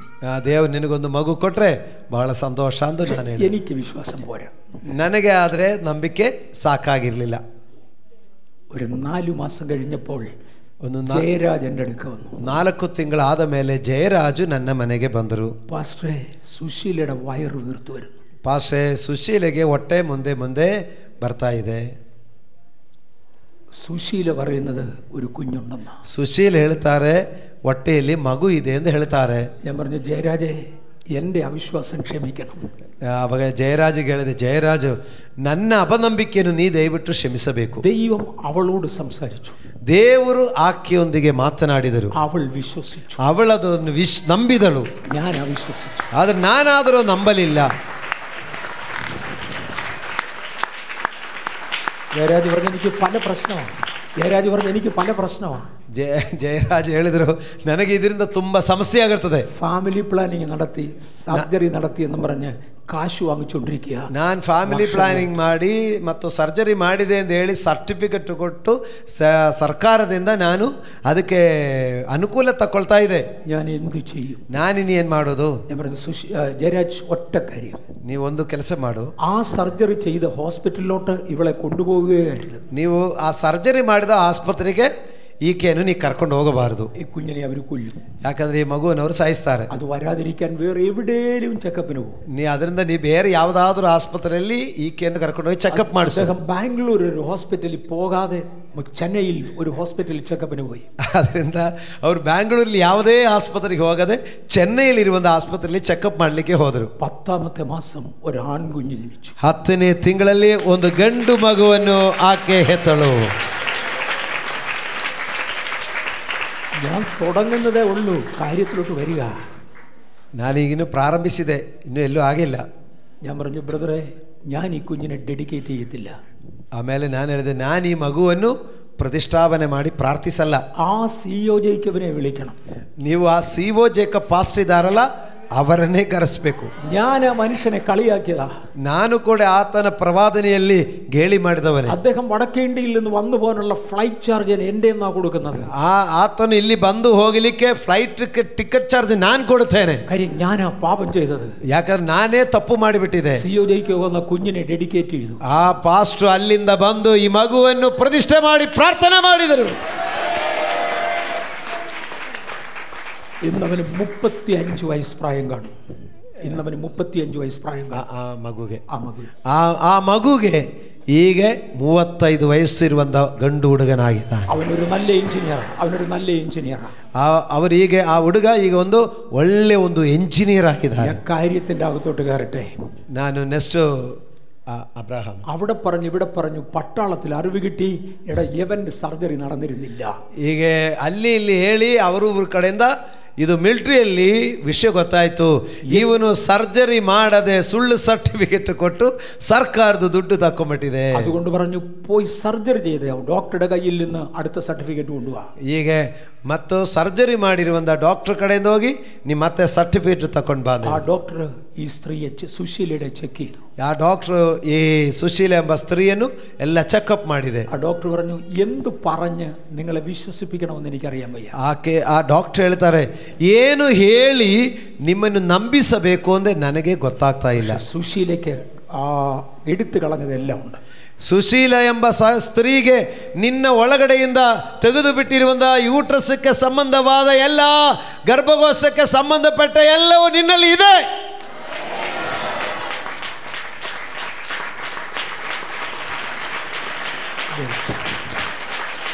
ഞാൻ അടുത്തൊന്ന് തൊടാൻ പോവാ. ನಾನು ನೆಕ್ಸ್ಟ್ ಇನ್ನೊಂದು ವಿಷಯ ಹೇಳ್ತೇನೆ. ആ ഡോക്ടർ പറഞ്ഞത് ചില വ്യക്തികൾക്ക് കൈയുടെ ഒരു അറ്റം മുറിച്ച് കളഞ്ഞാൽ ചിലപ്പം കുറച്ചൊക്കെ വളരും. ಹೀಗೆ ಡಾಕ್ಟರ್ ಹೇಳಿದ ಇನ್ನೊಂದು ವಿಷಯ, ಕೆಲ ವ್ಯಕ್ತಿಗಳಿಗೆ ಕೈದು ತುದಿ ಏನಾದರೂ ಕಟ್ ಮಾಡಿದರೆ ಸ್ವಲ್ಪ ಏನಾದರೂ ಮುಂದೆ ಬೆಳೆಯಬಹುದು. അങ്ങനെ വളരുന്ന ഭാഗം പോലും ഈ ശരീരത്തിന്റെ അതേ പ്രായമായിരിക്കും. ಹಾಗೆ ಬೆಳೆದಿದ್ರೆ ಕೂಡ ಆ ಶರೀರದ ವಯಸ್ಸಕ್ಕೆ ಎಷ್ಟಿದೆ ಅದೇ ಥರನೇ ಆ ಅಂಗಗಳು ಬೆಳೆಯುವುದು. സുശീലയ്ക്ക് 27 വയസ്സ് പ്രായമുണ്ട്. ಆವಾಗ ಸುಶೀಲೆಗೆ 25 ವಯಸ್ಸಿದೆ. അവളുടെ ഒരു പുതിയ ഗർഭപാത്രം വരുന്നത് ഒന്നുകിൽ ഇപ്പോൾ ഉണ്ടായ കുഞ്ഞിനെ പോലെ ഒരു ഗർഭപാത്രമായിരിക്കണം, ഇല്ലെങ്കിൽ 25 വയസ്സ് പ്രായമുള്ള ഒരു ഗർഭപാത്രമായിരിക്കണം. ಹೀಗೆ ಸುಶೀಲದ ಹೊಟ್ಟೆಯಲ್ಲಿ ಬಂದಿರುವಂಥ ಗರ್ಭಕೋಶ ಆವಾಗ 25 ವಯಸ್ಸಿತ್ತು. ಆ 25 ವಯಸ್ಸಕ್ಕೆ ತಕ್ಕ ಒಂದು ಗರ್ಭಕೋಶ ಇರಬೇಕು. ಇಲ್ಲಾಂದರೆ ಈಗ ಹೊಸದಾಗಿ ಈಗ ಗರ್ಭಕೋಶ ಹುಟ್ಟಿ ಬಂದರೆ ಹುಟ್ಟಿ ಬರುವಂಥ ಮಕ್ಕಳಿಗೆ 26 ಇರಬೇಕಾಯಿತು. പക്ഷേ ഇവിടെ ഗർഭപാത്രത്തിന് 15 വയസ്സ് പ്രായം തോന്നും. ಆದರೆ ಆಕೆಯ ಗರ್ಭಕೋಶ ನೋಡಿದರೆ 15 ವಯಸ್ಸಕ್ಕಿರುವಂಥ ಹೆಣ್ಣು ಮಕ್ಕಳಿಗಿರುವಂಥ ಗರ್ಭಕೋಶದ ಥರನೇ ಇರುವುದು. നിങ്ങൾക്ക് മനസ്സിലാകുന്നില്ലേ? ವಿಶ್ವಾಸತಾಲ್ ಸಾರಾ. ನಿಮ್ಗೆ ಅರ್ಥ ಆಗ್ತಾ ಇದೆಯಾ? ನಂಬಿಕೆಯಿಂದಲೇ ಸಾರಾಳು ಇದುವರೆ ಇಲ್ಲದಿರುವುದು ಉಂಟಾಗಿ ಬಂತು. ಇದುವರೆಗೂ ಇಲ್ಲದಿರುವುದನ್ನು ಪುನಃ ಸೃಷ್ಟಿಯಾಯಿತು. ഒരു വിശ്വാസ വീരന്റെ ലക്ഷണങ്ങൾ. ಈಗ ನಂಬಿಕೆಯ ವೀರನ ಗುರುತುಗಳೇ ನಾವು ಹೇಳಿಕೊಂಡು ಬರ್ತಾ ಇರೋದು. ഞാൻ അബ്രഹാമിന്റെ അടുക്കൽ മടങ്ങി വരട്ടെ. ನಾನು ತಿರುಗಿ ಅಬ್ರಹಾಮನ ಕಡೆಗೆ ಬರ್ತೇನೆ. സാറേ ഞാൻ ഒന്നുകൂടെ തൊടും. നെഗറ്റീവ് സൈഡ്, പോസിറ്റീവ് സൈഡ് ഇപ്പം തൊട്ടത്, നെഗറ്റീവ് സൈഡ് ഒന്നുകൂടെ തൊടും. ಸಾರಾಳ ಬಗ್ಗೆ ಆಮೇಲೆ ಇನ್ನೊಂದು ಸಾರಿ ಹೇಳ್ತೇನೆ. അതങ്ങ് പറഞ്ഞു തീർത്തിച്ചു. ಆದರೆ ಸಾರಾಳದು ಇನ್ನೊಂದು ಕೊರತೆ ಬಗ್ಗೆನೂ ಕೂಡ ಹೇಳ್ತೇನೆ, ಅದು ಕೂಡ ಹೇಳಿಕೊಂಡು ಮುಂದಕ್ಕೆ ಹೋಗ್ತೇನೆ. സാറായുടെ വിളി ഡയറക്റ്റ് ദൈവം വിളിച്ചതല്ല. ಆದರೆ ಸಾರಾಳನ್ನು ದೇವರು ನೇರವಾಗಿ ಒಂದು ನಾಯಕತ್ವ ಸೇವೆಗಾಗಿ ಕರೆದಿರುವುದು ಅಲ್ಲ. ಅದು ಅಬ್ರಹಾಮನೇ ವಿಳಿಸಿದ. ನಾಯಕತ್ವ ಸೇವೆಗೆ ಕರೆದಿರುವುದು ಅಬ್ರಹಾಮನನ್ನು. ಜಾತಿಗಳಿಗೆ ಪಿತಾವಾಗೇണ്ടದನ್ನು ದೈವ ಅಬ್ರಹಾಮನೇ ವಿಳಿಸಿದ. ನೀ ಅನೇಕ ಜನಾಂಗಗಳಿಗೆ ಮೂಲ ಪುರುಷನಾಗಲಿಕ್ಕೆ ನಿನ್ನನ್ನು ಕರೆಯುತ್ತೇನೆ ಎಂದು ಹೇಳಿದರು. ಕೂಡ ಓಡೇണ്ടതിന് സാറയെ വിളിച്ചു. ಆ ಜೊತೆ ಓಡಲಿಕ್ಕಾಗಿ ಸಾರಾಳನ್ನು ಕರೆದರು. സാറയിൽ അല്പം അവിശ്വാസം വന്നുപോയി. ಆದರೆ ಸಾರಾಳಿಗೆ ಸ್ವಲ್ಪ ಅಪನಂಬಿಕೆ ಬಂದಿತ್ತು. സാറ ഒരിക്കൽ അബ്രഹാമിനോട് പറഞ്ഞു, നമ്മുടെ പ്രായം കഴിഞ്ഞതുകൊണ്ട് എൻ്റെ ദാസിയിൽ നിന്ന് ഒരു മകൻ ഉണ്ടാകട്ടെ. ನಮಗೆ ಮಕ್ಕಳಾಗುವುದ ವಯಸ್ಸು ಮೀರಿದ ಕಾರಣ ನನ್ನ ದಾಸಿಯಿಂದಲೇ ಒಂದು ಮಗುವಾಗಲಿ ಎಂದು ಹೇಳಿದರು. അതുകൊണ്ടാണ് ഇന്നും യുദ്ധം നടക്കുന്നത്. ಅದಕ್ಕೆ ಈಗಲೂ ಯುದ್ಧ ನಡೀತಾ ಇರೋದು. അബ്രഹാമിന്റെ മക്കളും, അതായത് യാക്കോബിന്റെ മക്കളും ഇസഹാക്കിന്റെ മക്കളും, എന്നതായിരുന്നു മറ്റേ പയ്യൻ ഇസ്മായിലിന്റെ മക്കളും തമ്മിലാണ് യുദ്ധം അടി. ಹೀಗೆ ಅಬ್ರಹಾಮನಲ್ಲಿ ಸಾರಾಳಲ್ಲಿ ಹುಟ್ಟಿರುವಂಥ ಈಸಾಕನ ಮಕ್ಕಳಿಗೂ ದಾಸಿಯಾಗಿರುವಂಥ ಹಾಗಾರಲ್ಲಿ ಹುಟ್ಟಿರುವ ಇಸ್ಮಾಯಿಲಿನ ಮಕ್ಕಳಿಗೂ ಮಧ್ಯದಲ್ಲೇ ಈಗಲೂ ಯುದ್ಧ ನಡೀತಾ ಇರೋದು. അമ്മച്ചി, അങ്ങയുടെ അവിശ്വസ്തതയാണ് ഇത്രയും പണി പറ്റിച്ചത്. ತಾಯಿಯೇ, ನಿನ್ನ ಒಂದು ಅಪನಂಬಿಕೆಯೇ ಈಗಲೂ ಇಷ್ಟು ಸಮಸ್ಯೆಗೆ ಕಾರಣವಾಗಿದೆ. ಲೀಡರ್ಶಿಪ್ಪಿൽ ಓಡುന്നത് എളുപ്പമാണ്. ನಾಯಕತ್ವಕ್ಕೆ ಓಡುವುದು ಸುಲಭವಾಗಿದೆ. ಸಹಕರಿಸಿ ಓಡುന്നത് ഇച്ചിരൂടെ പ്രയാസമാണ്. ಜೊತೆ ಓಡಬೇಕಾದ್ರೆ ಇನ್ನೂ ಸ್ವಲ್ಪ ಕಷ್ಟೇನೆ. ആദമിന്റെ മേലായിരുന്നു ആദ്യത്തെ വിളി. ಆದಮನ ಮೇಲೆ ಮೊದಲನೇ ಕರೆವಿಗೆ കൂട്ടിന് കൊടുത്തതാ ഹവ്വായെ. ಜೊತೆಗಾರತಿಯಾಗಿ ಕೊಟ್ಟಿರುವುದನ್ನು ಹವ್ವಳನ್ನು. അമ്മച്ചി പറ്റിച്ച പണിയാ നമ്മളീ കിടക്കുന്നത്. ಆ ತಾಯಿ ಮಾಡಿದ ಮಿಸ್ಟೇಕು ನಮಗೆ ಇವತ್ತು ಈ ಕಷ್ಟಕ್ಕೆ ಬಂದಿತ್ತು. കർത്താവിന്റെ ദാസന്റെ മേൽ ഒരു നേതൃത്വത്തിന്റെ വിളിയുണ്ട്. ಆ ದೇವ ಸೇವಕರ ಮೇಲೆ ಒಂದು ನಾಯಕತ್ವದ ಒಂದು ಕರೆವಿಗೆ ಇದೆ. കൂടെ ഓടാൻ നമ്മുടെ മേലൊരു വിളിയുണ്ട്. ಜೊತೆ ಓಡಲಿಕ್ಕಾಗಿ ಮತ್ತು ಜೊತೆಗಾರತಿಯ ಮೇಲೆ ಒಂದು ಕರೆವಿಗೆ ಇದೆ. നമ്മുടെ കയ്യിൽ നിന്നൊരു ബലഹീനത വന്നാൽ സഭ വില മുടക്കേണ്ടി വരും. ಹೀಗೆ ಒಂದು ಬಲಹೀನತೆ ಬಂದಿದ್ದರೆ ಅದು ಸಭೆ ಅದಕ್ಕೆ ಬೆಲೆ ಕಟ್ಟಬೇಕಾಗಿರುತ್ತದೆ. ബലത്തോടെ ഓടുവാൻ കർത്താവ് നമ്മെ ശക്തീകരിക്കും. ಆ ಬಲದಿಂದ ಓಡಲಿಕ್ಕೆ ದೇವರು ಸಹಾಯ ಮಾಡಲಿ. ഞാൻ അബ്രഹാമിന്റെ അടുക്കൽ മടങ്ങി വരട്ടെ. ನಾನು ಅಬ್ರಹಾಮನ ಬಳಿಯಲ್ಲಿ ತಿರುಗಿ ಬರ್ತೇನೆ. ഒരു ദിവസം യഹോവയായ ദൈവം ഇറങ്ങി വന്ന് അബ്രഹാമിനോട് പറഞ്ഞു, അബ്രഹാമേ, ഫ്രാത്ത് മുതൽ മഹാനദി വരെ വരെയുള്ള സ്ഥലം നിനക്കും നിന്റെ സന്തതിക്കും തരാൻ സന്തതിയില്ല തരാൻ പോകും. ಒಂದು ದಿವಸ ದೇವರು ಅಬ್ರಹಾಮನ ಬಳಿಯಲ್ಲಿ ಬಂದು ಹೇಳ್ತಾ ಇದ್ದಾರೆ, ಅಬ್ರಹಾಮನೇ, ಫ್ರಾತ್ ಮೊದಲುಗೊಂಡು ಮಹಾನದಿ ತನಕ ಇರುವಂತಹ ಸ್ಥಳ ನಿನಗೆ ನಾನು ಸ್ವಾಸ್ಥ್ಯವಾಗಿ ಕೊಡುತ್ತೇನೆ. ಅಬ್ರಹಾಂ ಕೇಟು ಪ್ರವಚನ ಕೇಟು ಕೇಟು ಕೇಟು ಮಡುತ್ತು. ಆವಾಗ ಮಕ್ಕಳಿಲ್ಲದ ಅಬ್ರಹಾಮನು ಈ ಪ್ರವಾದನೆಗಳು ಕೇಳಿ ಕೇಳಿ ಕೇಳಿ ಸಾಕಾಯಿತು. നിങ്ങൾക്ക് മനസ്സിലാകുന്നുണ്ടോ? ഏതാണ്ട് 20 കൊല്ലമായി കേൾക്കാൻ തുടങ്ങി. ಈಗ ಪ್ರವಾದನೆ 20 ವರ್ಷದ ಪ್ರವಾದನೆ ಕೇಳ್ತಾ ಇದೆ, ಮಕ್ಕಳಾಗತ್ತೆ ಅಂತ. ಅಬ್ರಹಾಂ ತಿರಿഞ്ഞൊരു ചോദ്യം ചോദിച്ചു, ഞാൻ എന്തോന്നിനല്ല അറിയും. ಇದು ಕೇಳಿ ಕೇಳಿ ಅಬ್ರಹಾಮನು ದೇವರಿಗೆ ತಿರುಗಿ ಒಂದು ಪ್ರಶ್ನೆ ಕೇಳ್ತಾರೆ, ನಾನು ಇದು ಯಾವುದರಿಂದಲೇ ನಂಬ್ತೀರಾ? കേൾക്കുന്നൊടനെ വിശ്വസിക്കാൻ ഇനി ഒക്കില്ല. ಈ ಕೇಳುವ ತಕ್ಷಣ ನಂಬಲಿಕ್ಕೆ ನನ್ನ ಕೈಲಿ ಆಗ್ತಾ ಇಲ್ಲ. എനിക്കൊരു അടയാളം തരണം. ನನಗೆ ಅದಕ್ಕೊಂದು ಗುರುತು ತೋರಿಸಬೇಕು. ആ കാലങ്ങളിൽ ഏറ്റവും വലിയ ഉടമ്പടി എന്ന് പറയുന്നത് അർമേനിയൻ ഉടമ്പടിയാണ്. ಆ ಕಾಲದಲ್ಲಿ ಶ್ರೇಷ್ಠವಾದ ಒಂದು ಒಡಂಬಡಿಕೆ ಅಂತ ಹೇಳಿದ್ರೆ ಅರ್ಮೇನಿಯನ್ ಒಡಂಬಡಿಕೆ. ಕರ್ತವ್ಯ പറഞ്ഞ ಅರ್ಮೇನಿಯನ್ ಒಡಂಬಡಿ ചെയ്യാൻ വരാം അബ്രഹാമേ. ದೇವರು ಹೇಳಿದ್ರು, ನೀನೇನೇ ಒಡಂಬಡಿ ಹೇಳಿದ್ರು ನಾನು ಮಾಡ್ಲಿಕ್ಕೆ ನಾನು ಇಳಿದು ಬರ್ತೇನೆ. എനിക്ക് നിന്നെ വേണം, ನನಗೆ ನೀನು ಬೇಕು, നിന്നിൽ നിന്ന് എനിക്കൊരു സന്തതിയെ വേണം, ನಿನ್ನಿಂದ ನನಗೊಂದು ಸಂತತಿ ಬರಬೇಕು, ഭൂമിയിലെല്ലാം ദൈവരാജ്യം കൊണ്ടുവരുവാൻ, ಭೂಮಿಯಲ್ಲೆಲ್ಲ ದೇವರ ರಾಜ್ಯ ಸ್ಥಾಪನೆ ಮಾಡ್ಲಿಕ್ಕಾಗಿ ഞാൻ നിന്നോട് അർമേനിയൻ ഉടമ്പടി ചെയ്യാം. ನಾನು ನಿನ್ನೊಂದಿಗೆ ಅರ್ಮೇನಿಯನ್ ಒಡಂಬಡಿ ಮಾಡುತ್ತೇನೆ. ഉൽപ്പത്തി പുസ്തകം 15-ാമത്തെ അധ്യായത്തിൽ കാണുന്നത് അതാ. ಆದಿಕಾಂಡ ಪುಸ್ತಕ 15ನೇ ಅಧ್ಯಾಯದಲ್ಲಿ ಈ ವಿಷಯವಿದೆ. നീ 3 വയസ്സ് പ്രായമുള്ള ഒരു പശുക്കിടാവിനെയും ആട്ടുകൊറ്റനെയും പക്ഷികളെയും ഒക്കെ കൊണ്ടുവരണം. ನೀ 3 ವಯಸ್ಸಿರುವಂತ ಒಂದು ಕರುವನ್ನು ಮತ್ತು ಮೇಕೆ ಮರಿಗಳನ್ನು ಮತ್ತು ಪಕ್ಷಿಗಳನ್ನು ತೆಗೆದುಕೊಂಡು ಬರಬೇಕು. അബ്രഹാം ഇതെല്ലാം കൊണ്ടുവന്നു. ಅಬ್ರಹಾಮನೆಲ್ಲವನ್ನು ತಕೊಂಡು ಬಂದರು. ഇനിയും അർമേനിയൻ ഉടമ്പടി എങ്ങനെയാന്ന് പറയട്ടെ. ಈ ಅರ್ಮೇನಿಯನ್ ಒಡಂಬಡಿ ಅಂದ್ರೆ ಅದು ಹೇಗೆ ಎಂದು ಗೊತ್ತಾ? ഇവിടെ പറഞ്ഞിട്ടുണ്ടോ? പതിവായിട്ട് പറയാറുണ്ടോ? അറിയാമോ ആളുകൾക്ക്? പണ്ട് പറഞ്ഞത്. ഓക്കെ, ഞാൻ ഒന്നുകൂടെ തൊടാം. ആ അർಮೇനിയൻ ಒಡಂಬಡಿಕೆ ഏതെന്ന് ಹೇಳ್ತೇನೆ. കൊണ്ടുവരുന്ന മൃഗങ്ങളെ ഒത്ത നടുവെ രണ്ടായി പിളർക്കും. ತೆಗೆದುಕೊಂಡು ಬರುವಂತ ಎಲ್ಲಾ ಪ್ರಾಣಿಯಾಗಲಿ ಪಕ್ಷಿಯಾಗಲಿ ಅದನ್ನು ಉದ್ದಕ್ಕೆ 2 ಭಾಗವಾಗಿ ಸೀದು ಬಿಡಬೇಕು. ഒരു കഷണം ഇടതുവശത്തും വേറൊരു കഷണം വലതുവശത്തും വെക്കും. ಆ ಉದ್ದಕ್ಕೆ ಕೊಯ್ದು ಒಂದು ಪೀಸು ಎಡಗಡೆಗೆ ಇಡಬೇಕು, ಒಂದು ಪೀಸು ಬಲಗಡೆಗೆ ಇರಬೇಕು. ഇവിടെ ഒരു പശുവിനെ പിളർന്ന് ഇടത്തും വലത്തുമായി വെച്ചു. ಒಂದು ಕರುವನ್ನು ಕೊಯ್ದು ಒಂದು ಪೀಸು ಈ ಕಡೆ ಇಡಬೇಕು, ಒಂದು ಪೀಸು ಆ ಕಡೆ ಇಡಬೇಕು. ಅಪ್ಪುറത്ത് ഒരു ആടിനെ പിളർന്ന് ഒരു പീസ് ഇപ്പുറത്തും ഒരു പീസ് ಅಪ್ಪುറത്തും. ಒಂದು ಮೇಕೆ ಆಗಿದ್ರೆ ಅದನ್ನು ಉದ್ದಕ್ಕೆ ಕೊಯ್ದು ಒಂದು ಪೀಸ್ ಆ ಕಡೆ ಇರಬೇಕು, ಒಂದು ಪೀಸ್ ಈ ಕಡೆ ಇರಬೇಕು. ಅಬ್ರಹಾಂ 2 ಪ್ರಾಕ್കളെ കൊണ്ട്, ಮೂರನೇದಾಗಿ 2 ಪಾರಿವಾಳಗಳನ್ನು ಕೂಡ ತಕೊಂಡು ಬಂದಿದ್ರು. ಇದು ಭಯಂಕರ ಸೀರಿಯಸ್ ಆಗಿ ഒരു ಲೆಸನ್ ആണ്. അത് ವಿಶದೀಕರಿക്കാൻ ಇನ್ನು ಒಕ್ಕತ್ತಿಲ್ಲ. ಅದು ತುಂಬಾ ಒಂದು ಮುಖ್ಯವಾದ ಒಂದು ವಿಷಯ. ಇವತ್ತು ಅದರ ಬಗ್ಗೆ ಹೇಳಲಿಕ್ಕೆ ಸಮಯ ಇಲ್ಲ. ಎಂದು പറയുന്നത് സഭയെ കുറിക്കുന്നതാണ്. ಪಾರಿವಾಳ ಎಂಬುದು ಸಭೆಯನ್ನು ಕುರಿತಾಗಿದೆ. ಅಬ್ರಹಾಂ 2 പ്രാക്കളെ കൊണ്ട്, ಅಬ್ರಹಾಮನು 2 ಪಾರಿವಾಳನ್ನು ತೆಗೆದುಕೊಂಡು ಬಂದನು. 2 ಸಭകൾ ಅಬ್ರಹಾಮಿൽ നിന്നുണ്ടാകണം. 2 ಸಭೆಗಳು ಅಬ್ರಹಾಮಿನಿಂದ ഉണ്ടാಗಬೇಕು. ಒಂದು പഴയ നിയമത്തിന്റെ സഭയും 2 പുതിയ നിയമത്തിന്റെ സഭയും. ಒಂದು ಹಳೆಯ ಒಡಂಬಡಿಕೆಯ ಸಭೆ, ಒಂದು ಹೊಸ ಒಡಂಬಡಿಕೆಯ ಸಭೆ. 2 പക്ഷികളെയും നേർക്ക് നേരെ വെച്ചു. 2 പക്ഷിಗಳನ್ನು നേരെ നേരെ ಇಟ್ಟಿದ್ದರು. ഒരു പശുക്കിടാവിന്റെ 2 കാളക്കിടാവിന്റെ 2 കഷണങ്ങൾ, ಹೋರಿಯ 2 ಪೀಸುಗಳು, അതിനപ്പുറത്ത് ആട്ടുകൊറ്റന്റെ 2 കഷണങ്ങൾ, ಅದರ ಮೇಕೆ ಮರಿಯ 2 ಪೀಸುಗಳು, 2 പ്രാക്കൾ, ಮೂರನೇದಾಗಿ 2 ಪಾರಿವಾಳಗಳು. ഞാൻ ഒരു ഭാഗം മാത്രം എടുത്തു പോകുക. ಅದರಲ್ಲಿ ಒಂದು ಭಾಗ ಮಾತ್ರ ಹೇಳ್ತೇನೆ. ഒരുപാട് ആഴമുള്ളതായി ഒരു ചെറിയ കാര്യം മാത്രം. ഇതിനിടയ്ക്ക് ഈ അർമേനിയൻ ഉടമ്പടിയിൽ ഉടമ്പടി കൊടുക്കുന്നവർ 2 പേരും കൂടെ ഇതിന് നടുവിലോട്ട് ഇറങ്ങി നിൽക്കണം. ಅರ್ಮೇನಿಯಾ ಒಡಂಬಡಿಕೆಯಲ್ಲಿ ಏನಂದರೆ ಈ ಒಡಂಬಡಿಕೆ ಮಾಡುವ 2 ವ್ಯಕ್ತಿಗಳು ಈ ಕುಯ್ದು ಭಾಗವಾಗಿ ಇಟ್ಟಿರುವಂಥ 2 ಪೀಸುಗಳ ಮಧ್ಯದಲ್ಲಿ ಇಳಿದು ನಿಲ್ಲಬೇಕು. 2 സിസ്റ്റങ്ങൾ ഞാൻ കേട്ടിട്ടുണ്ട്. ഒന്നും കണ്ടിട്ടില്ല, ഇതൊക്കെ പണ്ട് കാലത്തുള്ളതാണ്. ನಾನು ಇದ್ರ ಬಗ್ಗೆ ಕೇಳಿಸ್ಕೊಂಡಿರೋದೇ ನಿಮಗೆ ಹೇಳ್ತಾ ಇರೋದು. ഒന്ന്, നിയമം കൊടുക്കുന്നയാൾ മുൻപിലും നിയമം വാങ്ങുന്നയാൾ പിൻപിലുമായി നിൽക്കണം. ಅದರಲ್ಲಿ ಪ್ರಮಾಣ ಕೊಡುವವರು ಮುಂದೆಯೂ ಪ್ರಮಾಣ ಸ್ವೀಕರಿಸುವವರು ಹಿಂದೆಯೂ ನಿಂದಿರಬೇಕು. 2 പേരും കൂടെ മധ്യഭാഗം വരെ നടക്കണം. ಆ ಇಬ್ಬರು ಕುಯ್ದಿಟ್ಟಿರುವಂತ ಪ್ರಾಣಿಗಳ ದೇಹದ ಮಧ್ಯ ಕಂಡ ನಡೆಯಬೇಕು.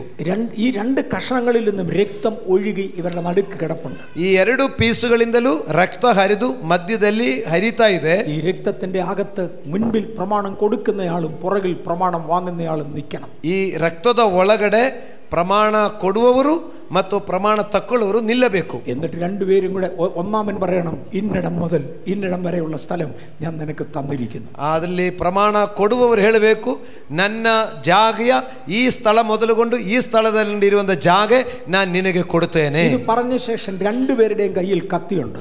ಇದು ಹೇಳಿದ ಮೇಲೆ ಇಬ್ಬರು ಕೈಯಲ್ಲಿಯೂ ಕತ್ತಿ ಇರುತ್ತದೆ. അവരവരുടെ കത്തി കൊണ്ട് അവരവരുടെ കൈവിരലിന്റെ അറ്റം മുറിക്കണം. ಹೀಗೆ ಅವರವರ ಕತ್ತಿಯಿಂದ ಬೆರಳಿನ ತುದಿಯನ್ನು ಕಟ್ ಮಾಡ್ತಾರೆ. ആ രക്തവും ഈ രക്തത്തോട് ചേർക്കണം. ಆ ರಕ್ತವು ಈ ಯಜ್ಞ ಅರ್ಪಿಸಿರುವಂತ ರಕ್ತಕ್ಕೆ ಬೀಳಬೇಕು. ഇതിനെ രക്തനിയമം എന്ന് വിളിക്കും. ಇದಕ್ಕೆ ರಕ್ತದ ನಿಯಮ ಎಂದು ಹೇಳುವುದು. രണ്ടാമത് ഒരു സിസ്റ്റം ഉള്ളത്. ಎರಡನೇದೊಂದು ಸಿಸ್ಟಮ್ ಇರುವುದೇನೆಂದರೆ, ഒരു വ്യക്തി ಈ ಅറ്റത്തു നിന്നും മറ്റേ വ്യക്തി അങ്ങേ ಅറ്റത്തു നിന്നും മുഖാമുഖം ನೋಕಿ അടുത്തു വരിക. ಈಗ ಪ್ರಮಾಣ ಕೊಡುವವರು ಈ ಕಡೆಯಿಂದ ಅಲ್ಲಿಗೆ ಹೋಗಬೇಕು, ಪ್ರಮಾಣ ಸ್ವೀಕರಿಸುವವರು ಆ ಕಡೆಯಿಂದ ಈ ಕಡೆಗೆ ಬರಬೇಕು. ಒತ್ತ ನಡುಕು വെച്ച് ഇവർ തമ്മിൽ കണ്ടുമുട്ടും. ಆ ಮಧ್ಯಭಾಗ ಬರುವಾಗ ಅವರಿಬ್ಬರು ಮುಖಾಮುಖಿ ಬರುತ್ತದೆ. അവിടെ വെച്ച് കൈ മുറിക്കും, രക്തം ഒഴിക്കും. ಅಲ್ಲಿ ಕೈ ಕುಯ್ದು ರಕ್ತ ಅದರ ಮೇಲೆ ಬೀಳಿಸೋದು. ഇതിന്റെ അർത്ഥം ಇದರ ಅರ್ಥವೇನೆಂದರೆ, നമ്മിൽ ആരെങ്കിലും ഒരാൾ പ്രമാണം ലംഘിച്ചാൽ ഈ മൃഗത്തെ കൊന്നതുപോലെ ആളിനെ കൊന്നേക്കണം. ಇದರ ಅರ್ಥವೇನೆಂದರೆ, ನಮ್ಮಲ್ಲಿ ಇಬ್ಬರಲ್ಲಿ ಯಾರಾದರೂ ಈ ಪ್ರಮಾಣವನ್ನು ತಪ್ಪಿದರೆ, ಮೀರಿದರೆ, ಈ ಪ್ರಾಣಿಯನ್ನು ಕುಯ್ದ ಹಾಗೆ ನಾವು ಕುಯ್ಯಲ್ಪಡಬೇಕು. ദൈവം അബ്രഹാമിനോട് പറഞ്ഞു, നീ 3 വയസ്സ് പ്രായമുള്ള പശുക്കിടാവിനെയും ആട്ടുകൊറ്റനെയും പ്രാക്കളെയും കൊണ്ടുവാ. ಈಗ ದೇವರು ಅದಕ್ಕೆ ಅಬ್ರಹಾಮನಿಗೆ ಹೇಳಿದೆ, 3 ವಯಸ್ಸಿರುವಂತ ಹೋರಿಯನ್ನು ಮತ್ತು ಮೇಕೆ ಮರಿಯನ್ನು ಪಾರಿವಾಳವನ್ನು ನೀ ತೆಗೆದುಕೊಂಡು ಬನ್ನಿ. അബ്രഹാം കഷണങ്ങൾ നേർക്ക് നേരെ വെച്ചു. ಅಬ್ರಹಾಮನು ಆ ಹೋರಿಗಳನ್ನು ತೆಗೆದುಕೊಂಡು ಬಂದು ಕುಯ್ದು ಎದುರೆದುರೆ ಇಟ್ಟಿದ್ದು. ശകലം കഴിഞ്ഞപ്പോൾ അബ്രഹാമിനൊരു ഗാഠനിദ്ര. ಸ್ವಲ್ಪ ಹೊತ್ತಾಗುವಷ್ಟಕ್ಕೆ ಅಬ್ರಹಾಮನಿಗೆ ಗಾಢ ನಿದ್ರೆ ಬಂದಿತ್ತು. അവിടെ എഴുതിയിരിക്കുന്ന പദം ടർഡേമ എന്ന എബ്രായ വാക്ക്. ಅಲ್ಲಿ ಇಬ್ರಿಯ ಪದದಲ್ಲಿ ಟರ್ಡೇಮ ಎಂದು ಬರೆದಿದೆ. ടർഡേമ എന്ന വാക്കിന്റെ അർത്ഥം ഉറക്കമെന്നല്ല, ಅಲ್ಲ ಅಲ್ಲ. ಆ ಟರ್ಡೇಮ ಎಂಬ ಪದದ ಅರ್ಥ ನಿದ್ರೆ ಎಂಬುದು ಅಲ್ಲೇ ಅಲ್ಲ. ദൈവം ഒരുവനെ ആത്മവിവശതയിലാക്കുക. ಅದರ ಅರ್ಥ ದೇವರು ಒಬ್ಬರನ್ನು ಆತ್ಮವಿವಶತೆಗೆ ನಡೆಸಿಕೊಂಡು ಹೋಗಿದೆ. ദൈവം അബ്രഹാമിനെ ആത്മവിവശതയിലാക്കി. ಆ ದೇವರು ಅಬ್ರಹಾಮನನ್ನು ಒಂದು ಆತ್ಮವಿವಶತೆಗೆ, അബ്രഹാം വീണ് കിടക്കുക, ಒಂದು ಆತ್ಮ ಪರವಶಕ್ಕೆ ತಕೊಂಡೋಗಿ ಅಬ್ರಹಾಮನು ಆತ್ಮ ಪರವಶನಾಗಿ ಬಿದ್ದಿದ್ದಾನೆ. ഈ സമയത്ത് അബ്രഹാം ഒരു കാഴ്ച കാണുക. ಈ ಸಮಯದಲ್ಲಿ ಅಬ್ರಹಾಮನೊಂದು ದರ್ಶನ ನೋಡ್ತಾ ಇದೆ. 2 തരത്തിലുള്ള തീയ് ഇതാ കണ്ണങ്ങളുടെ നടുവിലൂടെ പോകുന്നു. 2 ರೀತಿಯಲ್ಲಿರುವಂತ ಬೆಂಕಿ ಈ ಕುಯ್ಯಲ್ಪಟ್ಟಿರುವಂತ ದೇಹದ ಮಧ್ಯದಲ್ಲಿ ಹೋಗ್ತಾ ಇದೆ. 15ാം അധ്യായം നിങ്ങളുടെ സമയത്ത് നിങ്ങൾ വായിക്കുക. 15ನೇ ಅಧ್ಯಾಯ ನೀವು ಸಮಯ ತಕೊಂಡು ಓದಬೇಕು. ആദ്യമേ പുകയുന്ന ഒരു തീക്കുണ്ടം ഇവരുടെ മുൻ ഇതിനകത്തോട്ട് ഇറങ്ങി. ಫಸ್ಟ್ ಹೊಗೆ ಬರ್ತಾ ಇರುವಂತ ಒಂದು ಬೆಂಕಿ ಪಂಚು ಅದರ ಮಧ್ಯದಲ್ಲಿ ಇಳಿದಿತ್ತು. ಅದು ಪಿತಾವಾയ ദൈവത്തെ കാണിക്കുന്നതാണ്. ಅದು ತಂದೆಯಾದ ದೇವರನ್ನು ಸೂಚಿಸುವಂತದಾಗಿರುತ್ತೆ. അതിന്റെ പുറകെ കത്തുന്ന ഒരു തീജ്വാല പുറകെ വരുന്നു. ಅದರ ಹಿಂದೆ ಹತ್ತಿ ಉರಿಯುವ ಒಂದು ಜ್ವಾಲೆ ಹಿಂದೆ ಬರ್ತಾ ಇದೆ. ಅದು ಯೇಸುವಿനെ കാണിക്കുന്നു. ಅದು ಯೇಸುವನ್ನು ತೋರಿಸ್ತಾ ಇದೆ. അബ്രഹാം കിടന്ന് കാണുക. ಅಬ್ರಹಾಮನು ಆತ್ಮ ಪರವಶನಾಗಿ ಇದು ನೋಡ್ತಾ ಇದೆ. അബ്രഹാമിന് എഴുന്നേക്കാൻ വയ്യ. ಅಬ್ರಹಾಮನಿಗೆ ಎದ್ದೇಳಲಿಕ್ಕೆ ಆಗ್ತಾ ಇಲ್ಲ. അബ്രഹാം കിടപ്പി കിടന്ന് കാണുക. ಅಬ್ರಹಾಮನ ಅದನ್ನು ಮಲ್ಕೊಂಡು ನೋಡ್ತಾ ಇದೆ. രണ്ടുപേരും പുകയുന്ന ഒരു തീക്കുണ്ടം. ನೋಡಿ, ಒಂದು ಹೊಗೆಯಲ್ಲಿ ಒಂದು ಬೆಂಕಿ ಕುಂಡ, അതിന്റെ പുറകെ ജ്വലിക്കുന്ന ഒരു തീജ്വാല, ಅದರ ಜೊತೆಯಲ್ಲಿ ಜ್ವಲಿಸುತ್ತಾ ಇರುವಂತ ಅಗ್ನಿ ಜ್ವಾಲೆ. ഇത് രണ്ടും കൂടെ വന്ന് ഈ കണ്ണങ്ങളുടെ നടുവിൽ നിന്നു. ಇದೆರಡು ಬಂದು ಈ ಕುಯ್ಯಲ್ಪಟ್ಟಿರುವಂತ ಮಾಂಸ ಪಿಂಡಗಳ ಮಧ್ಯದಲ್ಲಿ ನಿಂತಿತು. അവിടെ നിന്ന് പിതാവായ ദൈവം ഒരു പ്രസ്താവന പറഞ്ഞു. ಅಲ್ಲಿದ್ದುಕೊಂಡು ತಂದೆಯಾದ ದೇವರೊಂದು ಮಾತು ಹೇಳ್ತಾ ಇದ್ದಾರೆ. ഫ്രാത്ത് മുതൽ മഹാനദി വരെയുള്ള സ്ഥലം ഞാൻ അബ്രഹാമിനും അവന്റെ സന്തതിക്കുമായി കൊടുത്തിരിക്കുന്നു. ಓ ಫ್ರಾತ್ ಮೊದಲುಗೊಂಡು ಮಹಾನದಿ ತನಗಿರುವಂತ ದೇಶ ನಿನಗೂ ನಿನ್ನ ಸಂತತಿಯವರಿಗೂ ಸ್ವಾಸ್ಥ್ಯವಾಗಿ ಕೊಡುತ್ತೇನೆ. ദൈവമേ, അബ്രഹാം അല്ലേ അങ്ങയുടെ കൂടെ നടക്കേണ്ടത്? ಅವರ ದೇವರೇ, ಅಬ್ರಹಾಂ ತಾನೇ ನಿಮ್ಮ ಜೊತೆ ನಡಿಬೇಕಾಗಿರೋದು. അബ്രഹാമിനെ നടത്താഞ്ഞത്? ಯಾಕೆ ಅಬ್ರಹಾಮನನ್ನು ನಡೆಸಲಿಲ್ಲವಾ? ദൈവത്തിന് പറയാനുണ്ട്, മോനെ അബ്രഹാമേ, നീ മനുഷ്യനാ. ದೇವರಿಗೆ ಹೇಳಲಿಕ್ಕಿರೋದು, ಅಬ್ರಹಾಮೇ ನೀನೊಬ್ಬ ಮನುಷ್ಯ, ഞാൻ ദൈവം, ನಾನು ದೇವರು. നമ്മൾ തമ്മിൽ ഒരു കാര്യം പറഞ്ഞുറപ്പിച്ചാൽ, ನಾವು ಮಧ್ಯದಲ್ಲಿ ಒಂದು ಮಾತು ಹೇಳಿ ಅದನ್ನು ಸ್ಥಿರಪಡಿಸಿದರೆ നിന്റെ കയ്യിൽ നിന്ന് തെറ്റു വരാം, ನಿನ್ನ ಕೈಯಿಂದ ತಪ್ಪಾಗಬಹುದು. തെറ്റു വന്നാൽ നീ കഷണങ്ങൾ പോലെ നിന്നെ കീറിക്കോളാനാ പറയുന്നത്. ಈಗ ನಿನ್ನಲ್ಲಿ ಒಂದು ಮಿಸ್ಟೇಕ್ ಬಂದಿದ್ರೆ ಈ ಮಾಂಸ ತುಂಡ ತರ ನಿನ್ನನ್ನು ತುಂಡು ಮಾಡಿಕೊಂಡೇ ನೀನ್ ಪ್ರಮಾಣ ಹೇಳ್ತೀರಾ? വേണ്ട മോനെ വേണ്ട, ಬೇಡ ಮಗನೇ ಬೇಡ. നിന്റെ നിന്ന് തെറ്റുപറ്റിയാലും എൻ്റെ നിന്ന് തെറ്റുപറ്റിയാലും മരിക്കുന്നത് ഈ പുറകെ നിൽക്കുന്ന ജ്വലിക്കുന്ന തീയ. ನಿನ್ನಲ್ಲಿ ಒಂದು ಮಿಸ್ಟೇಕ್ ಬಂದಿದ್ರು, ನನ್ನಲ್ಲಿ ಒಂದು ಮಿಸ್ಟೇಕ್ ಬಂದಿದ್ರು, ಈಗ ನಾಳೆ ತುಂಡಾಗಲಿಕ್ಕಾಗಿ ಈಗ ಜ್ವಲಿಸುವ ಬೆಂಕಿಯಾಗಿ ಹಿಂದೆ ಬರುವಂದವನಿದ್ದಾನೆ. അബ്രഹാമിന്റെ ബലഹീനതയുടെ അപ്പുറത്ത് കരുതുന്ന ദൈവം, ಅಬ್ರಹಾಮನ ಬಲಹೀನತೆಯ ಮೇಲೆ ಅವನಿಗಾಗಿ ಒದಗಿಸಿರುವಂತ ದೇವರು. ഈ പകൽ ഈ ദൈവം നമ്മുടെ ദൈവമാണ്. ಈ ಹಗಲೊತ್ತು ಈ ದೇವರು ನಮ್ಮ ದೇವರಾಗಿದ್ದಾರೆ. ഈ ഗൗരവം മനസ്സിലാകുന്നവർക്കായി സ്തോത്രം. ಇದರದ ಗೌರವವನ್ನು ನೀವು ಅರ್ಥ ಮಾಡಿಕೊಂಡಿದ್ರೆ ದೇವರಿಗೆ ಸ್ತೋತ್ರ ಸಲ್ಲಿಸುತ್ತೇನೆ. വിശ്വാസവീരന്റെ 5 ലക്ഷണങ്ങൾ. ಹೀಗೆ ಒಂದು ವಿಶ್ವಾಸ ವೀರನ 5 ಗುರುತುಗಳು. ഇനി കിടക്കുക, ഇഷ്ടം പോലെ കിടപ്പുണ്ട്. ಇನ್ನೂ ಮುಂದೆ ಎಷ್ಟೋ ಹೇಳಲಿಕ್ಕಿದೆ. ബേസിക് ലക്ഷണങ്ങൾ 5 എണ്ണമാണ് ഞാൻ തൊട്ടത്. ನಾನು ಪ್ರಾರಂಭವಾದ 5 ಗುರುತುಗಳು ಹೇಳಿದೆ. ബൈബിൾ പറയുന്നത് ഇവരെല്ലാം ഓടി അവരുടെ ഓട്ടം തികച്ചു. ಆ ವಾಕ್ಯ ಹೇಳ್ತಾ ಇದೆ, ಇವರೆಲ್ಲರೂ ನಂಬಿಕೆಯಿಂದಲೇ ಓಡಿ ಅವರ ಓಟ ಮುಗಿಸಿದ್ದಾರೆ. അവരെല്ലാം നിത്യതയിൽ വിശ്രമിക്കും. ಅವರೆಲ್ಲರೂ ಈಗ ನಿತ್ಯದಲ್ಲಿ ವಿಶ್ರಮಿಸಿಕೊಂಡಿದ್ದಾರೆ. വെയിറ്റ് ചെയ്യുന്ന നമ്മളൂടെ ചെല്ലാനാ. ಅವರು ಯಾಕೆ ಕಾಯ್ತಾ ಇದ್ದಾರೆ? ಹಿಂದೆ ಓಡುತ್ತಾ ಇರುವ ನಾವು ಕೂಡ ಅಲ್ಲಿ ಹೋಗಿ ಸೇರಿಕೊಳ್ಳಲಿಕ್ಕೆ. ആകയാൽ നാമും സാക്ഷികളുടെ ഇത്ര വലിയൊരു സമൂഹം നമുക്ക് ചുറ്റും നിൽക്കുന്നത് കൊണ്ട്, ಆದ್ದರಿಂದ ನಾವು ಸಾಕ್ಷಿಗಳ ಈ ಇಷ್ಟೊಂದು ಗುಂಪು ಆಕಾಶದಲ್ಲಿ ನಮ್ಮ ಸುತ್ತಲೂ ಇರುವುದರಿಂದ ദൈവം നമ്മുടെ മുമ്പിൽ വെച്ചിരിക്കുന്ന ഓട്ടം സ്ഥിരതയോടെ ದೇವರು ನಮ್ಮ ಮುಂದೆ ಇಟ್ಟಿರುವಂತ ಓಟವನ್ನು ಸ್ಥಿರಚಿತ್ತೊಂದು ಓಡುವರಾಗಿರೋಣ. അബ്രഹാമിനെ നോക്കരുത്, ಅಬ್ರಹಾಮನ್ನು ನೋಡಬಾರದು. അബ്രഹാമിന്റെ ഒരുപാട് ബലഹീനത. ಅಬ್ರಹಾಮನಲ್ಲಿ ಅನೇಕ ಬಲಹೀನತೆಗಳು ಬಂದಿದೆ. സാറയെ നോക്കരുത്, ಸಾರಾಳನ್ನು ನೋಡಬಾರದು. സാറായുടെ ഒരുപാട് ബലഹീനത. ಸಾರಾಳಲ್ಲಿ ಅನೇಕ ಬಲಹೀನತೆಗಳು ಬಂದಿದೆ. ഹാനോക്കിനെ നോക്കരുത്, ಹಾನೋಕನ್ನು ನೋಡಬಾರದು. ഇവരെ ആരെ നോക്കരുത്, ಇವರು ಯಾರನ್ನು ನೋಡಬಾರದು. ഇവരെല്ലാം ബലഹീനതയുണ്ട്. ಇವರೆಲ್ಲ ಬಲಹೀನತೆಗಳು ಬಂದಿದೆ. നോക്കേണ്ടത് യേശുവിനെ. ಆದರೆ ನೋಡಬೇಕಾದದು ಯೇಸುವನ್ನೇ ದೃಷ್ಟಿಸಿ ನೋಡಬೇಕು. ഇവർക്കെല്ലാം നമ്മോട് സാക്ഷ്യം പറയാനുണ്ട്. ಇವರಿಗೆಲ್ಲ ನಮ್ಮೊಂದಿಗೆ ಸಾಕ್ಷಿ ಹೇಳಬಹುದು. ഞാൻ ഓടി തികച്ചതാ, നിനക്കും ഓടാം. ನಾನು ಓಡಿ ಮುಗಿಸಿದೆ, ನೀನು ಓಡಬಹುದು. ഓടുവാൻ തയ്യാറെടുക്കുന്നവർക്കായി ಈ ಹಗಲೊತ್ತು ಓಡಲಿಕ್ಕಾಗಿ ಸಿದ್ಧ ಮಾಡಿಕೊಳ್ಳುವರಿಗಾಗಿ ದೇವರಿಗೆ ಸ್ತೋತ್ರ ಮಾಡುತ್ತೇನೆ. നിങ്ങളിൽ നിന്ന് ദൈവം ഒരു കൂട്ടം ശക്തന്മാരെ എഴുന്നേൽപ്പിക്കട്ടെ. ಓ, ಈ ಗುಂಪಿನೊಳಗಡೆಯಿಂದ ಅನೇಕ ಶಕ್ತರಾದ ವಿಶ್ವಾಸ ವೀರರುಗಳನ್ನು ದೇವರು ಎಬ್ಬಿಸಲಿ. ഈ പകൽ ഞാൻ പ്രാർത്ഥിച്ച് നിർത്തട്ടെ. ಆದ್ದರಿಂದ ಈ ಹಗಲೊತ್ತು ನಾನು ಪ್ರಾರ್ಥನೆ ಮಾಡಿ ಮುಗಿಸಲಿಕ್ಕೆ ಇಷ್ಟಪಡ್ತೇನೆ. ಸೆಕ್ಷನಿൽ വീണ്ടും നമുക്ക് ഒരുമിച്ച് കാണാം. ಸಂಜೆ ಸೆಕ್ಷನಲ್ಲಿ, ಬೈಬಲ್ ಕ್ಲಾಸ್ ಸೆಕ್ಷನಲ್ಲಿ ಎಲ್ಲರೂ ಮತ್ತು ನಾವು ಕೂಡಿ ಬರುವವರಾಗಿರೋಣ. ಎಲ್ಲ ಕಣ್ಣುಗಳು ಅಡക്കാം, ಎಲ್ಲರೂ ಕಣ್ಣುಗಳು ಮುಚ್ಚಿ ಸಾಧ್ಯವಾದರೆ ಮಣಗಾಲೂರು. ನೀವು ಈ ಸಭೆயை ഞാൻ അനുഗ്രഹിക്കുന്നു.